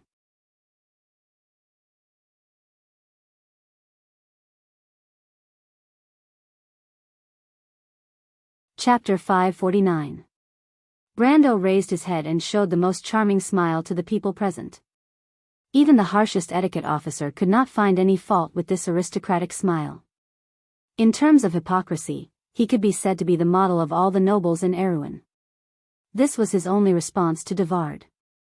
He was not afraid that Devard or Erek would find trouble with him here. He had defeated Devard in a fair duel. At the time of the duel, there were at least 3 famous witnesses, including Marquis Yoakum. He could be praised for being merciful by not killing Devard at that time. Those who could make it to this venue were not stupid. Everyone immediately reacted. It's him. He cut off Devard's hand with a sword. The hall was in an uproar. So young. How is it possible? Martha above, I have heard in my early years that the Highlander's eagle has the strength of elemental awakening. This young man can defeat Devard. It can't be, he is not even 20 years old. The guests were discussing. The whispers were like a whirlwind that quickly spread among the crowd. The emotions of surprise spread, and even the noble Princess Griffin could not help but cast a surprised glance at Brando. Grand Duke Erek raised his eyebrows and did not hide the gloominess between his eyes. On the other hand, Duke Cypher's fox-like face showed a playful smile. Devard's face was as gloomy as a lead sheet. He was just speechless for a moment when he saw the enemy he had been searching for appear here, but he had forgotten the situation he was in. As the loser of the duel, his private revenge here would only make him a laughingstock in the noble circle. The key was that Grand Duke Erek absolutely would not allow him to lose face. That's right, I also heard that Archbishop would personally baptize him. When the Highlander's eagle clenched the hilt of his sword, someone dropped a heavy bomb in the crowd. This dose of medicine was even more shocking than the first dose, and the hall fell silent. The person who spoke was a gentleman. He was stunned to find that the hall had quieted down as soon as he spoke. How many years had it been since the Archbishop of Ampere Seal personally baptized someone? What kind of honor was that? The last baptized person was no longer alive, but there was still this person's son in the hall. The eldest son of the Count of Grey Mountain could not help but take a step forward. The last time the Archbishop made an exception, it was the Holy Cathedral of Fire that compromised with the king. What was the reason this time? Baptism. Could it be that he is already a knight of the temple? After a long while, someone shouted in disbelief. Brendel was slightly taken aback. Even in his dreams, he did not expect these nosy guests to guess in this direction. The Holy Sanctum had 2 honorary titles. The title of Knight of the Holy Sanctum was only given to those who had contributed to the Holy Sanctum and had reached the elemental realm. However, Brando was a Knight of the Templar. Although there was only a difference of 1 word between the Templar and the Templar, the difference in strength was huge. That's right. Without the strength of a Temple Knight, how could he defeat Devard? Exactly. Almost everyone agreed with this outrageous guess. The development of the matter was like a wild horse that had escaped from its reins. Even the Countess looked at him with some surprise, and there was even some disbelief in her eyes. You are the mysterious swordsman who defeated Devard in 1 move? Wait, what's with this defeated Devard in 1 move? Where did such a ridiculous rumor come from? Brando obviously underestimated the power of rumors. In fact, from the day the rumor came out, it became him nailing Devard to the wall of Anderla with 1 sword and punching a hole in this historical monument. The world loved bizarre stories, but he did not expect to become the main character of the story. He quickly gave Dilfery a look, in case the young lady screwed up her act. Now everyone's eyes were focused on the 2 of them. Everyone present was smart, especially the few priests of the Holy Sanctum. As long as there was a slight difference, they might be able to see through it. However, Dilfery was also caught off guard by Brando's identity. She could not help but ask softly, "What do we do now?" "Of course we just walk in like this. Don't worry, just treat me as your retainer and aide." Brando grinned. "I can't afford to have such a powerful retainer like you." The Countess rolled her eyes at him. Brando suddenly wailed in his heart. "Young lady, you are now playing the role of a man. Can't you have some self-discipline as an actor?" However, he kept his mouth shut and only smiled helplessly. The 2 of them slowly walked into the hall, attracting almost everyone's attention. The attendants followed behind them. Naya and Ronan were among them, as well as the Shire in disguise. The three of them were gold rankers and could not hide from the eyes of most of the masters present. The powerful strength of the Yanbao family immediately caused a round of discussion. However, the focus of the discussion this time was whether it was a blessing or a curse for this mysterious and powerful family to return to Erewhon's circle of nobles. I didn't expect them to be from the Yanbao family. Marquis Yoakum watched Brando and Dilfery's figures disappear under the railing with a thoughtful look. No wonder he could not find out their origin. He suddenly connected the dots in his heart. The Yanbao family was outside the influence of Erewhon's nobles. It was a secret to most people, but as a member of Erewhon's royal family, he had heard some rumors about this mysterious family. Back then, Erewhon and Cruz were at odds with each other. Under the leadership of King Eric, they fought for decades. The Holy Cathedral of Wind and the Holy Cathedral of Fire were involved one after another, and then it turned into a great war. The result of the war was unexpected, but it was also remembered by Erewhon's people for generations. Erewhon existed because of the compromise between the two holy cathedrals. The Holy Cathedral sealed the secret, and then Yanbao became a buffer zone between the Empire and Erewhon. The successor of Yanbao was never Erewhon's, nor was it Cruz's. This neutral person was only favored and conferred by the two holy cathedrals. Even Marquis Yoakum did not know the reason for this, but it did not prevent him from guessing. The Holy Cathedral did make a move. Marquis Yoakum instantly connected the conferment of Brando with the whole thing and came to a wrong inference. However, he did not realize that he had walked into a dead end. Instead, he thought that he had grasped the context of the whole thing. The Marquis thought of another person and could not help but show a smug smile. He knocked on the railing and said to his attendants, "Let's go down and meet this count." "My lord?" "I heard his men call him lord that day. If I'm not wrong, he must be the real successor of the Egret family." Marquis Yoakum smiled. He must not have thought that I would be here. I really want to see his expression when he sees me. Although Marquis Yoakum had always been known for being unruly in the noble circle, his men still felt a little confused at the moment. Their master actually just wanted to see the other party's expression and rashly offended a mysterious and powerful family. Moreover, he knew that the other party might be the mysterious lord. What kind of spirit was this? However, to Marquis Yoakum's disappointment, Brando did not show any surprise when he saw him. It was as if he had expected, in fact, he already knew, that he was here. Brando faced his outstretched hand and said an old saying of the 9 Phoenix people, "No discord, no concord, Marquis Yoakum." Fortunately, although Marquis Yoakum was unruly, he was still the successor of the Covardo family and had always been knowledgeable. He was stunned for a moment before he understood the meaning of this sentence, and then he smiled. "The Count is really a wonderful person." Brando corrected him with a serious face, "No, you're mistaken.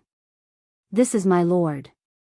He led Dilfery to the front, and the Countess blushed a little because Brando pulled her hand. She secretly clenched her teeth, thinking that she had to teach this self-righteous guy a lesson. But after thinking about it, she felt somewhat discouraged, because she couldn't think of any way to teach a temple knight a lesson. No wonder he was not afraid of me exposing him. He is in cahoots with the Holy Cathedral. Dilfery was glad that she did not act rashly. Marquis Yoakum did not expect Brando to play it down and not admit it at all. In fact, Brando could not admit it because he had no relationship with the Yanbao family. However, Marquis Yoakum did not think so. He looked at the Countess, whose face kept changing, and his heart further confirmed his guess. But even so, he still smiled and said, "It's an honor to meet you, Count." He was very different from when he was in the Holy Cathedral. It was a pity that the Countess was thinking about her own things and did not even know how to answer. After Marquis Yoakum, the nobles came up one by one to meet the mysterious and ancient heir of the family. Of course, most of them just greeted him casually. However, to Brando's surprise, even Duke Erek and Duke Cypher came up to greet him. He could not help but think that this mysterious family was really charming. Martha above, these two Grand Dukes almost represented the pinnacle of power in Erewhon. It was reasonable to say that they could ignore a special count and maintain their nobility. But what really made Brando's heart beat faster was that he saw the royal faction coming over. But that was not the point. The point was that the ministers of the royal faction were surrounding the jewel of the kingdom's crown, Princess Griffin. Damn it. Brando's heart suddenly beat faster. Her Royal Highness used to be the spiritual pillar of all Erewhon players.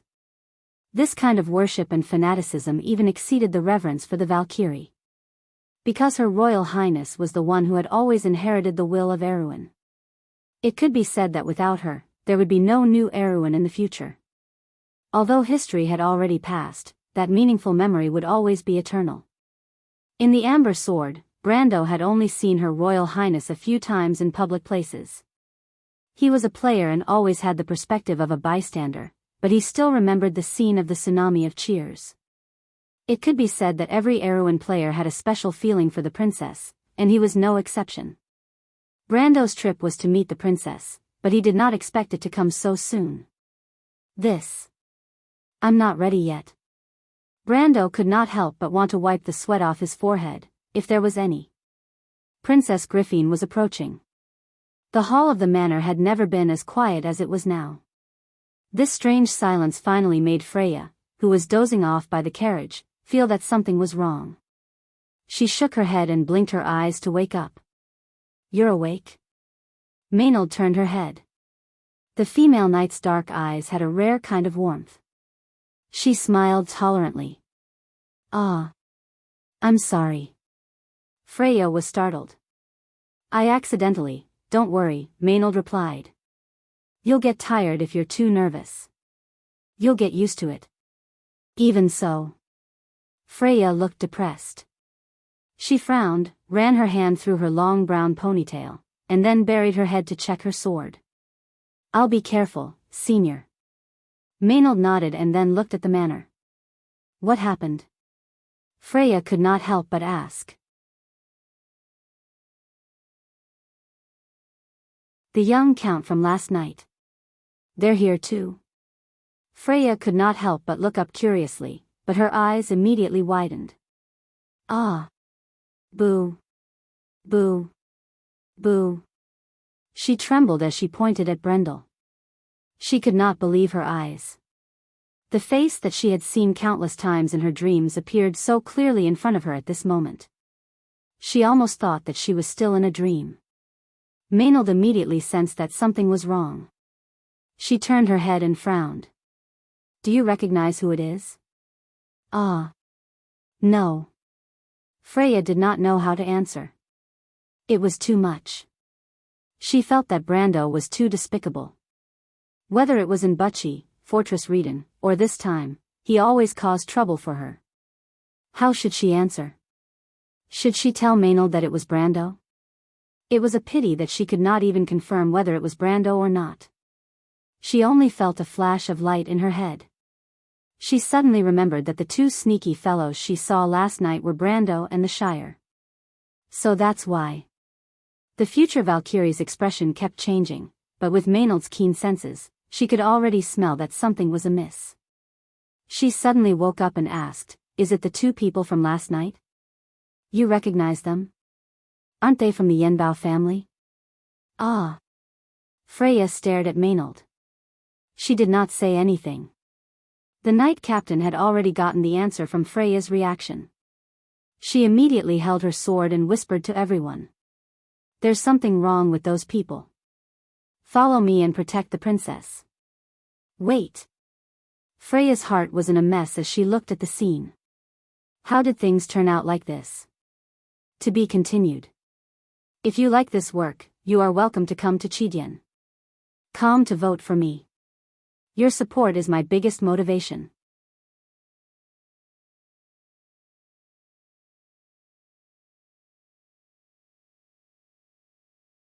Chapter 550. Maynard and her knight were at each other's throats, but no one in the hall noticed. The Princess of Erewhon had arrived in front of the Countess and smiled at Dilferi. The latter looked at the most beautiful Princess of Erewhon with a slight frown and a slight nod, but no one noticed the slight loneliness hidden in her eyes. Princess Griffin and Dilferi obviously knew each other, and there was a small whisper in the hall. Yanbao was a family as ancient as the royal family of Covardo, and the history of both families had lasted from the birth of the kingdom to the present day. It was not surprising that its members knew the heir of the royal family. It was rumored that the royal family maintained a mysterious relationship with some ancient traditional families, and now it was confirmed. Her Royal Highness's actions immediately attracted the attention of several powerful figures present. Only Marquis Yoakum looked at this scene with a smile that did not look like a smile. He stood at the side, raised his wine glass filled with blood-like liquid, and said softly, "Viruisat." But at this time, the commotion outside the manor finally reached his ears. He had been standing alone by the window after greeting Brendel earlier, so he was the first to notice the commotion outside. He turned around and saw the movements of the royal knights, and his expression changed drastically. Griffin turned her gaze to Brendel. "Looks like Yanbao's former glory can be further enhanced. I'm really envious of your luck. Also, Dilferi." "Oh, Dilferi, is this your knight? Why didn't I see him last time?" Her silver eyes had a trace of envy and regret, but her voice was calm and full of sincere blessings. Everyone present knew why the princess had said that. A young man who entered the gold realm at the age of 20 could be regarded as an elemental awakener, because such a genius would eventually reach that level. And an elemental awakener was a powerful existence that could change the balance of power in any country. The royal family of Covardo originally had more power than many nobles under the rule of the dynasty, but after the separation of the north and south, Griffin knew very well that the power in her hands was not necessarily more than that of the dukes. In fact, if Bugha the Cross had not joined, her situation would have been even worse. But Bugha did not serve the royal family, and the Princess of Erewhon knew this better than anyone else. She looked at Brando, and for a moment, she could not help but feel sad and jealous. Why was God always unwilling to bless the royal family of Covardo, even at a time when the dynasty was on the verge of collapse? She could sacrifice everything, including her life and her body, for the future of this country and her brother's future. Gods will even disdain? But Dilferi's face darkened. She nodded. Because of that, she did not see him. Brendel could not help but look at the Countess. He probably did not expect her to lie without batting an eyelid. "I see," Griffin seemed to have noticed something. She looked up and squinted her eyes at Brando. "I don't know why, but even though I have never seen you before, I feel that you look very familiar." "That's strange." Brando immediately felt two sharp gazes on him, and his body tensed up. But when he followed the gaze, he saw Makarov and Fleetwood standing behind the princess. The two sly old foxes obviously recognized him. But Brando was not nervous. Instead, he relaxed.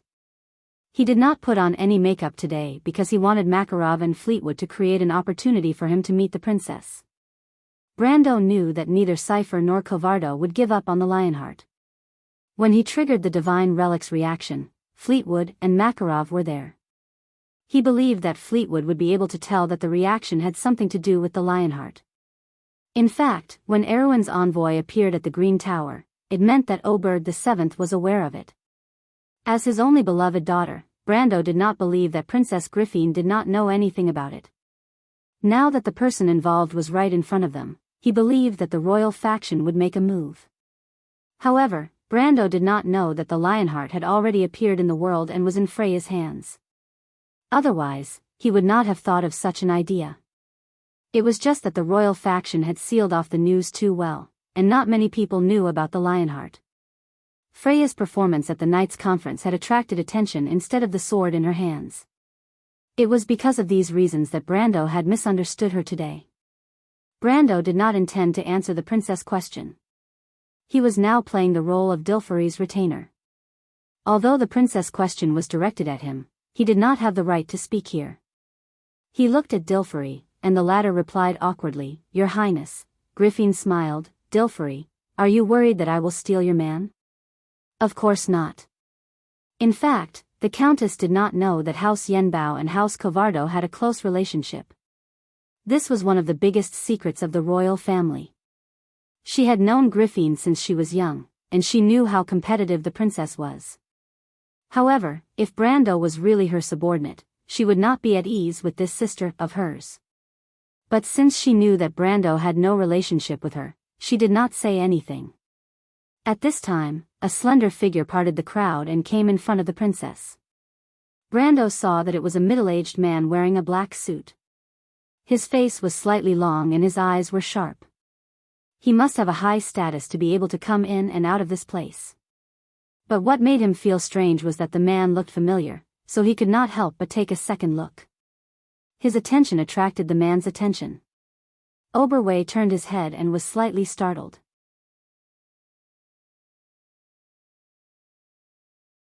Brando did not recognize him, but he recognized Brando. He was the wolf knight Oberwei that Brando had met once in Fortress Reden. He had also praised Brando's talent in front of Griffin, but he could not help but be stunned when he saw Brando here today. Why is this guy here? The noble who was known for his shrewdness frowned. The first thing that came to his mind was Brando's identity as a knight of the Highland. Lord Oberwei, what happened? The princess noticed Oberwei's expression and couldn't help but remind him. The wolf knight looked deeply at Brando. A wolf would always remember its prey. Oberwei's gaze made Brando frown. He did not know where he had met this guy before, but he obviously recognized him. But he still wanted to confirm, but Oberwei had already turned his head. Brando only saw him give the princess a look. Something has happened outside. Ask everyone to leave. Oberwei's voice was not loud, but it unexpectedly covered the whispers in the hall. Everyone quieted down. What happened? Griffin's beautiful eyebrows knitted together. This was the territory of the Holy Cathedral. If something happened, it would not be a small matter. There are heretics outside. Oberwei replied. Heretics? With a boom, the whole hall seemed to be ignited. The Holy Cathedral of Fire was not xenophobic. Other than the 5 holy cathedrals that did not interfere with each other, some small sects or mystical cults were mostly allowed to spread between various countries. But the 5 holy cathedrals only mentioned one heretic, and that was the cultists who followed the Twilight or the Dark Dragon. Regardless of how the cultists appeared in the central area under the jurisdiction of the Holy Cathedral, it was rumored that the cultists were mostly cruel, evil, and crazy. Of course, most of the nobles present were unwilling to be buried with these lunatics. So for a moment, some noblewomen even screamed. Not to mention these ordinary nobles, even Griffin and Brando could not help but be shocked. Erewhon's princess was shocked that the cultists had sneaked into the hall, but Brando was shocked that such a thing had never happened in history. So in comparison, the latter was more shocked. What is going on? Griffin saw that the monks of the Holy Cathedral had begun to maintain order. Several of them were at the center of the hall. Even if they wanted to look outside, they could not see the situation outside the manor. She was very clear about this, so she asked directly. But this time, the usually shrewd lone wolf shook his head. In fact, even Maynard, who first discovered the cultists, did not know what was going on. Initially, she deduced from Freya's information that Brando and the rest were harboring evil intentions toward the princess. So she immediately ordered her knights to prepare to protect the royal faction in the hall.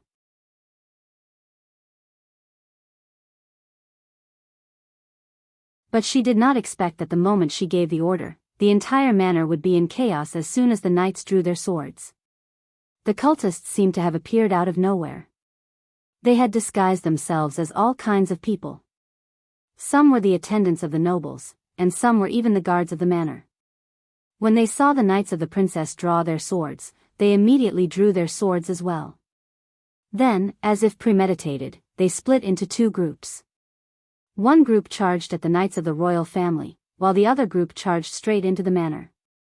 The guards in charge of the manor did not expect the guards brought by the nobles to be enemies, so they suffered heavy casualties as soon as they met. When this happened, everyone could not help but be shocked. Only Maynard was certain that Brendel's plan had been exposed, and she was desperate. She was a qualified soldier, and at this moment, she did not panic at all. She immediately drew her long sword and ordered everyone around her, "Don't tangle with these people. Their target is the nobles in the hall. All knights, listen up, immediately open a path and follow me." After that, she stabbed her sword into the heart of one of the cultists who pounced on her. Then, she pulled her sword back without a trace of blood on it. Her movements were so fast that the people around her did not even have time to see it clearly. At this moment, there were quite a number of noble guards present. They were just momentarily stunned by the scene in front of them. When they heard such a calm and firm command coming from the hall, they immediately reacted and pulled out their weapons to attack. It wasn't that Maynard could command these guards with the prestige of the royal family, but it was entirely because most of the nobles who were able to participate in a Rex conference were of extraordinary status. Even if one of the nobles in the hall was injured, it was a price that the servants couldn't afford to pay.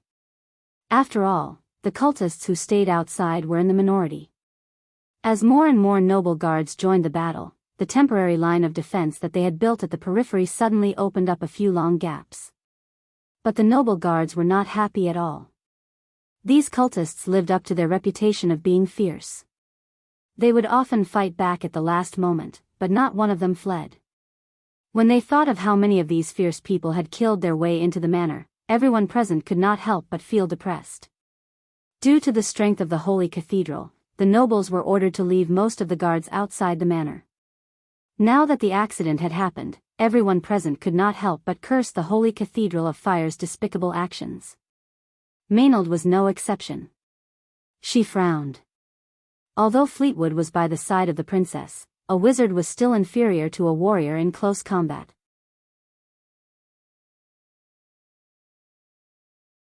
Especially when the young man was a gold ranker or even had the strength of an elemental awakener.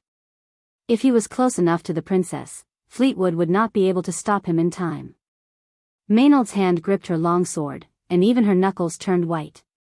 She just had to wait for the royal knight to break through the cultists' direction and immediately attack the manor.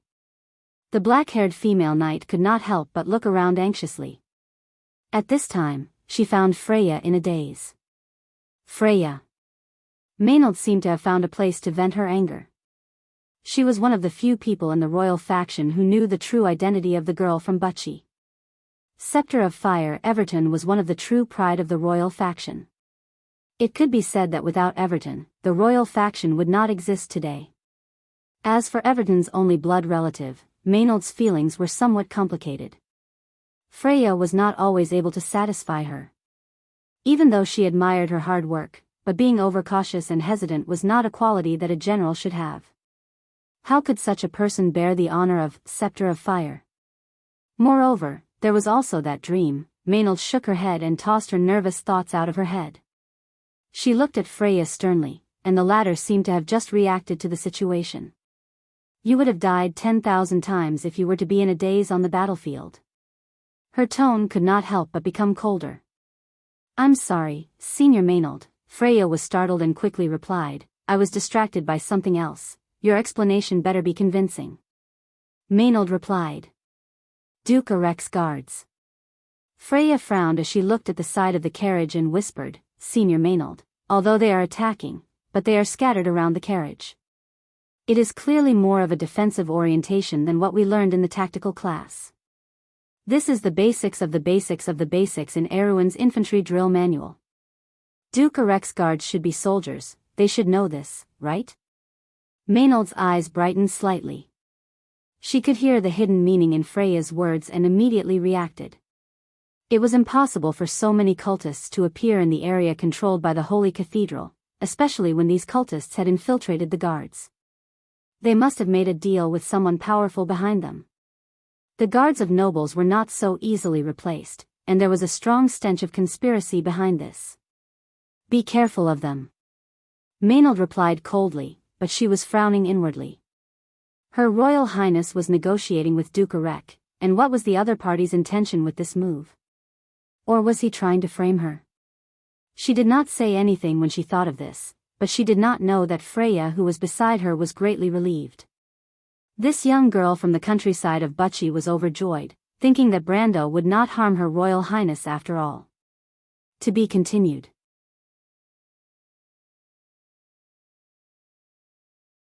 If you like this work, you are welcome to come to Chidian. Come to vote for me. Your support is my biggest motivation.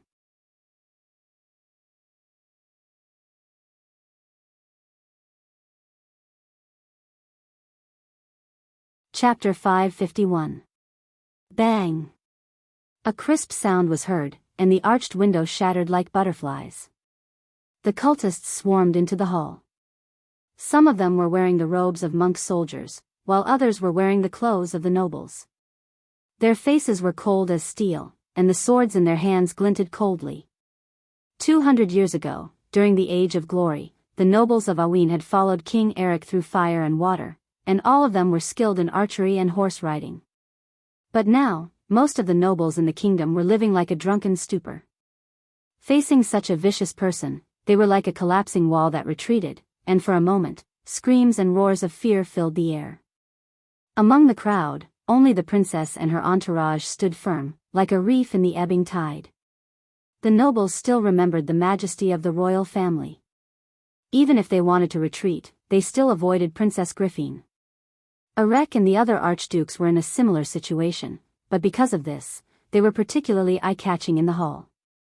The cultists were like tigers in a flock of sheep, cutting a path through the crowd with their swords.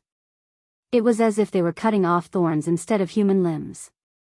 Blood flowed like a river, and the screams of fear finally turned into mournful howls.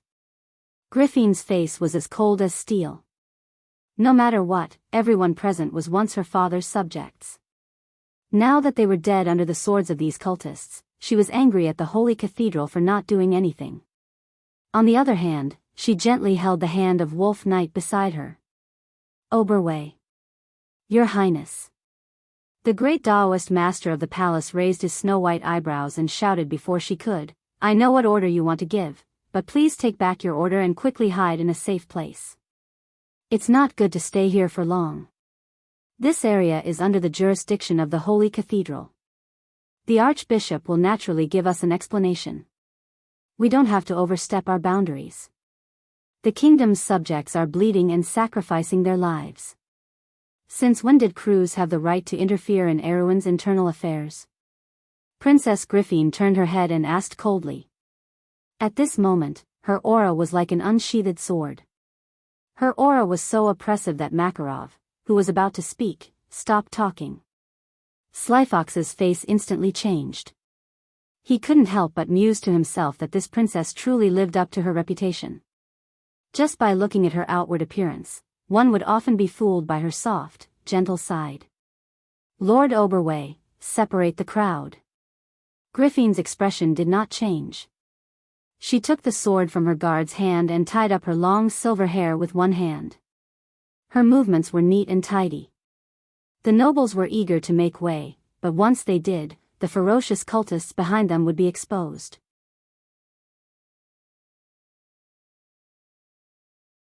Makarov, who was unarmed, couldn't help but realize that the cultists were at least at the pinnacle of silver rank, and a few of them were even at the gold rank. However, it was unrealistic to retreat now. Erewhon's cunning fox reacted quickly and immediately roared, Oberwei, take the princess away. Leave this to us. Before he could finish his words, a pitch-black, slender, and broad-bladed longsword entered his sight. Ah, where did you get that sword from? Everyone was shocked when they saw Brando pull out a sword that was half a man's height from under his cloak. Even Fleetwood, Oberwei, and Makarov were not allowed to carry weapons. Yet, this guy was able to pull out such a weapon without batting an eyelid. They couldn't help but curse the security of the Holy Cathedral. Of course, they were wrong about the Holy Cathedral. Brando had inherited the dimensional space from Dark Bishop Amon. Let alone a small Halran Gaia, he could even fit a ballista into it. Brando couldn't be bothered with them. There was a familiar scent in the air. He subconsciously stood in front of Griffin and swung his sword forward. Everyone was stunned. Brando's attack was clearly aimed at the air, but before they could react, a thin metallic sound pierced through the air. The space in front of Brando suddenly distorted and turned into an assassin wearing a gray robe and holding a long sword. The assassin was also stunned. He didn't understand how he was discovered. Invisibility. Makarov's expression changed. Fleetwood remained silent. It was obvious that this wasn't an invisibility spell, but some kind of special ability. As an archmage who had stepped into the realm of elemental mastery, he had a number of detection spells. A mere invisibility spell was not enough to fool his eyes. But just now, even he didn't notice the assassin's existence. But how did this guy find out? He looked at Brando, his deep eyes filled with doubt. Of course, Brando wouldn't say that he had dealt with the assassins of the cross before. He frowned because these assassins weren't cultists, but special forces produced by a duchy near Erewhon. That duchy was Cruz's vassal state. If there was anyone here who could mobilize these assassins, the biggest suspect would be the Holy Cathedral of Fire. But at the same time, his hands didn't slow down. He used both hands to deflect the assassin's weapon and swung downwards without any fancy moves. This kind of fighting style was very different from normal swordsmanship. The assassin obviously didn't expect Brando's swordsmanship to be so lacking in beauty. He didn't even have time to raise his sword and was cut in half. With a loud crash, blood and organs splattered all over the ground. The assassin's longsword also fell to the ground. It was only then that the crowd reacted. Oberway stared at Brando with sparkling eyes, while Makarov and Fleetwood gasped at the same time.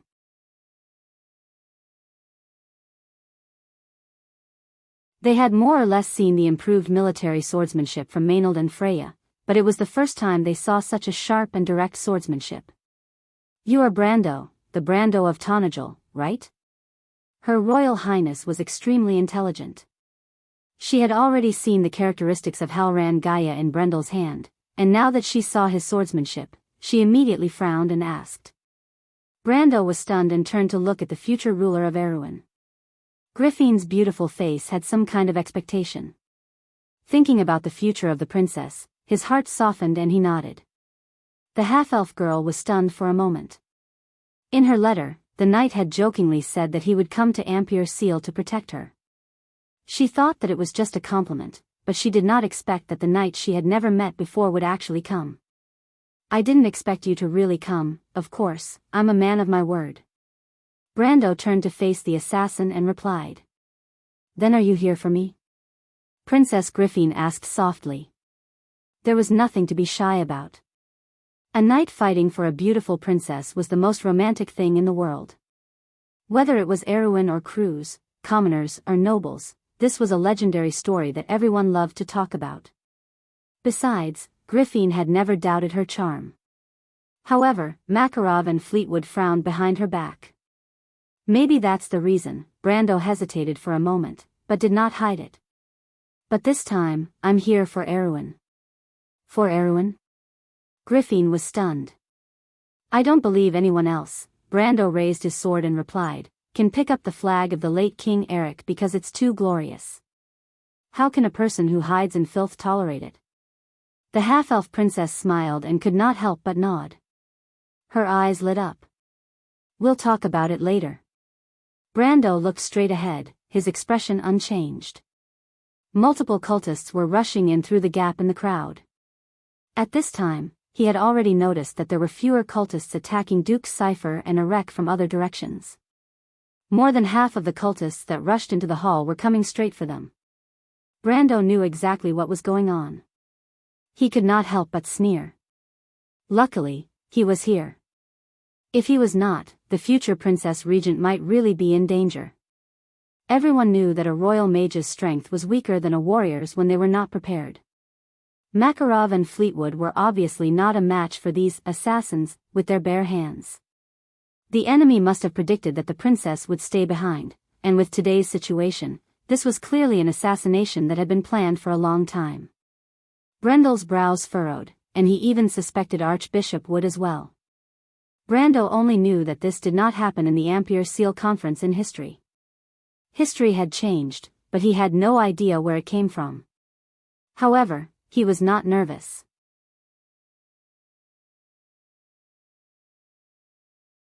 These cultists wanted to win with numbers, but they did not know that he was not afraid of group battles.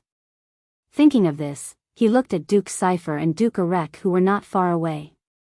Although he did not know what was going on, it seemed that these two guys were the masterminds. Brando smiled disdainfully. Since you want to play, I'll give you a gift. At this time, there were already 8 gold rankers among the cultists. This number was quite impressive in Erwin's eyes. It was almost equal to half of the forces fighting for the throne. Including Oberwei, no one believed that they could win. Even if Brando was included, the princess only had 3 gold rankers. Brando, can you buy me some time? I can summon those things from that night. At this time, the countess pulled Brando's sleeve and whispered. Brando looked at the pale Dilferi and suddenly felt a little apologetic. If you summon those things, the Holy Cathedral will find trouble with you. It's okay, I can still summon some other creatures. Dilferi replied softly. If I don't summon them, we will all die here. It's a pity that I don't have a wand. Fleetwood could not help but feel annoyed. Otherwise, it would be too easy to deal with these guys. But it's the same now. If you can buy me a few minutes, I can easily take care of them all. The old man could not help but secretly blame the Holy Cathedral of Fire. If it were not for the Holy Cathedral's reputation, he would not be in such a sorry state even if he did not have a wand. A few minutes is impossible. Makarov shook his head. Unless you have a weapon. He looked at Brando. Just when Brando thought that this guy was going to betray him again, the cunning fox that Erwin used to be sighed and asked, Brando, how is Scarlet? She's fine. She came this time. Brando was stunned for a moment before answering. You shouldn't have brought her here. Makarov shook his head. Forget it, I have no right to lecture you. Although we only met once, I'll leave the princess to you. Please send the princess and the countess out safely. Leave this place to me. Brando was stunned for a moment, but he suddenly understood. Makarov had his eyes on his talent. He obviously had a good impression of the royal faction, and he was also a genius who reached the gold realm before the age of 20. The cunning fox thought highly of his future potential and the power behind him, so he was willing to sacrifice himself to send him away. Brando did not doubt that if his talent was average, Makarov would not hesitate to use him as a scapegoat. But even so, Makarov's actions still touched him. No matter what, people with perseverance were worthy of respect. There were no cowards in the royal faction. For some reason, Brando felt like he had returned to the days when he and his friends fought side by side for Erwin. He felt his blood boiling as he smiled. Actually, you don't have to do this, Mr. Cunning Fox. Huh?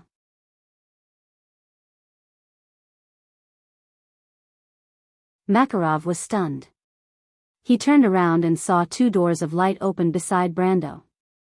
Andrique, Mephistopheles, kill these guys. Brando swung Halran Gaia forward, and a transparent ripple appeared in the air. It was the power of elemental energy. Everyone sucked in a breath of cold air. Reaching the gold rank and touching the wall of elemental energy were 2 different concepts. In this world, only those with great talent had the opportunity to touch the elemental energy. Some people could reach the peak of the gold rank for their entire lives, but they could not even touch the slightest bit of elemental energy.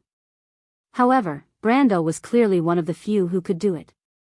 At the same time, 2 silver figures stepped out from the door of light. The situation on the battlefield was instantly reversed. To be continued. If you like this work, you are welcome to come to Chidian.